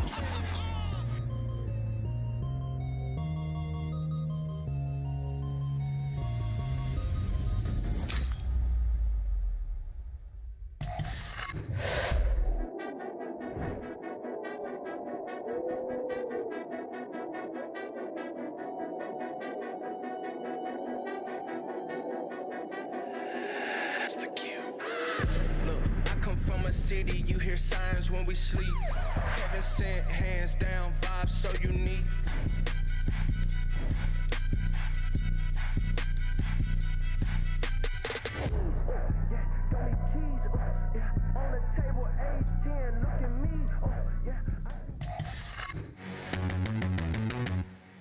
It's Dross is lighting up the map. They still can't kill this man. Fred easy kill to clean up. And the four-man wipe. Kenny! Shotzi just made the best play we have ever seen on Skid Row. And Cell goes nuclear. This is utter dominance.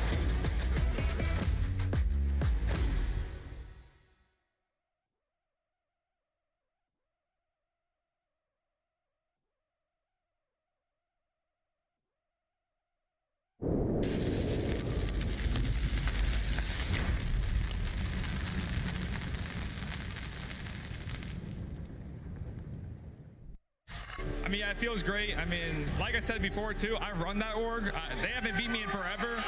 And where's that Scrappy at? Is he already going home? Like, I don't know what's going on here, but I love my teammates. These guys are insane, and I cannot wait until Major 3. All right. Listen, Draza gets the community going, and I'm here for it, man. He was throwing shots after their win, and we all know when Optic and FaZe match up with each other, the community gets to going, and they let some crazy takes out. Absolutely. I mean, me personally, I'm not letting a guy talk about me like that on main stage and then letting him beat me following it up. So I'm hoping to see some fire out of Optic Texas today. Yeah, let's take a look at what the Green Wall had to say. I know that they were going crazy after their performance in Major 2, which was fantastic, but a tough finals. And Josh Bell says, feeling like Major 2 again today. It's Optic versus FaZe, and I'm going to be on the edge of my seat the entire match. Green Wall, stand tall today. I love that. I mean, yeah, respectfully, like, even though it was a 4-1 win for Atlanta FaZe, every single map was incredibly close. We're talking round 11s, round 5s, 20-point hard points. So it really is one of the closest matches we have on the season. Yeah, and we got another tweet coming up. Well, before that, we'll talk about the grand finals match. Listen, Optic, they played great all tournament long. Yeah. Shotzi was absolutely dominating, but we have to talk about the final in which Shotzi and Dashi did not play like themselves. So today, that is what we're expecting. You see at the bottom, Optic finally get the W over FaZe. We got Nitrous Kills talking about the match as well, saying that he thinks Optic's going to win this one to build their confidence. What do you think? It's tough because they're on the losing side of this year, right? They're 0-5 versus Atlanta FaZe, and you want to say the one time they get the win should have been at Major 2 in the grand finals, and unfortunately that doesn't come to fruition. So now they get another matchup immediately after heading into Major 3. And for Optic Texas, like, you're in the struggle bus right now, right? Like, historically, you are beating Atlanta FaZe, but now suddenly your two-star players, Dashi and Shotzi, are having a struggle only in this matchup. Like, versus the rest of the league, Optic is dominating. Yeah. They cannot beat Atlanta FaZe. Yeah, I mean, just some key things to point out here, right? Like, they're 0-5 against them, but also Optic is 1-4 in map 1s, 1-4 in control, and that differential in terms of Celium and Dashi in control kitty is massive, 1.3 to a 0.75, right? I know you got a whole notepad of stats up there, which we'll get into here shortly, but let's get into some tweets for Atlanta FaZe, because they had to be so gassed up after that last win. Absolutely. I mean, Atlanta FaZe themselves says, I guess 5 times wasn't enough for them. Now they're looking for the 6s. This is the final matchup on the day. And for Atlanta, they love this matchup, right? Like, you talk about Dashi and Shotzi, hate it. Well, Simp and Cell on the flip side, love it. They have a 1.2 average when it comes up against Optic Texas. Texas. And not only that, even in hardpoint, like 7-2 versus Texas, Control 4-1, like they are dominating the respawns, and they're already a strong search and destroy team. So for Atlanta FaZe, like they're not even breaking a sweat looking at this on their schedule. Yeah, I agree. I mean, you think about Atlanta FaZe, and they sort of like always been the villains. They've been so elite, right? But they've had their woes as well. But you bring in a guy like Draza, now you really are the villains, right? Like you got them all on the same team. And Zoman had to say another L for the green wall crying emoji. The Atlanta FaZe fans and the Draza fans can get wild. He hits him with the Wellium and the GOAT. Yeah, I mean, Celium, he's been shooting bodies. He's had some edge to him lately. He has had some edge to him. I think feels like this year he's just getting loose, like he just doesn't care, because Celium has been the most consistent player and one of the best players in the game for the past 3-4 years that he's been in the league. So for him to now have a player like Draza next to him, I feel like it just kind of fuels that fire of like, you know, we're going to exude this confidence and we're going to be the best team because we deserve to be. Yeah, and now the meta suits the SMG players even more to a team that was frying through their SMGs.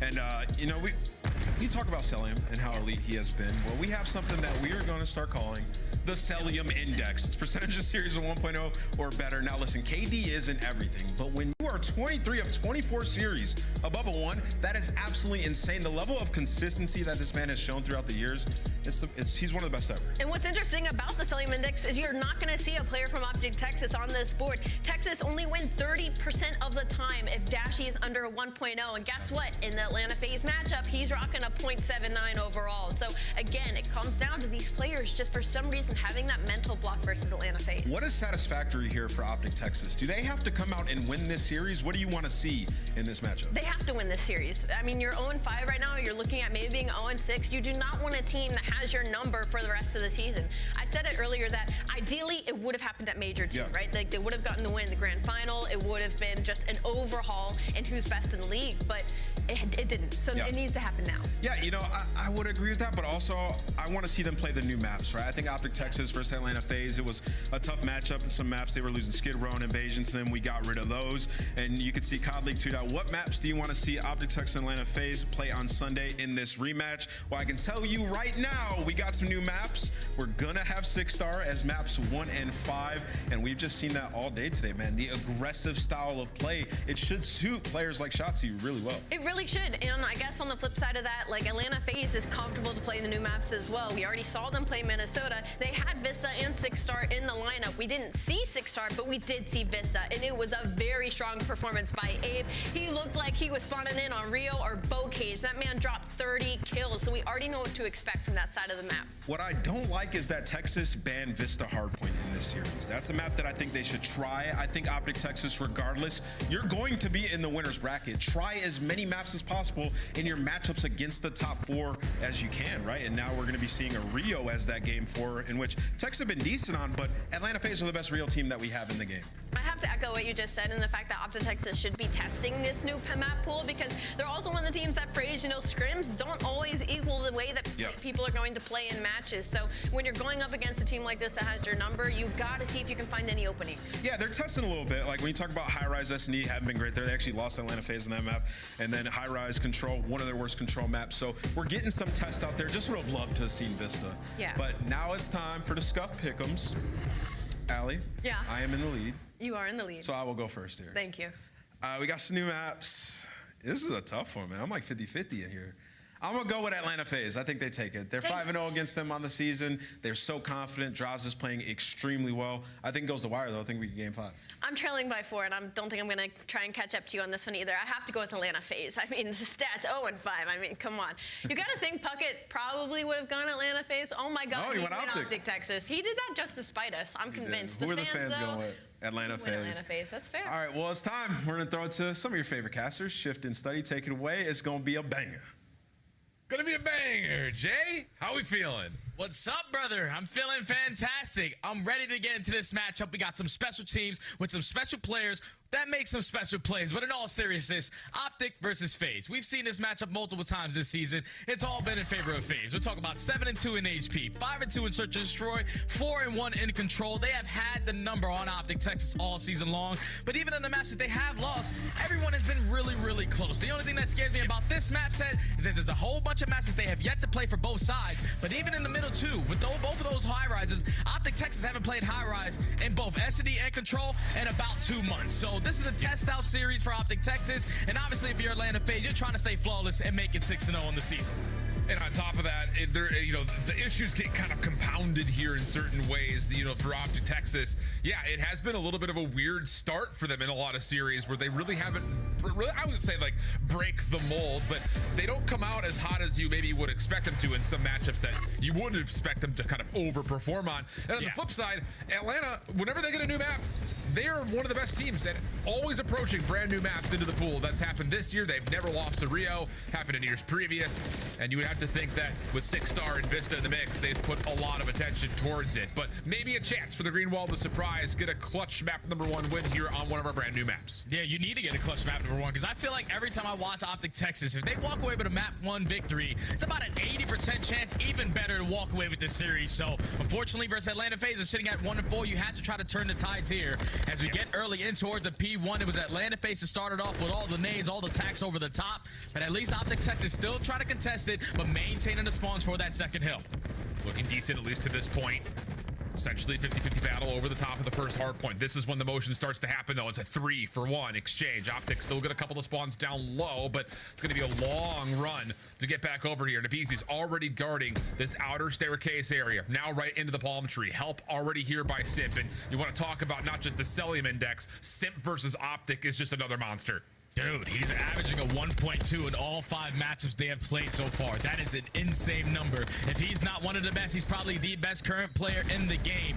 And on the opposing side for Optic Texas, it's been Dashy and Shotzi, both averaging a 0.8 in this matchup. You need those guys to step up, and unfortunately, the break is not going to be here. So Atlanta FaZe, they just watched LAT put the beat down on Vegas on this last map, and they're trying to do the same exact thing. Only 30 seconds remaining at this P2. You win these next set of fights, you can easily win that rotation over towards next. But Optic with the bodies, able to find a couple kills, keep the scrap time going in their favor, and already have a player off the rotation. Critical early moment in this map, being able to hold off this scrap time and keep Atlanta's rotation towards 3 at least somewhat at bay. But clean follow-up from FaZe off their respawn. Now the motion across the halfway point of the map. Shotzi guarding mid, Pred staying deep over towards the sky bridge, and that'll be Kenny and Dashy just at long range waiting to make contact front side pool bar. Yeah, now you just have to withstand where the pressure's coming in from Atlanta. You have players approaching the back end, players approaching the front as well, so they find the initiative fights, and they make that break look easy. Already able to flip the spawns. That's 10 seconds into the hill. They're able to lead to the break, but they haven't accounted for Pred. He's able to find a double through lobby, and Optic Texas right back in. Yeah, great recovery moment there from the SMGs for Optic. Still, without the spawns, will be hard-pressed, you'd think, to hold on from the front of this hill, but decent nades coming through. Trades are still also working out for Optic. Dashy, had to sacrifice his life, could not get quite back up to get involved, and with that, Atlanta will have the numbers, have the spawns, and with that, break for the scrap. Yeah, final 20 is going to be theirs, but at least if you're Optic Texas, you're going over towards this P4 where it could potentially be a full 60. We know how difficult it is for Atlanta or any team to try to break right through the front end, so you have to try to hit a route and work your way around behind. And that's what Draza and Simp are going to be doing, slowly working their way back behind enemy lines. Pred going to be the sole man holding down this position. Key 1v1 here. Draza caught looking the wrong direction. Almost the turn from Pred. Not quite there, but the follow-up from Shotzi is good. And okay, the SMGs for Optic really starting to light things up when it matters most. Kenny getting a little bit further forward, but caught from behind. Now Atlanta with numbers looking to break from the front. Yeah, you have to use your attacks, though, because you know all of Optic know exactly where the pressure's coming in. You got to eliminate these trophy systems. They're able to use attacks at least now to make this a little bit more scrappy, but Optic Texas still spawning on the preferred side. They had those back spawns with only 25 seconds left. Atlanta are now forced. If you're going to attack this or hit that rotation, they have the bodies. They're just not trading effectively, and Optic Texas with the perfect response to get back into this game. Yeah, really clean exchange over the top of securities. And now back over towards the middle of the map we go. Kenny, long route out towards the pool, and Abizi does not see him, so first blood good on this rotation. The rest of Atlanta just trying to hold some sort of a front line here. Simp in particular right in front of the palm tree, and how does he get 2? Not quite able to slip away, but damage has been dealt, and Atlanta's the first one to step foot inside the pool. And this is the hill I'm most excited to see between these two teams, because these underwater fights are going to be insane. We know what Shotzi's able to do with his movement, but He's able to at least relieve some of that pressure from Atlanta FaZe and make the break come in for the team. A team nade over the top, all of Atlanta FaZe wanting over towards P3 side. Optic Texas are going to be able to take the lead, but for how long? Because you already have a player in the BZ going on a pinch. Yeah, but Dashy's kind of watching to make sure no one can freely get into the hard point, but the pinch from a BZ comes through perfectly timed. Draza follows up to keep him safe, and that'll be likely the lead to Atlanta and also the scrap time as Optic is defaulting for rotation. I don't know what it is with these two new maps, but there's always a photo finish besides the LAT one. Always back and forth between all these teams. Obviously, it's only been 1 week that these maps have been in, so you're still trying to learn everything that you possibly can. But off we go to the second half of this game. Optic going to be the team initially to start off with this P1 time. You have Kenny watching the overextension to Statue. He can't win the one-on-one, so here's another opportunity for Atlanta to open up a lane through the right side. I mean, what is it with Simp versus this Green Wall squad this year? He has been undeniable. Abizi, 10 and 12, looking to try to find a way to contest. Clean shot towards Kenny, but the response is better. Still, tie game. Sells, looking for contact. Able to find Kenny with the 7 text. Doesn't expect the second throw into Pred, who is one of the last Optic members remaining. And he's going to go over towards the DJ booth, spin up a couple of tracks, and does well to at least distract Atlanta for a while, but it's not enough to flip the hill, and Atlanta's in for like the last 20. Yeah, the last 20 is potentially going to be theirs, but at least you still have a couple players trying to contest this. But Optic Texas more focused on just maintaining the spawns for the next hill. You can give up this final 15 to Atlanta if you decide to, but you're going to contest it all the way to the very end. You're making it scrappy through the middle of the map, but you are relieving that pressure at the next hill, while Optic Texas now have an opportunity to get fully set up. Have to hold this rotation if you're Optic. Just get something trending your direction, because to this point, it's mostly been recovering, finding ways to re-break. Can they put some convincing control here at the palm tree? Abizi tries to make a play around the back. Not going to work out. Is there space and time for Simp? No, not going to happen. It's only Draza with a couple of kills, but his route will move Optic spawns back to the front. Yeah, Optic at least now know where the pressure's coming in. So Dashy's just going to take it into his own hands. Able to find a double, sitting at 20 and 12. Optic Texas are able to take the lead. They had a chance with them looking at this back 30 pretty nicely. And with the gun starting to really heat up, perfect time to see how Optic are coming with an Optic Gaming listening. More. You're 1 HP. There's 2 Make sure we win there, bro. This is on the right side. I need it. He's back. I'm gonna play the right. I should be out. I'm posting AJ. You're playing the right. It could be white. Can you get time, kid? No, I can't get it. I'm backing up, bro. I'm backing up. I should be out, bro. I hear you. I'll get time. Middle. Oh, yeah. I'm holding one. I'll play the time. Let me help the back. One more. Alright, listen. One of those to be in the middle. 50 back dead. I'm holding it. In front of me, MC. I'm holding it. I got native with a trophy. Get time. I'm holding it too. What do you guys want? I'll get white. What's up time? I'll bet. He's gonna hop up. He's on the hop up. I got long. I'm challenging. Outer. Let's go. He's done. He might have missed deep, right? Listen. He's literally front P2. What's front P2? I'm right mid. I didn't win in a second, Ken. Front, sit. Go. I'm In front. close tonight. That's full. I got time. Pushing on mid. Guaranteed the time. I'm getting out of it. I'm all out. So, 1 HP. I'm 1 HP. Push. I'm on good time, I'm on new. Yeah. Take him in. Yeah, we should push P2, right? Let's push it to the front. All you do is Can I cruise this? Is it feasible? Yeah, you can. We should go on the back. Yeah. We know it's good. Actually, I think give me that.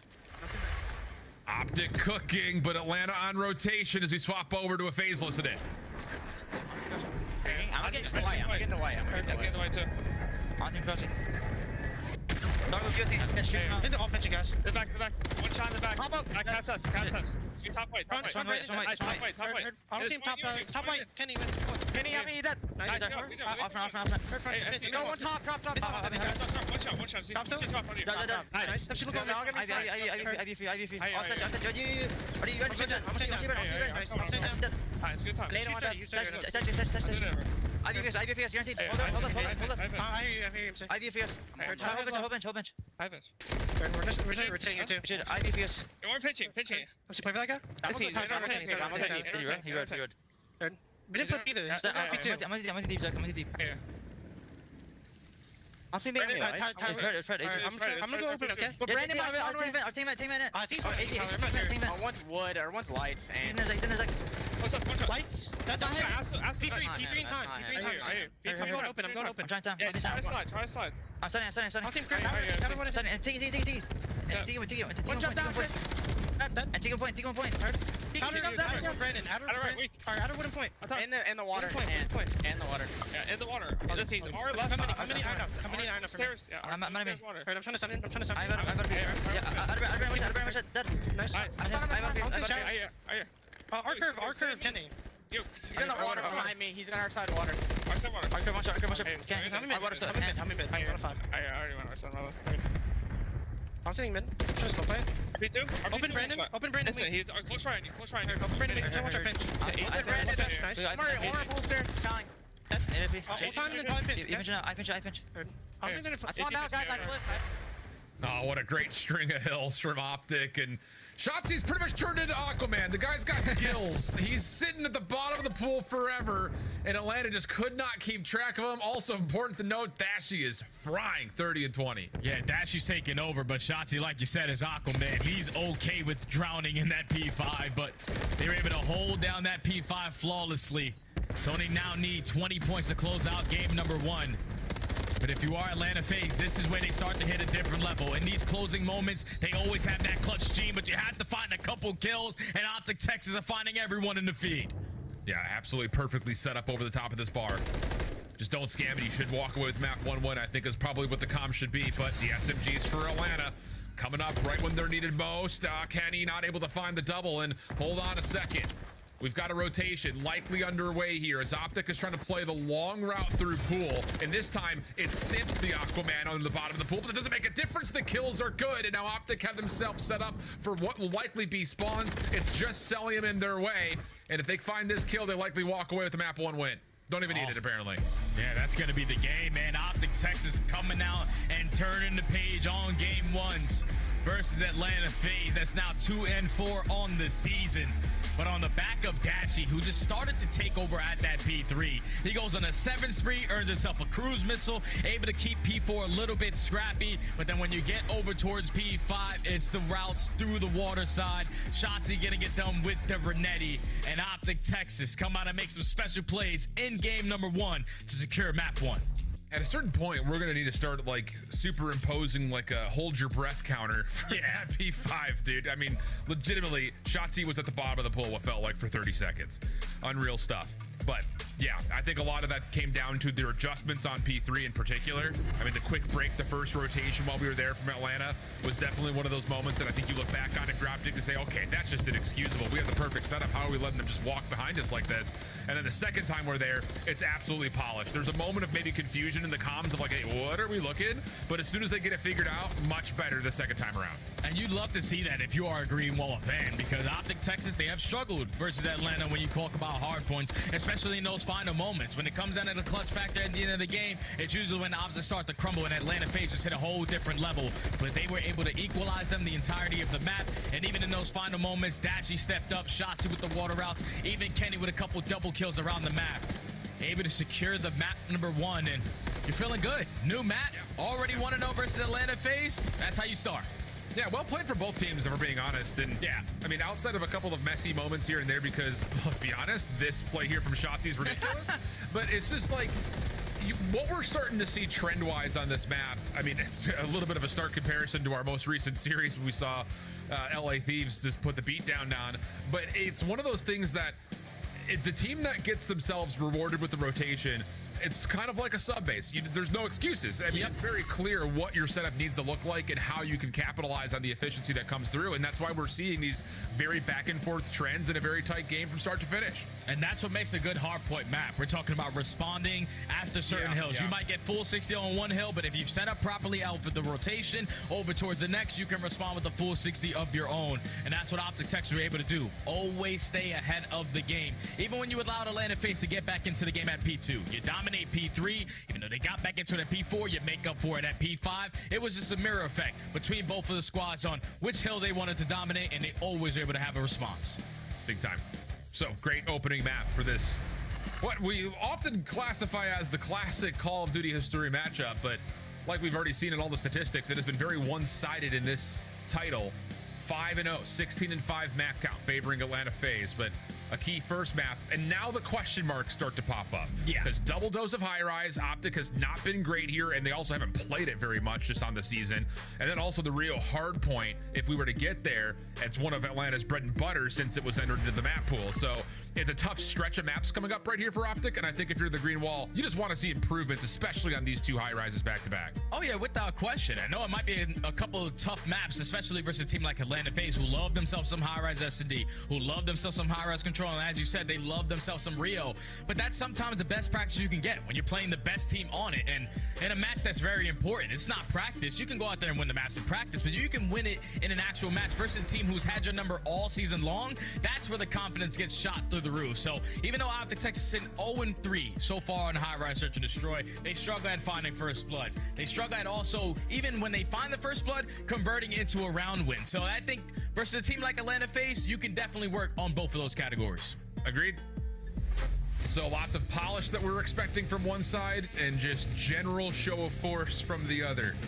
As you look at the search and destroy from the side of Atlanta, who during the major looked incredible, save just one map loss really when they played up against Optic. Everything else was pretty much perfect against teams like New York, teams like Thieves in their opener.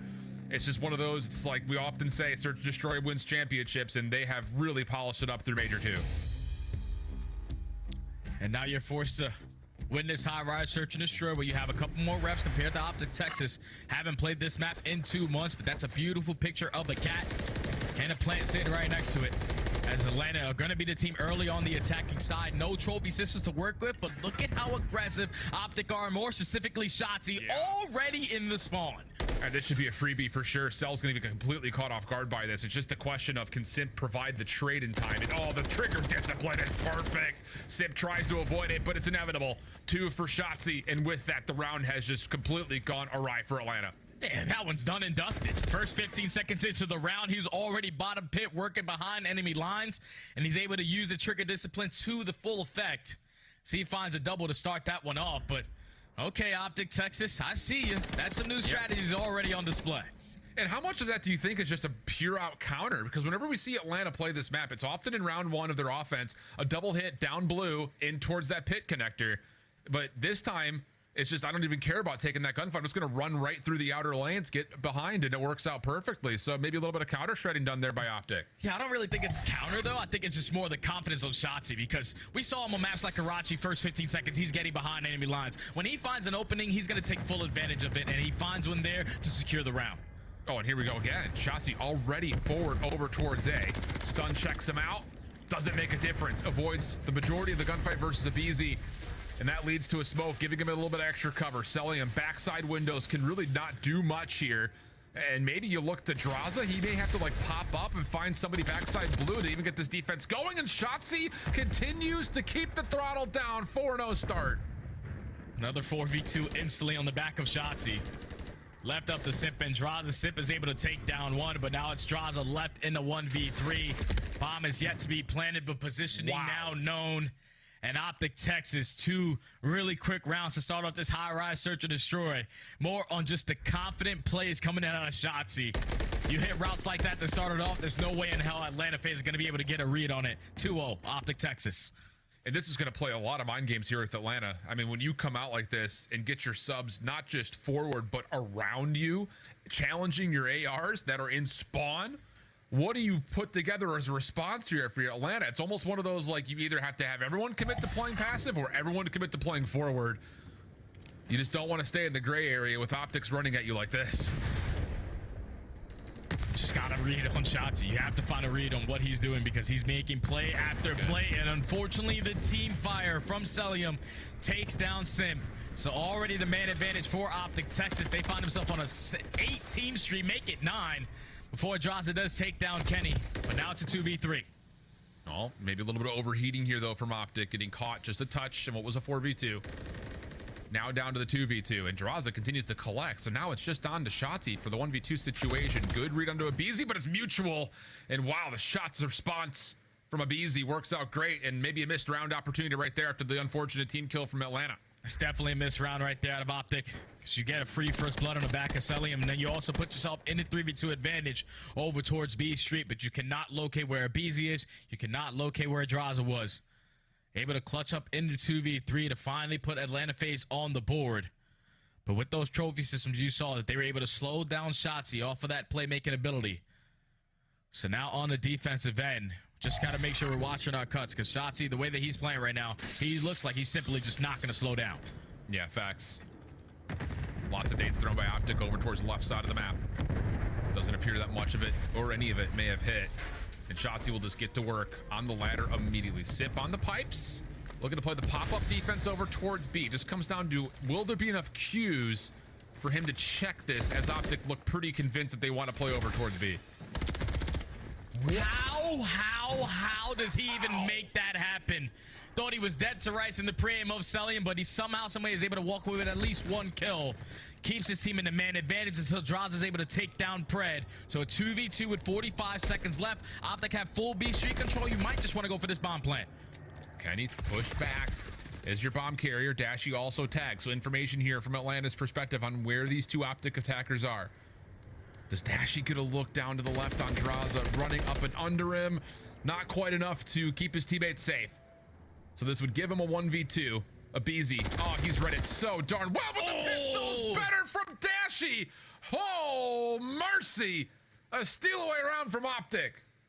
He's sick and tired of everybody talking about I struggle versus Atlanta FaZe. This guy is just an unbelievable talent. I actually recently just checked out Dashy's settings on YouTube. Just put out a video for all the settings when you talk about the killings. But we got to take a replay again at what shots he was able to do. 48 HP. Somehow, some way, is able to find a kill.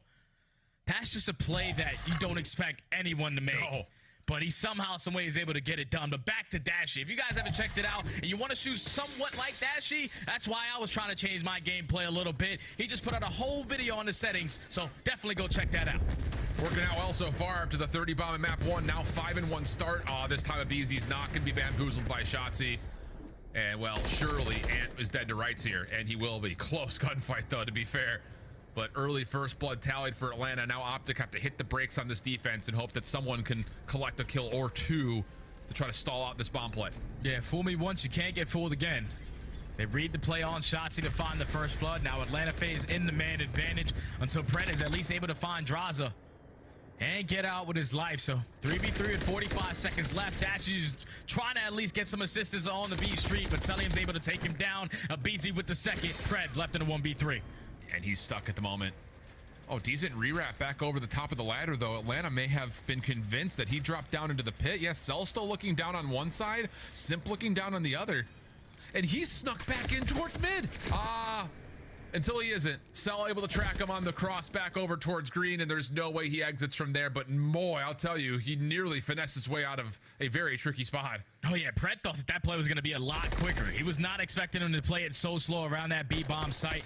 But that's one thing that Atlanta FaZe do on a map like High Rise. They barely plant the bomb. But when they plant the bomb, 100% on post-plant situations, they're more focused on just making sure that they have both players with their guns up, ready to go, so they can trade efficiently. As Celium was able to locate Pred, secure another round for Atlanta. But that was on the back of just simply shutting down Shotzzy in that first blood. Yep, absolutely the case. Tight margins here in the search to this point.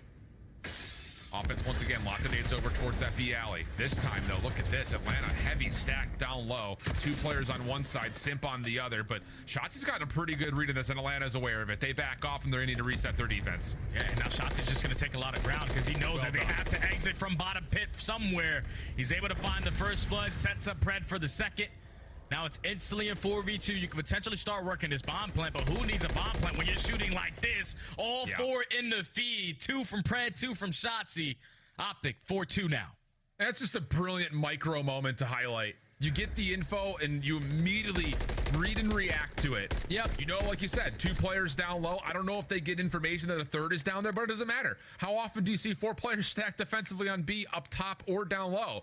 So really good response from Shotzzy, and you call that perfectly. The reaction saying that if they're going to reset, they're going to come right back up these staircases. Easy feeding. Yeah, that's perfect plays right there at Optic Texas to use the information that they gained and instantly pounce on it. So now they're back on the defensive end. Simp has a slow start so far in the search and destroy. Looking for him to start to turn up for Atlanta FaZe, but Shotzzy again just going to go back to what worked the first go around, but this time we're not going to go behind enemy lines. Yeah, small hesitation. He can use this as a quick pinch, and this is going to work out really nicely as Draws is completely caught out towards the elevators. No chance for retreat as of yet, and then Pred pops up through the jump window to find a second. Good response, though, from Atlanta. They're able to collect at least a couple just to make sure this thing gets back to a 2v2. Bomb is also in a very collectible spot, so everything gets reset, and Kenny gets caught topside heli. Now a numbers advantage to FaZe. Now it's Dashy left in the 1v2. He was at least able to spot Celium, but potentially gonna be more focused on potentially shutting down this bomb plant. And Atlanta FaZe again in a situation where they are playing the kill. They are waiting till the final moment before they decide to work that objective, and this might work out perfectly for Dashy because that time is starting to tick. It just comes down to, does he even check over the top over towards B? Because if they get this planted and they get away, it's a tough retake to go through. But there's the ankle. Nice shots from Dashy. 1v1 with Celium. First shots are good with the follow-up. Maybe a bit hindered by the railing. And Cell responds, and a massive bounce back after being down to a 2v3 initially for FaZe. Oh, that's a big clutch round right there for Atlanta. Shotzzy versus Dashy. We always love the AR battles between those two young men. Some of the best shots that we have in Call of Duty, but it's Celium able to get the better of him this time around to keep Atlanta FaZe into this search and destroy. Now down 4-3, and if you are Atlanta, we're definitely not going back to that pit setup. We gotta have people over towards the B Street side. Yeah, 100%. I mean, it's one of those things that the strange setups, like the unexpected plays, are definitely being more successfully carried out by Optic than for FaZe at the moment, but this is much more close to what they normally do on a default. Sid playing forward on towards B. Celium watching over him at a pretty aggressive angle just outside the B propane, and Abizi's just checking for tags at mid. He's going to at least contact a couple of players, which is enough to alert the defense over towards the B site. 1-for-1 goes the exchange. Now into the 3v3. Shotzi's able to find Abizi through low pit. Jaws is able to take down Dashy instantly into a 2v2, but Sip knows I have to get out with my life. You invest that smoke grenade for the repositioning. Now with only 45 seconds left, it's a 2v2. Both teams on complete opposite sides of the map. Yeah, this is a really tough retake, though, at the moment for Atlanta trying to contest this B site with Simp getting out of there and draws it down low with an AR. Shotzi's going to take a little bit of extra time just to clear out the backside defensive windows. Kenny hasn't seen anything yet, but there are players on the offensive side of the map that could make themselves available to at least being seen. And how about this? Have Optic gotten a read that Atlanta have played to the offensive side? They sure seem to have. Shotzi's able to tag up Simp a touch, and the bomb's gonna get planted at A. And the biggest thing is if Kenny can get off of the site just in time. No, he cannot. He's able to get taken down before that bomb even gets planted. So Jazzy, you don't have to do anything. Let's just sit comfortable in this corner. Shotzi's not gonna have enough time to work that bomb plant. And even with Optic Texas finding the first blood, Atlanta FaZe with the mid-round adjustments just simply had to take Kenny off of that A site to secure the round. Atlanta FaZe tie back up at 4. Yeah. Good bounce back here from Atlanta, considering the first blood battle has largely been in favor of Optic. Yeah. Puts us back into a more level footing here. And now all of a sudden you start to wonder, is there any more trickery up Optic sleeves? And does Atlanta ever go back to that kind of heavy blue hit that we've often seen them do? This time, not the case. Simp bomb carrier already back over towards propane. Draws a cell working together on this B lane, but Optic's right here to beat him. This is a very aggressive game of tag, which Kenny comes out as first blood winner. That's a big team shots from both squads to at least lead to the trade, as Sip was able to take some positioning over towards propane, and he's able to find a double. Abizi on the flank is able to locate Kenny. Now it's instantly a 1v1. Keep in mind, Simp came out of spawns in MCW here. First couple of shots are decent. Pred wants the battle at 2 HP. Bold to say the least. Now off the regen. Both players back to full HP. Onus on to Simp to what he wants to do. Does he want to play for the kill, play for the plant? Smoke just kind of draws the attention of Pred. And in this moment, Simp gets all the way backside A and is going to try to commit to the plant. Does Pred bother to check this? Doesn't seem to. Also not going to catch him on the exit, Jay. Things reset here, 1v1. Yeah, this is tough now because you have no info and the bomb's down at A, so where you have so many different angles you can check it from if you are Simp. Where Pred's thinking right now, he has to try to be working behind enemy lines, but you get the info now. How does he decide to play it? He's just going to stick to defuse. Does Simp check this? Does he have the angles this time around? He gets the 3/4 of the way, and then the shots come through to connect. Pred, it's the right read, it's the right call, but Simp just a little bit too quick on the rewrap, able to find the toes. You know it's only a matter of moments before Sip comes alive in Search to Destroy. He was sitting at 1-5, now 6-6. Finds himself on 3 or 4 in a row, but a big one-on-one to put his team now at game point in this high-rise Search and Destroy. Clutch up on the attacking side, and now to go back towards defense. And if you are Atlanta FaZe, you just got to stay strong. I would be in the back of my spawn, make sure we're holding down B Street, force Optic Texas to beat you by putting that bomb down. Yeah, I like the call. But what do they call to try to get the bomb down? I think it's the bigger question here. Pred Dashy flying over towards the blue side. Abizi looking to get aggressive, steps forward, and I don't think Dashy's seen it. Nope, he hasn't. Pred gets caught looking the opposite direction. And First Blood once again collected by Atlanta, and they're going to back off and just play this thing straight up 4v3. Yeah, this is perfect. You don't want to try to get too overzealous, potentially get picked off, but Sip is able to take down Shotzzy instantly in 4v2. Bomb still slowly working his way up through the B Street, but Dash and Kenny have their hands full with only 15 seconds to try to clutch this one up. Yeah, it's just Atlanta's ability to find First Blood is only part of the problem. Their ability to play down a man is ridiculous. Yep.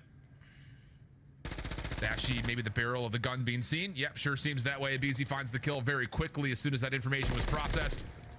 And it's just on to Kenny, who gets some decent shots into one, but no chance for the follow-up. And I mean, give me a break, dude. I mean, we're going to see it in the First Blood tally. It's going to be pretty even, but what, 2 different 2v3, 2v4s that Atlanta are able to pull back? And a lot of that maybe just kind of gifted in a certain way because Optic are playing so stretched, so forwards, that it kind of isolates them just by almost voluntary margins. Yeah, that's where you have to make the adjustments if you are Optic Texas. Early on, it was the aggression finding a lot of success. Shotzzy with multiple different routes, finding First Blood, and that led to a lot of W's. But then when you get towards the middle half of the game, that's where Atlanta FaZe start making those mid-round adjustments, making sure that they're changing their setups properly and making sure that their teamwork is now on full display as we get into the later half of the S&D. They were just simply outclassing Atlanta FaZe from down 4-2 to win 4 straight to secure the S&D. It just, in my opinion, if Pred just checks that A bomb site and wins the one-on-one, we're definitely going to round number 5. But when you allow him to plant at A, get away with his life for free, and then try to stick the defuse is not the best way to play it versus Atlanta FaZe, because then they're slowly but surely gaining momentum. They're able to win 4 rounds in a row to close out the Search and Destroy, now to tie the series up at 1. But that's a map where Optic Texas were testing. You never 0-3 on it. Now it makes it 0-4, but at least you gave Atlanta FaZe a fight there on that high rise. Here's the number, Jay, and buckle up. You're not ready for it. Okay. Obviously, the scoreboard's not working, but our boy Easy Mac was tallying it live. 8-2, First Blood's favor Optic Texas. So you want to talk about, again, those numbers not mattering in the end. That has often been the case, and Atlanta continues to find ways to punish, even though they find themselves down a man early. So 1-1 the map count. High Rise still on the menu for our next course for Control. And then, of course, Rio Hardpoint, map number 4. A tough stretch of maps here based on the history between these two squads. But after map 1 win, Optic finding ways to try to change the trends and find the way to extend this series. We'll be back after the break.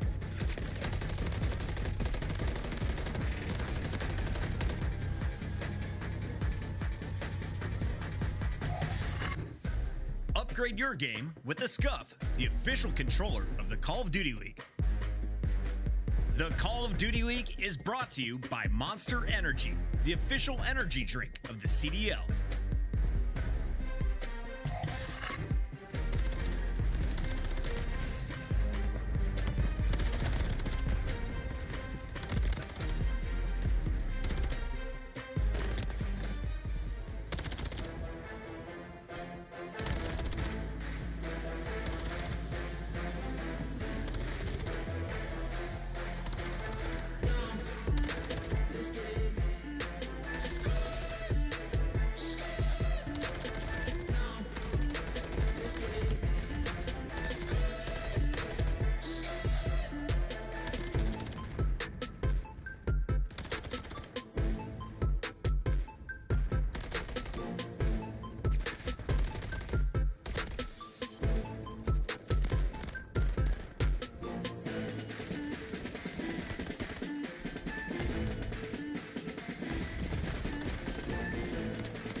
Welcome back. After the unknown map number 1 on 6-star goes the way of Optic, the more known quantities are starting to play out. The unfortunate part for the green wall, 8-2 in First Bloods, a couple of different 2v3s, 2v4s not going their way means that Atlanta will capitalize, sending us to a 1-1 map count and another high-rise control. I'm Shift, that's Study. And well, brother, the news doesn't get any better going for Optic fans here into map number 3, not only because their record on control versus Atlanta is not the greatest in the world. Yeah. This map has also not been particularly strong for them at all. Oh yeah, Optic Texas basically didn't play it all throughout stage 2. Last time they played this was all the way into February. They were more focused on playing Karachi, playing Invasion. This is basically their auto veto a majority of the season, but now you know, we're going already in the middle half of the year. We have to try to play a couple maps that we're not really comfortable at, so we can throw a couple curveballs versus some of these top teams, and none other than high-rise control going up against Atlanta FaZe, who are literally the best team at this map, to try to test your practice. But it has to be a focus on defense for Optic Texas. 11th overall in the league compared to Atlanta FaZe, who are number 1. That's where they have to adjust. That is by far the biggest nomenclature we could possibly put up together. 2 for 1, the opening exchange. Atlanta already off to the races on B. A BZ, oh boy. Not what you want as a BZ on your front line like this. It doesn't get any better. Pred's completely dead to rights. Shotzi does at least find some sort of a response. Kind of cauterizes the wound for now, but clock stays paused at 106, and the first tick of progress is looking pretty inevitable. This is where if you're Optic Texas, they know there's no trophy systems to work with yet. The gunny is going to be hot though, so they don't need to use their attacks to invest the break in towards B. Just got to now find a trade onto a BZ, but Shotzi's not able to get it done. So the first segment is going to be complete, and a BZ just with the heads up play to get the segment done and get away with his life is just enough for Atlanta FaZe to still keep map control. Defense, though, starting to establish itself for Optic. Shotzi down low, seen at range. Clean shots, though, from a BZ. Simp also following up on the Kenny up top. Here comes the hit for FaZe, trying to get back on towards this B zone. You've got Dashy inside the point, and he's done well to kind of use that tower to his advantage, but still gets flat out overwhelmed. Second tick of progress looking likely. 3-man stack may also mean that this zone is just done and dusted. One more attempt, possibly, but a BZ makes sure no one can contest, and an extra 60 gets tallied for FaZe. Man, they are putting the beat down right now. That was a very quick, efficient B play. You had players consistently pushing behind enemy lines, just keeping the kill stagnant. And whenever they needed a 2 to 3 dead, they got it done to secure that B point. Now 1:25 on the game clock. All of Optic Texas more focused on maintaining the map control, and Kenny with that reach pinch up through B Street, at least allow his teammates to work out of their base. Yeah, really well done. Dashy also makes sure that no one can make moves over towards the blue side of the map. So good stuff here from Texas to reduce the life lead just down to, well, now level. Shotzi on 3 in a row. Has a plethora of weapons, I imagine, to play with, depending on what the situation calls for. And Dashy continues to just lock things down over towards the A side of the map. So this is all about what can Shotzi do in terms of trying to get together a bit of a spawn trap. And he's made his way at least down to bottom pit. A BZ at range also dealt with it at Shotzi on 5. And this is perfect place from Optic Texas. You can tell that the practice as are working out to perfection. They usually struggle when you talk about the slaying column on the defensive end. But Shotzi finds himself on 7 in a row. Just trying to be the playmaker again for this Optic squad. Already a cruise missile in the back pocket. Yikes. He doesn't plan on slowing down. All the kills in the feed for Optic. Atlanta FaZe forced to hit the reset in the back of their spawn. And that just might be it. Optic Texas dominant on this defense. I mean, at one point, this was a 19-17 in favor of FaZe, and now it's 12-5, and Shotzi is threatening for a double-digit streak. An absolute takeover here on the round 1 defense. Draza just, not quite. Doesn't make much of a difference. The cruise missile already earned an Optic build, a convincing A defense, and a huge life margin lead. And that's how you get it done, man. You only allowed 3 segments to go to in favor to Atlanta FaZe, but Shotzi just absolutely dominates with his movement, with that MCW in hand. He usually does it with the Rival 9, but this guy is one of the best players in Call of Duty for a reason. Ends on a 10 streak before getting taken down, was potentially trying to break the record, but that's a great defensive round from Optic Texas. Already showing the adjustments on that side of the map. And now you have a cruise missile to work with. You just have to make up for 3 segments. Yeah, and again, I just want to re-hit the point that you made earlier about how Shotzi and Dashy against FaZe have, on average, overall KDs of around 0.8. In control, it's worse than that. So to see Dashy at 6 and 3, Shotzi just having a world star map to this point, I'm sure is very refreshing to the green wall. And that's not stopping here. B progress already being made and no kills at all for FaZe. This is looking mighty fine for Optic. Yeah, they can't get out of the base. It's very, very difficult, especially when your ARs are not having the best performance. Jaws is sitting at 2 and 12. He cannot figure it out yet. But Shotzi's just picking up where he left off. Unfortunately, can't find that fight onto Celium, but that's already been done and dusted. Finally, Atlanta FaZe are able to get a couple kills of work out of their base. And if you're Optic Texas, job already done. If you want to secure one more segment, you also have a cruise missile in the back pocket of shots. Yeah. The thing is, you don't want to get trapped in your spawn here because the same thing can happen to you very quickly, and FaZe are in pretty prime position to potentially put that together. Celium up top by Heli. Oh, unfortunate propane explosion. Takes Pred out of the picture, so now FaZe have numbers and they continue to try to push forward. Nice gunshots from Abizi onto Kenny. Follow up from Sip, not quite fully there, but Atlanta still win the kill feed. Now they've got a 2-life lead and some good map control. And this is what makes Atlanta FaZe the best defensive team on this map. You get put into that trap, it's about 20 to 30 seconds before you even have an opportunity to work your way on out. But they are just trading so damn well around Helipad, around B Street. Forcing Optic Texas to use reinforcements on one side of the map more than they want to. And at least Kenny now with the route is going to find an opening through bottom pit. Fred finds the first blood, and this might be an opportunity for Optic Texas to get on that game, get on that 8 point.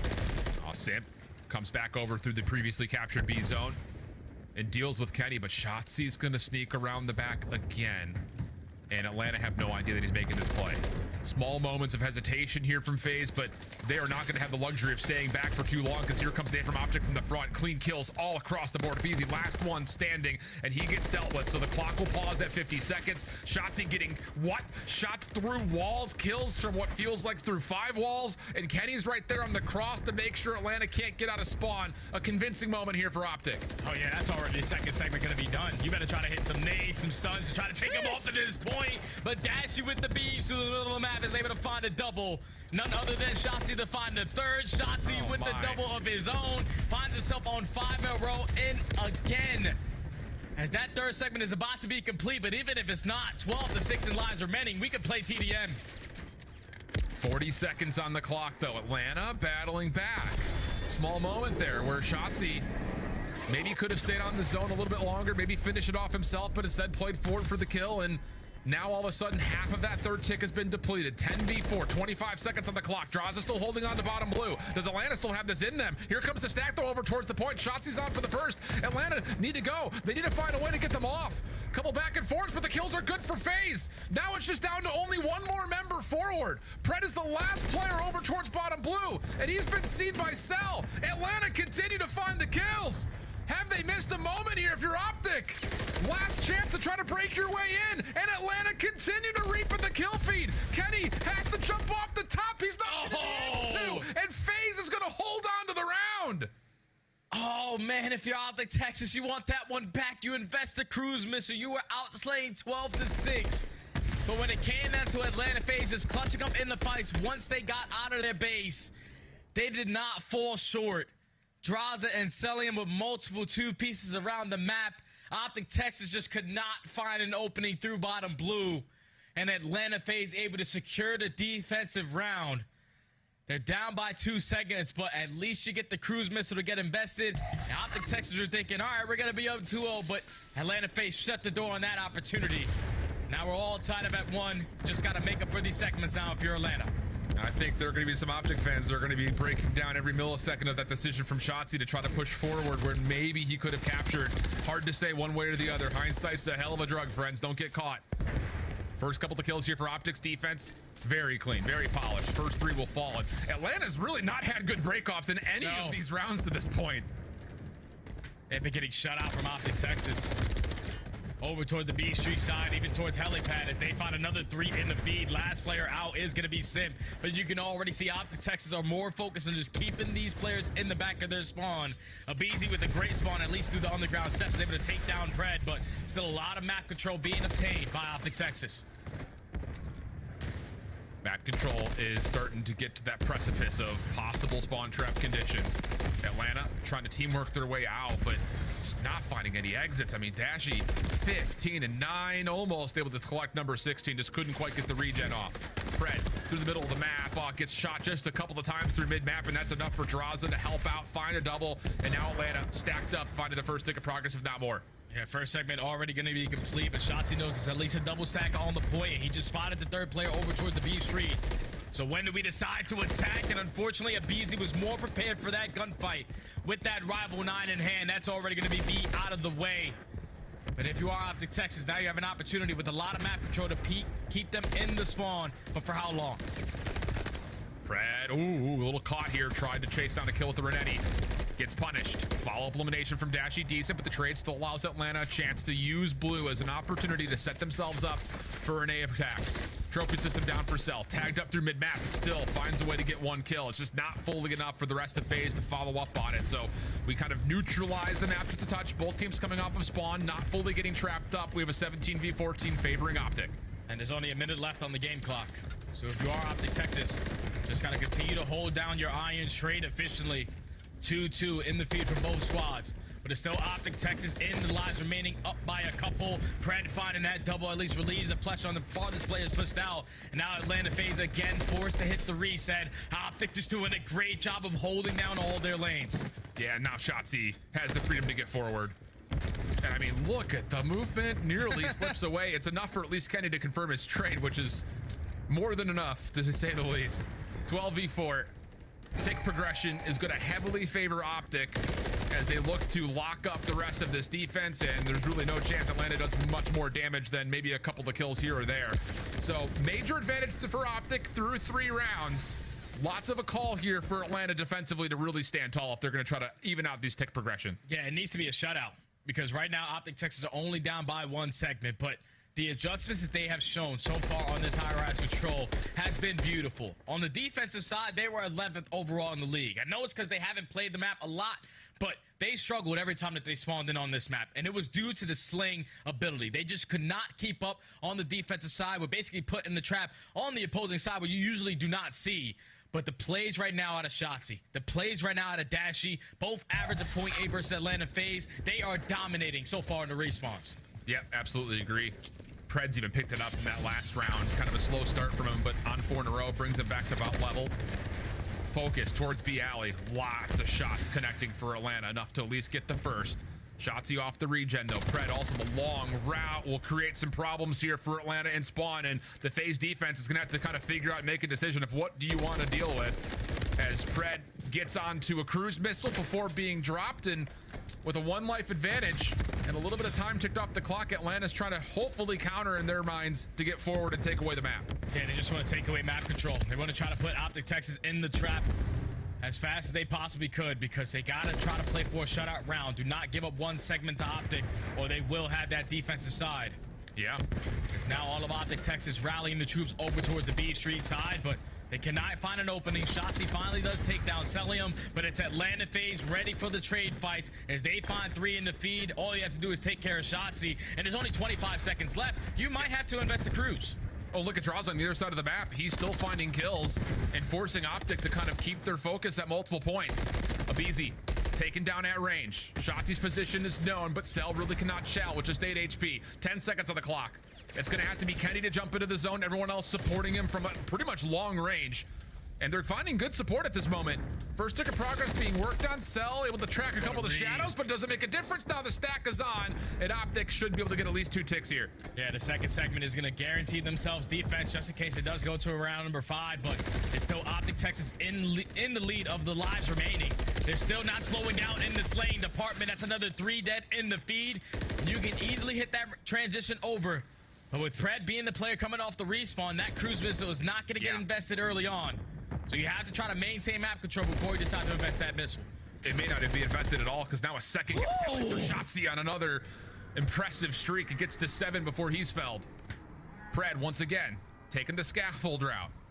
Celium gonna try to check this. Simp at range, almost dealt with before Cell can get there, but the help arrives just in the nick of time, and the lives are back to level. And an unfortunate teammate actually swings that over to FaZe. 12 plays 11. Yeah, 12 plays 11, and now it's all in the hands of Shotzzy. Unfortunately, he does fall, and all of Optic Texas forced to now hit the reset in the back of their spawn.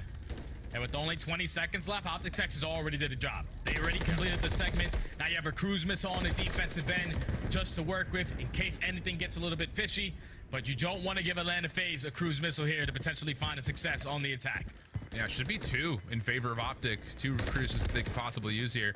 But like you said, Draza now 1 off. Not going to have a chance to find kill number 6, but coming out of spawn, that's been the problem for Atlanta to this point in this map. Finding a way to even get trades, let alone kills. So we'll see. That could be a key for FaZe to get an extra resource and try to mitigate what's already been built up and kind of stack the deck for this Optic defense coming up. I think it all is going to fall into the hands if Draza can earn himself that cruise. Yep. Like you said, Optic Texas have 2 to work with on the defensive side, and just the way that they have been shooting on defense, they have outslayed the hell of Atlanta FaZe on that side of the map. But this round number 5, I feel like every time we watch both of these teams, specifically in control, it always goes to a round 5. And it's usually Atlanta FaZe coming out on top, but Optic Texas in the heavy advantage, trying to put themselves up 2-1 in the series. Draza is just going to try to play up top and see if he can catch a Beezy's trade. I mean, they're already on towards A. Dashy, at range. Dealt with by a Beezy, and now Draza can actually just get into a kind of a 1-for-1 position, but he gets red and dealt with. So the extra resource not going to get tallied here for FaZe, and the first tick of progress on top of that does not get completed. So focus for FaZe goes back towards B. Yeah, that's tough. Because Draza was definitely looking for that 1 kill, but wasn't expecting that many players from Optic Texas still in their base. As the first segment is potentially going to come in over towards this B point, but Optic Texas are right now just solely focused on taking down Simp. There's no trophy system in towards the B point. Brent over the top is able to eliminate him from that positioning, and Shotzi is already in the spawn. 38 and 25. Now you have to get past this young man. Wow. Well done, Draza. Good clean shots coming through. Even life count. Only 1 tick tallied at B. Kenny slipping forward, catches a Beezy completely off guard, and the Optic defense is in prime position for this next opportunity for a hold. Lots of work needs to be done here for Atlanta. May start with Cell. He's just lingering up mid-map. Pred trying to do the same thing on the other side, but kills for Atlanta are pretty decent. Pred's the only one to collect, and the clock will stop at 38 with 2 members on for FaZe. Yeah, 20 to 20 in lives remaining. 2 players on the point, like you said, but Shotzi is at least able to take down 1. So now you know where is the Beezy at. He does find a kill up to the B Street side, but that's going to be 3 dead in the fade for Optic Texas. This might be a moment where you have to try to invest 1 cruise missile to at least allow your teammates to get out of the spawn. Yep, that's exactly what's going to happen. Shots is going to call it as soon as he pops up. 3rd tick of progress was on the way. Everyone backs off the zone. Cell stays alive behind part of the propane tank, but if Easy does drop down to 20 seconds on the clock.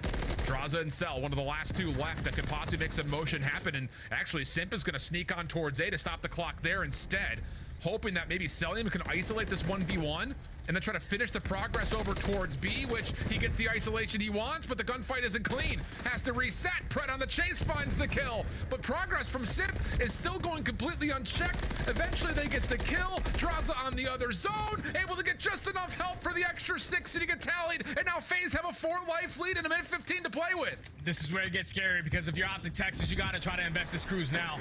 And that's exactly what Pred is going to do, but do not read the play out of Draza working his way underground on the deep pinch. That second segment is going to be complete. You're able to take Atlanta FaZe off for a little bit, but the triple stack is here. Can they get here to touch in time to contest this over? Cell, 1v3 situation denied. Now down to Draza versus Dashy. Oh, what a save. Not done yet, though. No more respawns for Optic. 4v8 situation.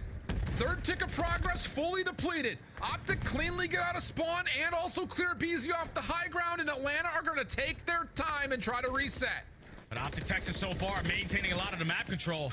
They're also finding all the kills. Was a 4v8, is now a 3v5.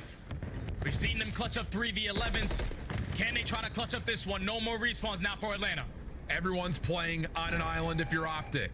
Can you catch this Atlanta offense a bit by surprise? Pred seems to say yes, and what a light up he's had in these last 2 rounds. Pistol nearly locks on in time, but the 3v2, 23 seconds on the clock.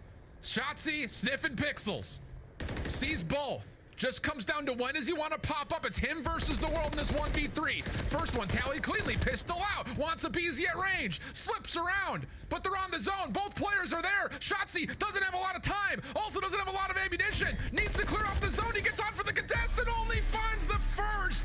Atlanta find the final kill and take away the round 5 offense to steal away the control. Oh man, if you're Atlanta FaZe, you're feeling great, but if you're Optic Texas, that's 2 maps in a row now where you were set up for the W. Yeah, we gotta lean back a little bit, scratch your head, put your face to the, I don't know, man, that's just demoralizing. They were outslaying on the defensive end. You get defensive round number 5, you have 2 cruise missiles to work with, but Atlanta FaZe again find that clutch factor in those final moments, withstand both cruises, outslay the hell out of Optic Texas in that final round, and even when it went down to the wire, they were able to sniff out the players from Optic Texas, solo them out, and then turn it into a 2v1 for Shotzzy.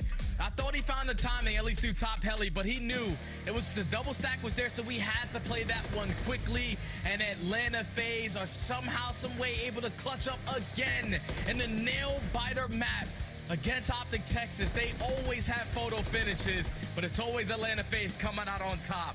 Now up 2-1 in the series, and you couldn't feel any better if you are Atlanta. I mean, wow.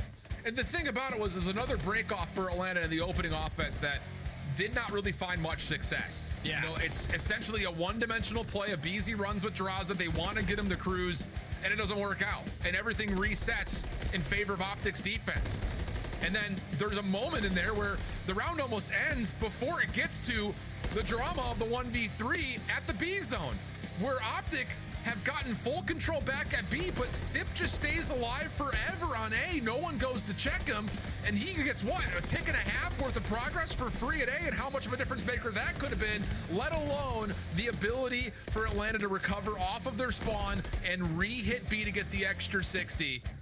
Oh man, there's so many small micro moments in this one, but wow, we got a heater, Jay, between these two squads. Oh yeah, what? Shotzzy puts up another 40 piece. Dashy was also slaying to hell alongside Pred.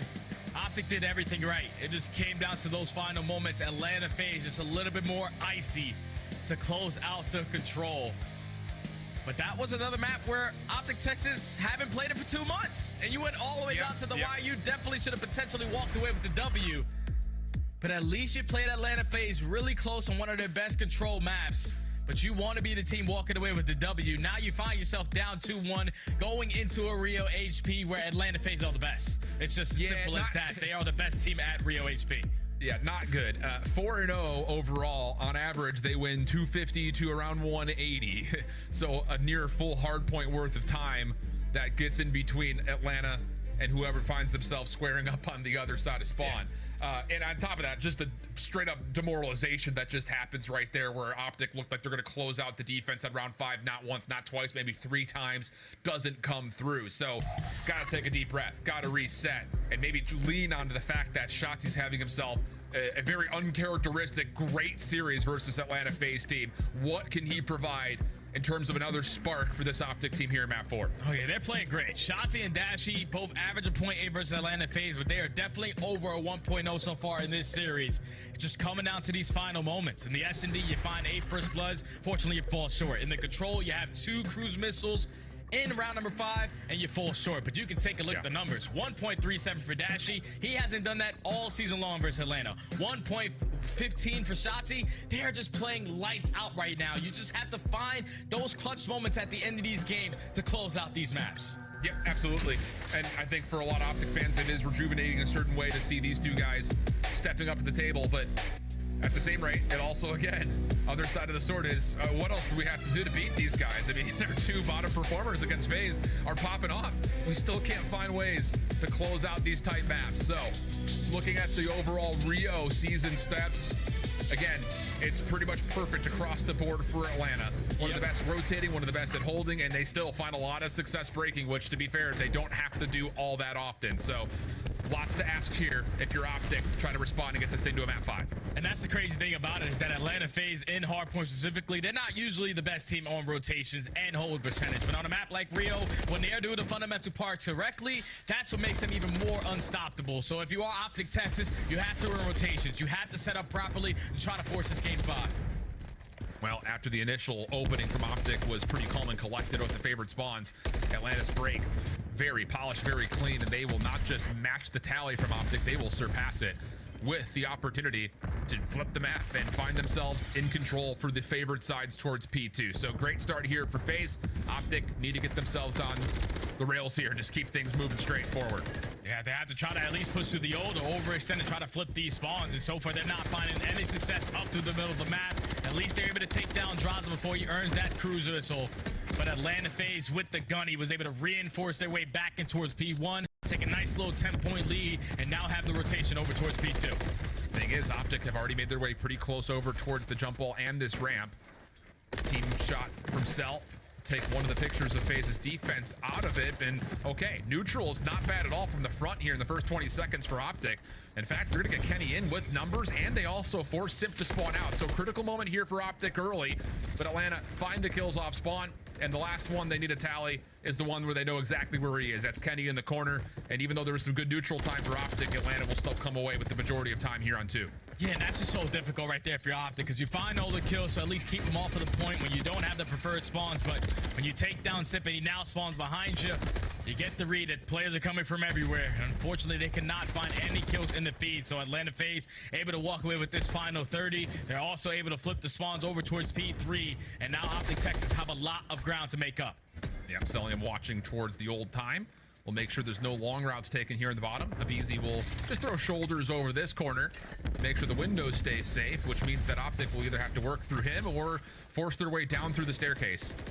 Definitely not an opportunity that you would think Atlanta will miss out on. And the kills are being collected and tallied very cleanly. Abizi even gets a read on the last and Dashy, which he does at least keep his life a little while longer, but can't turn it into anything more than just the first kill. And Atlanta continue to soak up time here on 3. Yeah, and Optic Texas, they just can't find a way on in. Like Atlanta FaZe just way too strong on their setups. Trading efficiently around this P3. You're holding down your street side over towards Bridge as well. But finally, Optic Texas with a couple of kills are able to relieve that pressure. Even though Atlanta FaZe still spawning in towards the back end, at least you don't give up a full 60. You should allow your teammates now to get fully set up towards the next. Have to be able to hold this next push through, though, from Atlanta. We've got Pred on one side, Shotzi on the other, and as Pred drops, now it all rests largely with Shotzi towards boxes. Both of your ARs will get over towards the railing, but there's just not enough eliminations coming through here for Optic to stall out this roto from Atlanta FaZe. And finally, a couple of trades are back and forth, but Draza, last one standing, can't make the pistol go his way. Simp trying to follow up off of it. Does he get both? Doesn't need to. It's Abizi behind, and Atlanta will open up the hard point. This is getting nasty, Allen. Atlanta FaZe, even when they're late off the rotation, they're finding break early on into this HP. And now you're continuously putting Optic on the back foot. And now trying to break again with only 30 seconds left. You can't hit the rotation now. You have to try to fight this time, and Sip is making you pay time and time again. 12 and 8 already to start this one off. The trade is going to be there for Draza, but Atlanta FaZe with this final 20 are going to find themselves already up by 100. Optic Texas, a long road ahead to try to get back into this game. Yeah. And if you're Optic, you need to take a breath, get yourself set up, and start to get something positive to get your mojo back, because at the moment, it is all FaZe all the time. Shotzi, well done through mid-map. Simp, the only one to collect a kill, and this is exactly what the doctor ordered. Now it's just down to the follow-up. Atlanta, very predictably going to be spawning on the left side of the map. Optic should be aware of this, but they've kind of missed Cell, and he can just hold this spot, win out the middle of the map plus extra, and that's enough to deter a lot of this Optic setup. Here comes FaZe, first back off spawn. Optic trying to hold from inside the hill. It's essentially a 2v4, and well, Simp will at least neutralize. Not a bad moment, but Optic still holding on strong. Yeah, Optic still doing a great job of just maintaining map control over towards Bridge side, not allowing Atlanta FaZe to even step in towards the HP. Great shots from both the main ARs on both sides, but it's Dashy able to come out on top in that engagement. Now Optic Texas slowly but surely starting to climb their way back into this game. They needed a response at the Bridge Hill, but you're still down by 60. A lot more that you have to cover. It has to be the rotation over towards P1, and right now they have a lot of mid-map control, especially over towards Bridge. Draza gets the trophy system down. Support from Simp wasn't enough, but it may not matter. Draza now on 18 and 8, 4 in a row again. Abizi there to help with the team shots on to Pred, and Atlanta will hold the numbers right on top of the hard point with Draza finding kill number 5. He's gonna get an isolated 1v1 potentially, bottom side P5. He's got to read that Kenny's nearby. This is for the cruise missile, a pivotal one, but Pred beats him to the punch, and at least some of the wound gets cauterized, but Texas still have work to do to clear out the hard point, which they do in a fell swoop. Yeah, Draza's still showing why he dominates Optic. He said it in his interview after Major 2, but it's already sitting at 19 and 9. This has the numbers so far on these guys as they still find themselves up by 80, but Optic Texas is trying to at least walk away with this remaining 15. Instantly gets broken, and you already have a player in the BZ off the rotation to next. He doesn't see Shotzi though, so maybe a chance as Shotzi realizes he's in a very key position. Stun comes through. That's enough for him to isolate on Draza. Help from the front also there just in the nick of time. Simp red on the back line doesn't make a difference, and that's enough likely to at least block spawns, if not maybe win them for Atlanta. Draza off the pinch, nearly takes down 2 of his own. Optic still hanging around though. A long route here from FaZe isn't even enough for them to guarantee spawn, so now Optic have the numbers over the hot dog card, and that's enough for Kenny to win the gunfight and give Optic another lease on life. Yeah, and they need this 40 to get back into this game. They were able to flip the spawns as well, so Atlanta FaZe are at least going to do a great job of investing those tacks over the top, try to take them over this time as much as they possibly could, but you can already see the route coming in from Shotzi. Just thinking a step ahead, re-wrapping through boxes, and potentially is going to spawn Atlanta FaZe out. No, they're still going to spawn it towards the back, so you still have a lot of work to do. Yeah, 3 of the 4 will spawn in. Kenny gets 1 after being stunned, nothing more. So now it's just on to Pred to hold his life, which Cell beats him with the pistol.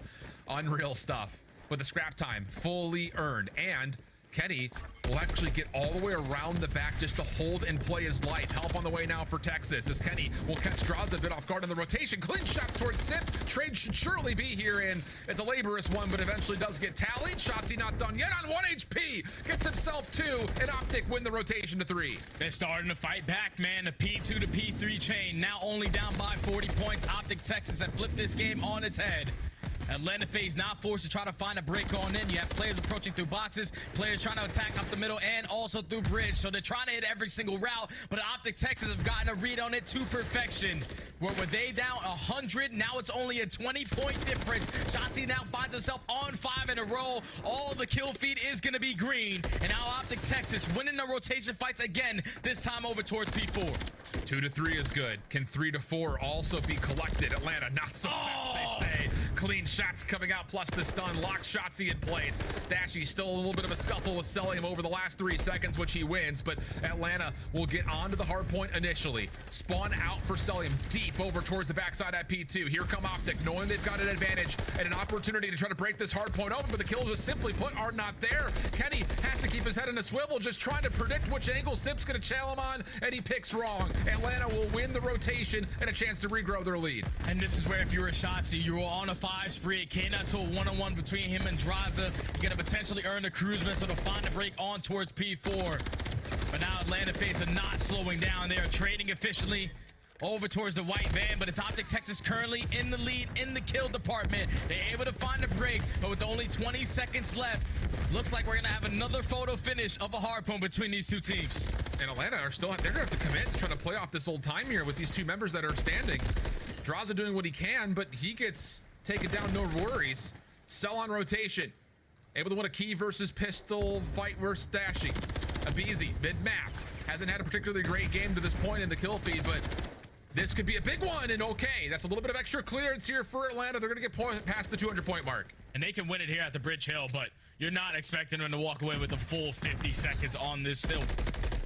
So if you're Optic Texas, you just have to find a way on in. That's your tax off the spawn, blow up those trophy systems, and try to take somewhat control of the bridge. Wow. But it's Kenny finding a triple. Abizi, last player up, simply has to play his life to give his team another opportunity to find a break. Optic on the chase, it's Pred. Right back through mid, collects the kill. It's a huge staggered respawn as well. Optic could surely get past the 200-point mark. Kenny just trying to hold on to this pillar for dear life. Dashy, Pred helping over the top of this hard point. And a chance not just for Optic to take the lead, They could also win this rotation. Beezy trying to meet them right over the top of P1. This guy's a little bit of an awkward mantle over the bench. And Simp also dealt with. Here we go. Optic's going to finalize the scrap and move right on in towards P1. And they're going to be fully set up as well. Every single player from Optic Texas is currently sitting around the middle of the map. The lead change is finally going to come in. Optic Texas had 2 demoralizing maps, but they are not worried about it. They're trying to force this game number 5. And Pred with the snap is able to find himself on 2 in a row. But here comes the pitch from Simp. Always somehow, someway finds the timing, finds 3 in a row. Atlanta FaZe get the break. They've got the numbers. Cell is watching to the outside just to make sure no one hits the OE, which Optic seem like they're trying to do. So tall moment here. Optic need to find a way to break on in. They deal with Cellium very quickly. Simp looking to get forward. Denied over the top of the staircase. Now Optic with numbers. Team Nade comes out from a Beezy. Should surely be a break plus more. Atlanta will still spawn on the right side of the map, which is preferred with 3 of their 4 members. But Shotzi, another massive opportunity for him to foil the setup of FaZe by himself. Tucked in a corner by Gate, which Draza gets the read on. Optic can't win here. Atlanta are set up for new. And that's a perfect rotation because Cellium was able to catch a double off the back end of everyone from Optic Texas trying to hit the overextension, but it's 241 to 241. Optic have a couple plays through the back end. Atlanta FaZe get a read on it. They only need 5 to close out this series. Got a touch. Shotzi from one side, Pred from the other. There goes the clearance around the hard point. They need a... Oh! And they can't find the kill. Cell steps up through ramp, finds the initial damage and the finish on the last member of Optic in the hopes of Optic Texas to send this to a map 5 end in a number of wild ways as Atlanta continue to run through the green wall full steam ahead. Every single time we watch these 2 teams play, it's never a blowout map. The final 3 maps was very, very close. 6-4 search and destroy. Round 5 in the control, but 241 to 250. Atlanta FaZe just clutching up again in the final moments of this game. I thought Optic Texas played it great. You did a phenomenal job at that bridge hill. You were able to finally get a lead change going in towards P1. But then off the rotation, Atlanta FaZe knew we just had to play it super slow. Cellium was watching the super overextension over through the bridge side. He's able to find a double, and then even with Shotzi hitting that early rotation over towards P2, over towards the gate area, when 2 of his teammates fall, he knows he now has to try to go Superman, and unfortunately he was not able to find anything. Atlanta FaZe were able again to clutch up in the final moments. It almost got scary though because they were up by 100. Optic started to fight back, but Atlanta FaZe again with the clutch gene, able to close out the series in 4 and keep that record versus Optic Texas flawless, now at 6-0. It's unreal. But I mean, again, I think from both sides' perspectives, obviously FaZe fans can walk away super happy because they continue to dominate the green wall. But on the other side, do you take away small monikers of success here for Optic? We pull away your first ever go on 6-star hardpoint. You played the map well. Your high-rise search and destroy, you went 8-2 in first blood, just couldn't finish round. So there's clearly things you can look at in terms of how do we finalize these 4v2s. And then honestly, 3 different moments in the round 5 control on a map you don't often play that you could have, if not should have had. You still have to feel pretty good about your chances, I think, if you're Optic reflecting on this series and moving forward, surely, right? Oh yeah, without question. You're thinking we should have walked away with this series, but you played them really tight on some of the tough maps, and at least you now know going forward, we can square up with them on maps like High Rise. Well, we'll send it back to the desk to consider the question of, is this even a rivalry anymore? FaZe 6-0 as you head back to Alley and Ant. Listen, that was an absolute banger. Well done by Study and Shift. I mean, every map came down to the wire. When these teams match up, it just comes down to the wire every time. It's one of the best series we've seen so far. Absolutely. Every single time it comes down to the wire. Even that grand finals, you know, you talk round 5 control, you talk 20-point hard points, round 11 S&D.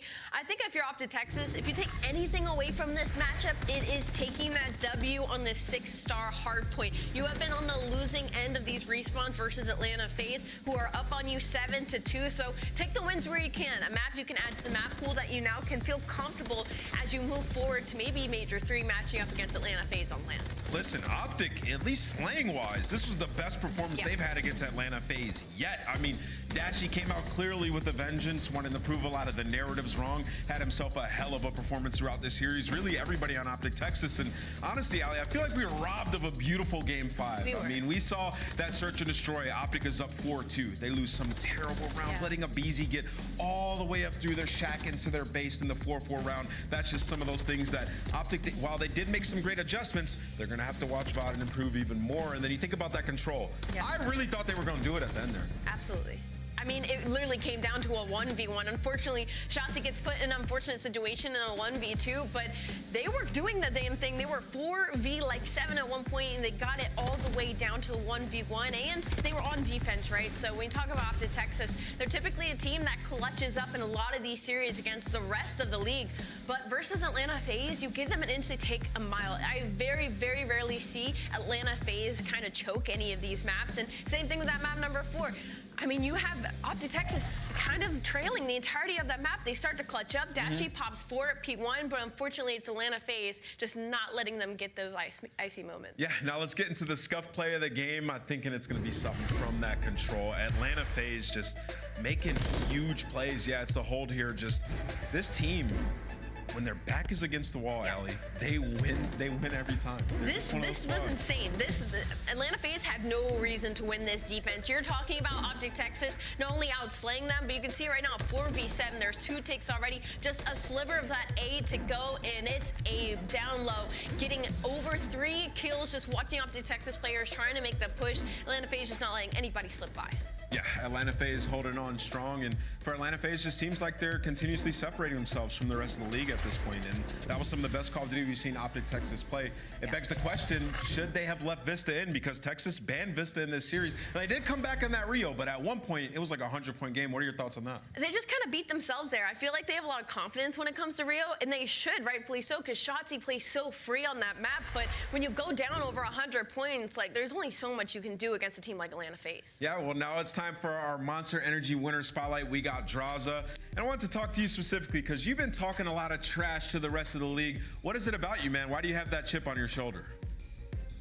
It's just prove everyone wrong. I've been doing it my whole career, and it's nice to make people, upset. So that's kind of just why I talk shit. And it's perfect because you end up on the team that is known as, quote, the villains of the league. I feel like it's adding you kind of extra level of confidence for sure. But with the new maps, I do want to ask you, Draza, what is Atlanta FaZe's approach when new maps get put into the map pool? Yeah, obviously it's practicing them and figuring out how to break and hold each hill. I honestly feel like I was just playing too fast at map 1, or we probably could have won that. Yeah. But yeah.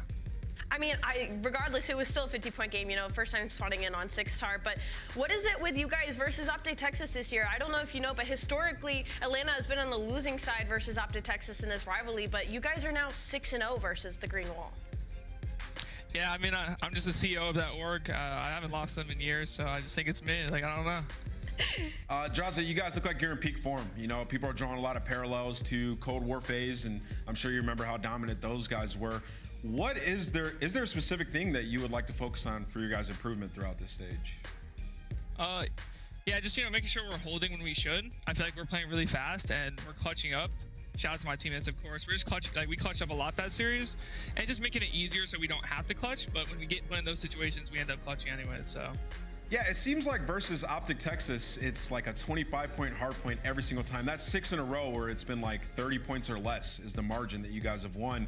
Yeah. In the final moments of these games, who's reeling everybody back in, calming things down, and closing it out for you guys in the comms? I think it's kind of all of us. We're just making our plays when it gets really hectic, and normally we just make better plays than everyone else in the league. So that's it. Love it. Well, I'll let you go celebrate with the team. Easy does it. Take it easy.